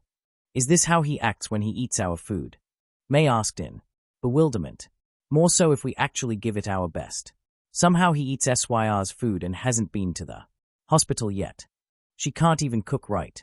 May exclaimed as Syr sent her an irked look as the sounds of sizzling and something wet hitting something hot was heard. Oh wow, he's really going at it with that hot plate. That's kinda sexy. Chloe said as she bit her lower lip, watching Belle lick every morsel of scraps and meat juices from it, slurping up the remains that linger on his drooling tongue before now eating out the lobster dish. Even making the rest of the girls blush and Mia to look sheepish and groan. He's supposed to give us feedback about this. May, did you tease him at all when you presented them? And no. All I did was explain how I cooked them and what was part of the plate and sides. Oh my me, you did tease him. No, scratch that. You were putting him on the edge and now he can't hold himself back. You harlot, Hestia said as she blushed, listening now to Belle, sucking out the rest of the shellfish from the husk of the lobster and now slurping up the noodles and shrimp. Wow, it actually took him longer to get to his third plate. This is showing some good signs. Mia, when was the last time it took him this long before going to another plate? May's word. Teasing and edging Belle did something to get him to really savor her skills with her hands. Lunoir noted as all the girls went wide eyes and now looked in awe at May. Please don't phrase it like that. May, you're joining Ryu in seducing that boy and giving me grandkids. That way they'll have your skills and his appetite to give us more good cooks and leave me to give the restaurant to you someday. Why not me? Syr, Anya and Chloe shouted. Why me? I barely know him. He's cute and all, but I don't know much about him. May exclaimed in embarrassment. I knew it. Lunoir, Hestia, and even shocking May, Ryu muttered under their breaths. Asterisk crunch, asterisk asterisk crunch, asterisk asterisk smack, asterisk. Oh, Tilda is almost done with the sandwich. You're right, Lunoir. All right, kid, finish that meal and tell us what we need to know. Don't you dare hold back on us. Good job for pointing that out. Good enough job to take a few days off. Denied. What if it was to get a date with Belle? Approved. Denied. The girls exclaimed as they leered at Lunoir, who merely stuck her tongue out and blew a raspberry at all of them. Asterisk clack asterisk. Gar tilde oh, crap baskets. How long was I zoned out? All I could think about was the food and savoring each speck of it. Belle asked as he set the plate back down and looked at the girls staring at him normally while Ryu handed him another mug of juice. It actually took you about almost 30 minutes to finish 2 plates. That last one was about 2 minutes. Maybe 3. But enough about the time. Tell me, boy. Give us your review on it. And no fucking holding back.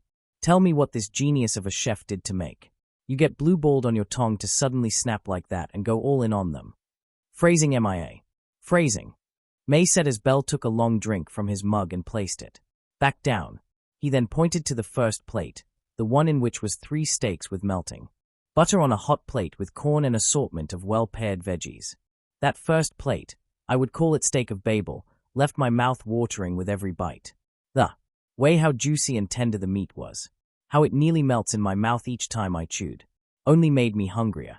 And it had a sweet aftertaste to it thanks to the veggies.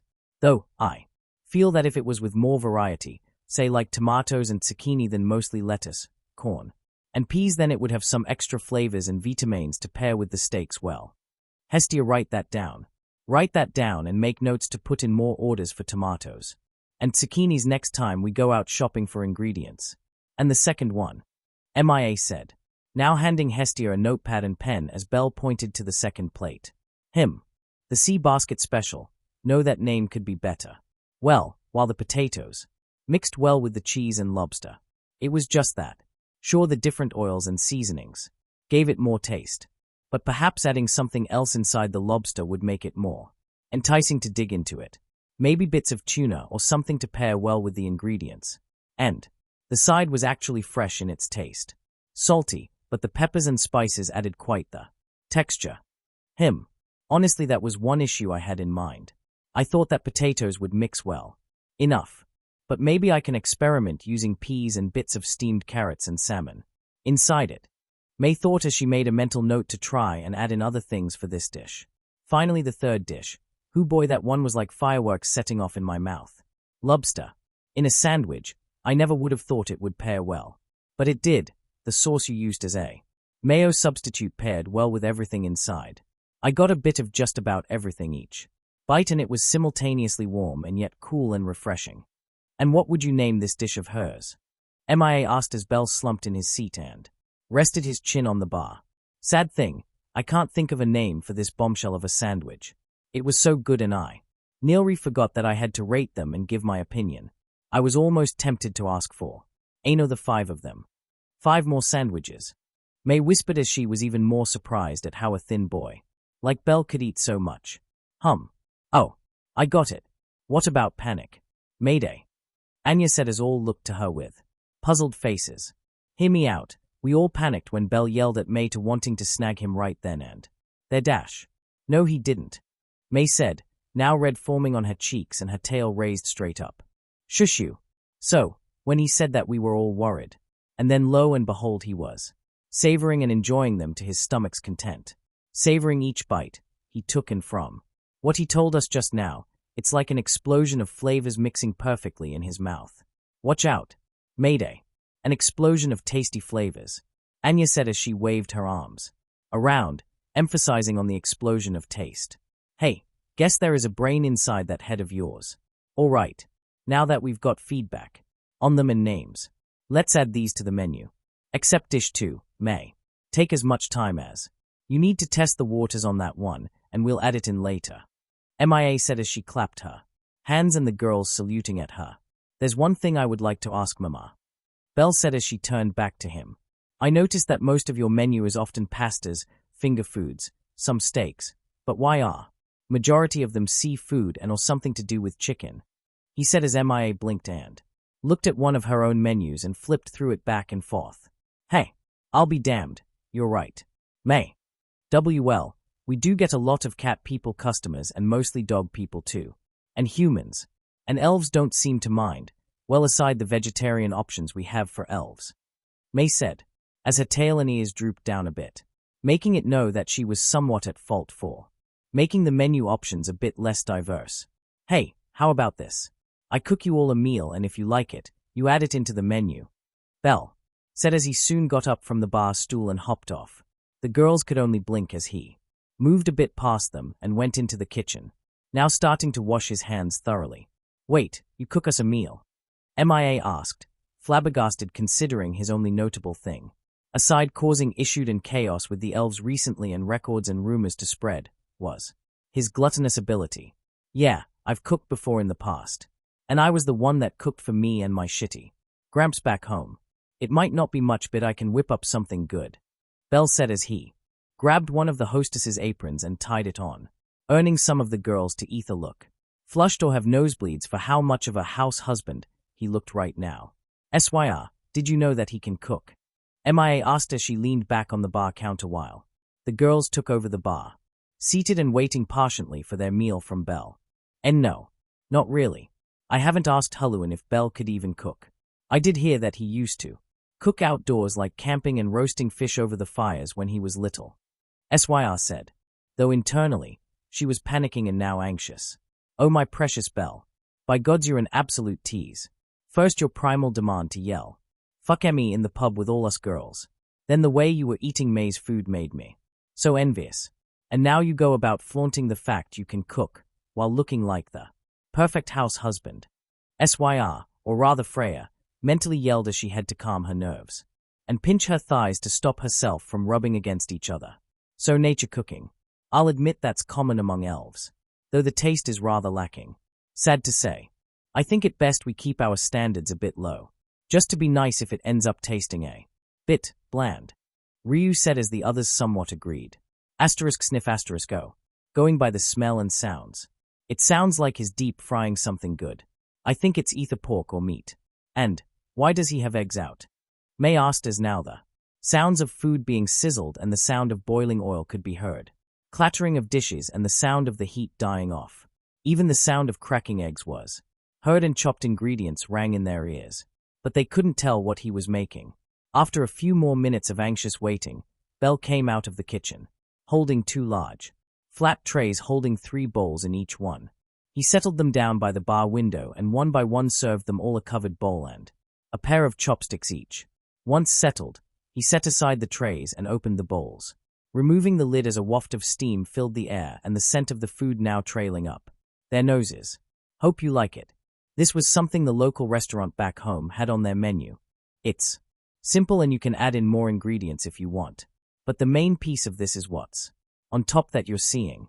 You can cook it and serve it as is, but it's paired well with other foods.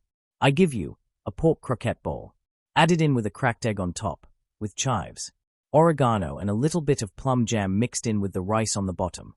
The girls had no words to even begin to describe this heavenly dish served to them. It was as thought this was made with high-quality ingredients that fitted for 5-star restaurants. The smell alone made the cat girls salivating and their tails wagging. Even Ryu's ears were twitching at the smell of it and Hestia's hair shot straight up, nearly blinded by how the egg looked like pure melted gold on top of the perfectly brown and crispy-looking croquette.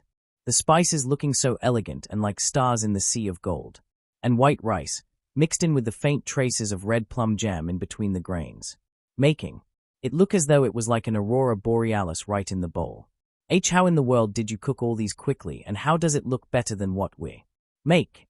MIA exclaimed as Belle was busy setting back the trays and washing up the dishes in the kitchen.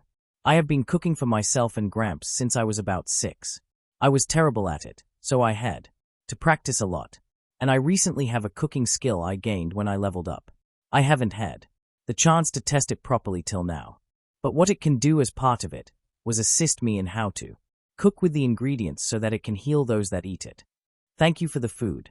MIA was then baffled at how all her staff was now praying before the meal before devouring it.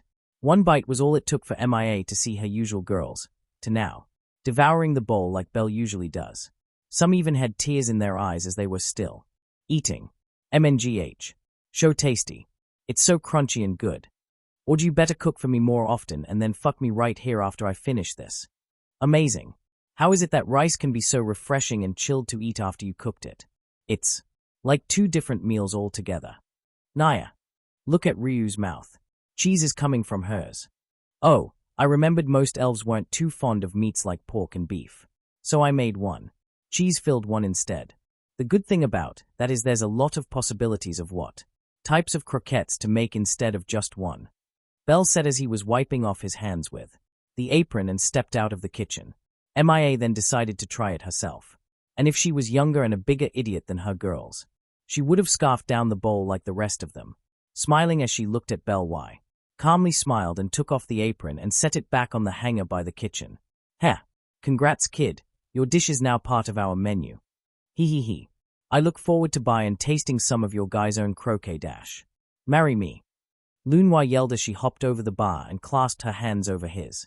Together, her rear showed to the girls as half her body was on one side of the bar and the other. Now looking at Belle with a pleading face. What? Marry me, Belle, please. You're the perfect man I've been looking for all my life. You can cook. You're an excellent provider with how much you make and spend here after coming back from the dungeon.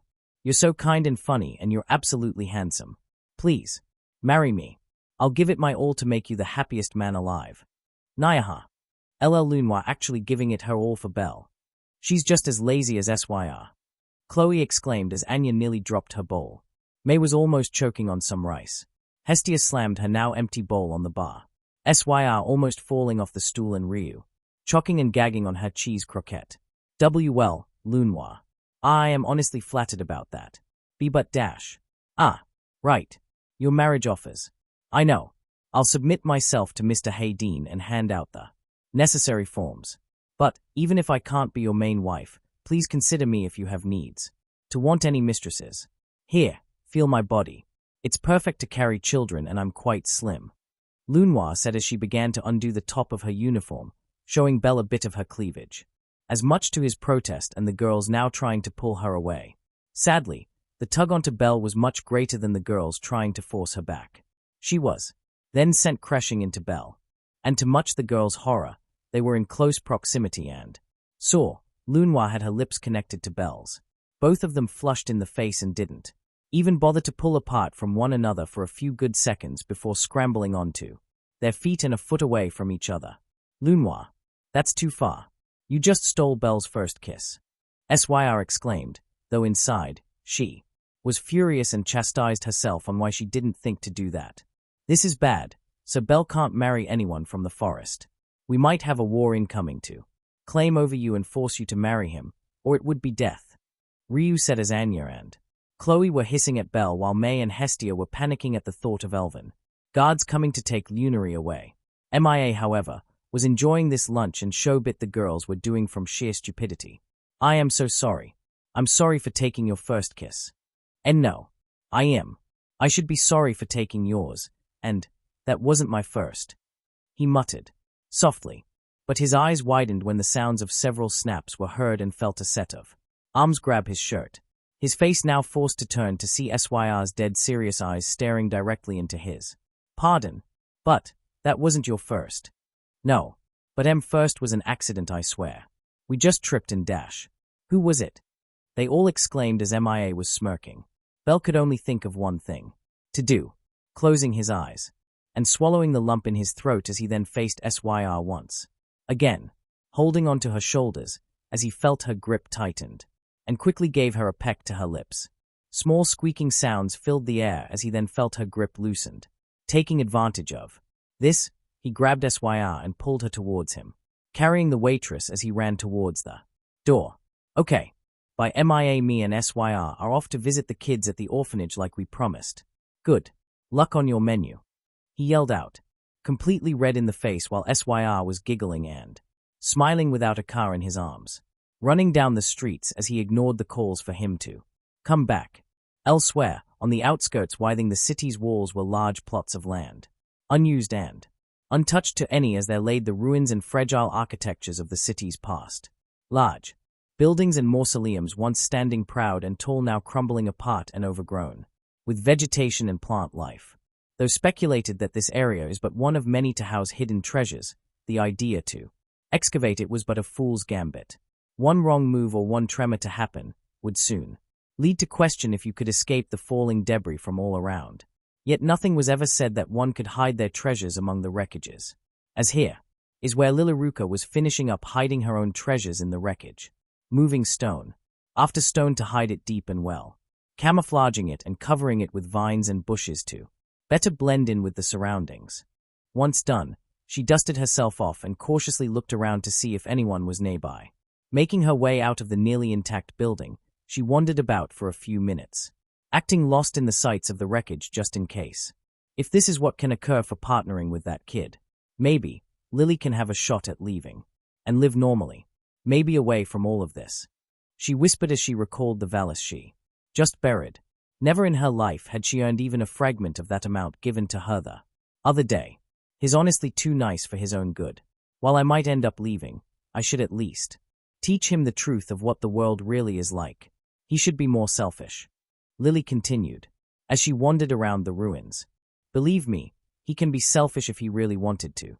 But it depends on what he wants to be selfish about. Honestly, he's actually quite caring and considerate to others, but he's extremely stubborn. Lily then turned around and clenched her teeth. She rolled up her sleeve to reveal a drawn crossbow and aimed at whoever was talking. To her surprise, she saw no one behind her or around. Up here. Didn't expect to see you wandering about this place, Lily. Hoping to find some random treasure. Lily then tilted her head up and turned to the side.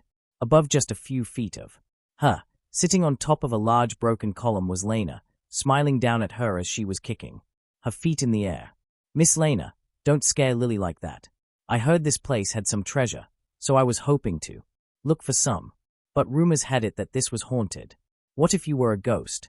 She said, panicking and lying to the Amazon. Haunted?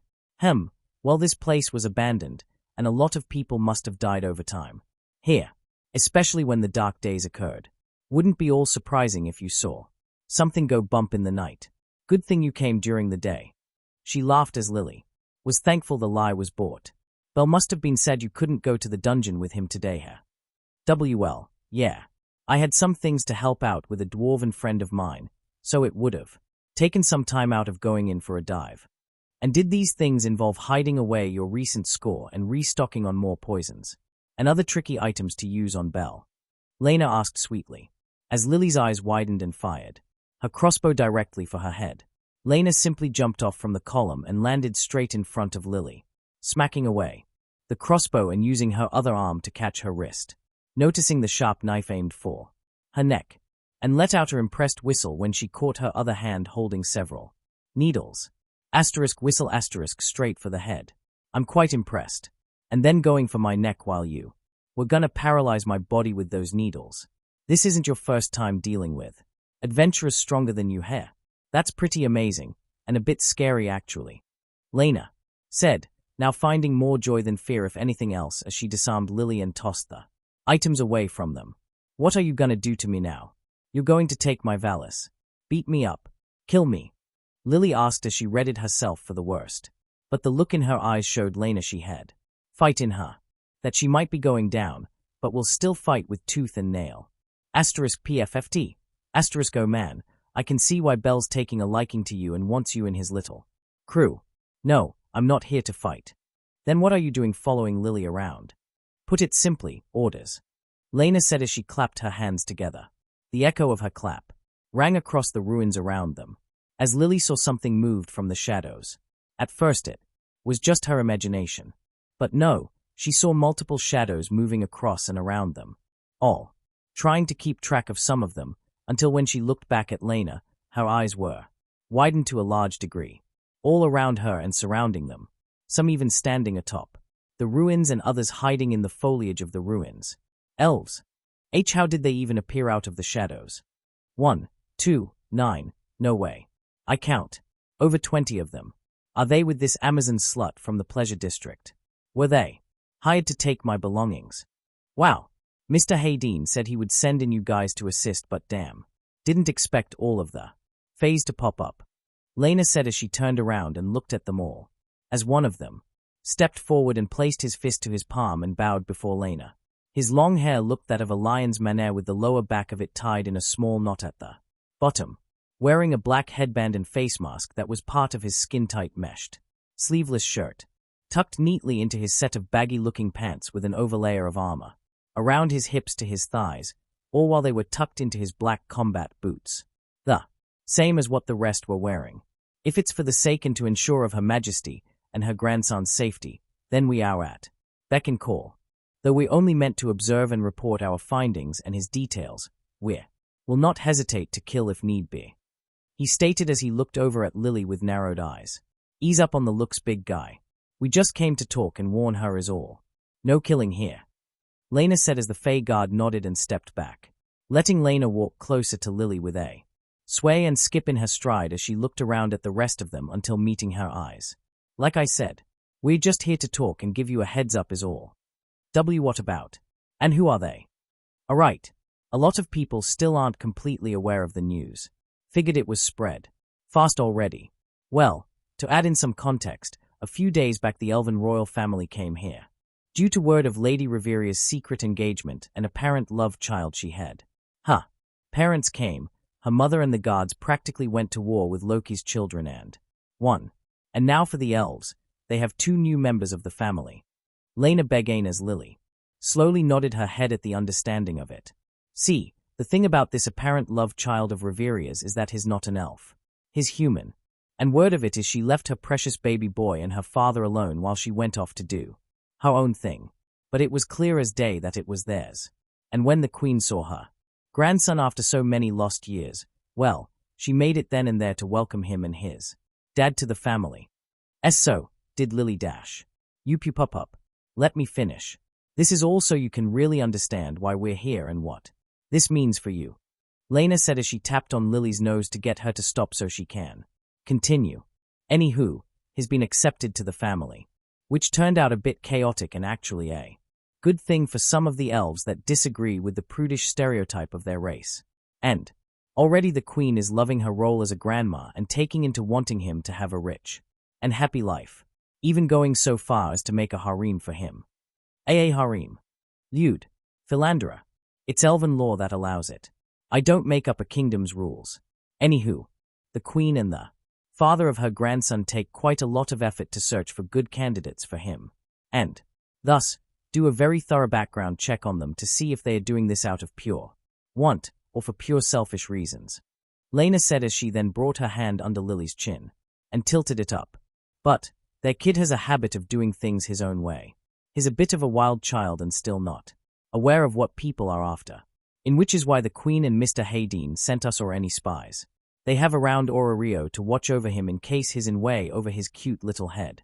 She smirked as the look in Lily's eyes satisfied her as she saw the complete and utter shock she had after finally piecing it all together.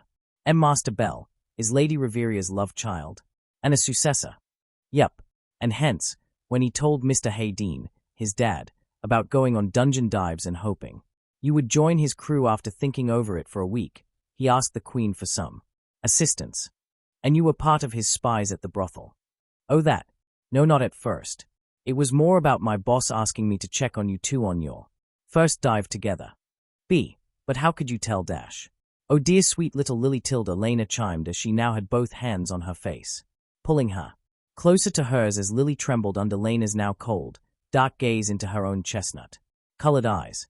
Her smile ever so creepy it nearly made Lily want to vomit. We're part of Ishtar's familia. We know all too well about the kind of person one is. We've seen darker things than you could even imagine or even have suffered through. If you thought a bit of wordplay here and hiding your scent with some strong perfume and sprays, then you'd have a better chance to not pass out from the sheer orgasms we'd give you to the point it's almost torture than to try and pull one over on us. Lena said ever so sweetly as she stepped back a bit, combing and caressing Lily's shaking face with her hands, ever so gently as she relaxed her smile. But, thing is, most of us hate Ishtar. And if she gave the order to kidnap Belle for her own sick pleasures, then we wouldn't hesitate in trying to stab that bitch. Boss and us have taken a liking to him. He treats us and others in the district like actual people and considerate of our feelings than the pigs that are trying to prove with their dicks. Lena explained as she leaned forward again to Lily. That's why, when she asked me to look out for him after you two left, I did so on my own accord. Not by Ishtar's. Not by the Queen's worry or money if she ever offered me. I did it. Because we care about Belle. His dad cares about him even if he can be stubborn with his feelings. But why come here and warn me when it's easier to just get rid of me entirely? You don't trust Lily.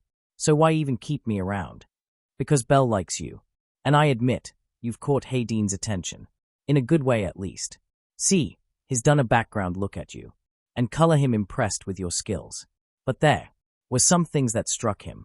You're part of Soma, yet you don't seek after his wine. Lena then went to embrace Lily in a hug, making the Paolum flinch until she felt Lena's hands, patting and combing through her back and hair, her breath ticking her ears as she continued to talk. You had lost your parents, like Belle, but he never knew of his. Never even once remember their faces. You struggled and did what you could to last this long from adventurers that act like shit. Even you had a bit of a sweet and normal life, until they took it away and brought you back to here and now. Lena said as she pulled away from Lily, now her eyes letting out tears and she was hiccuping and choking on her spit. Hayden sees the good in you. And Belle sees how fun and sweet you are. And even I think you're pretty cute. So, this is a bit of a warning and assurance. One, that for the rest of the week, these guys here will protect you along with Belle if you're both in way over your heads. And then, well, that's the warning part Hayden gave me to tell you. You have the rest of the time you have left with Belle to admit who you are and what you've done. And then it's up to him, if he'll accept you into his little crew he's planning. If you do and say no to him still, then your deal with him is still in accord. Lena finished off as she pulled back and nodded her head towards the phase. In an instant, they were all gone. Not a trace or shadow of them even seen or felt in the area. As Lena wiped away Lily's tears from her face and smiled. Lily isn't sure, as she's too afraid, of what will happen to Master Bell with the others that are out for me. Let us worry about that. What your cute little heart and body should really do is relax. Don't worry about whoever's hunting you down, and ready yourself to tell the truth to him. You have 6 days left now. One of the Fays will be tailing you in the shadows to keep an eye on you just in case if you're still scared. Lena said as she saw Lily nodding her head, turning back from the Powlum as she was about to leave. Oh, one more thing. What dash? Asterisk churu tilde asterisk. Gah. Www why did you kiss Lily? She exclaimed as she was holding on to her cheek where Lena suddenly kissed her at, scowling at the Amazon while as red as her second cloak underneath. Hee tilde I wanted to see how you'd react. And you were just too cute not to kiss. Maybe. You'll be lucky if Belle does the same to you. Oh, and then me and him can tag team you on. Who can make you squirm more with our kisses? Lewd. And why would Master Belle kiss Lily? Call it a girl's intuition tilde. And besides, I have a feeling you'll be wanting him as well tilde. Go away. Fine tilde I'm off.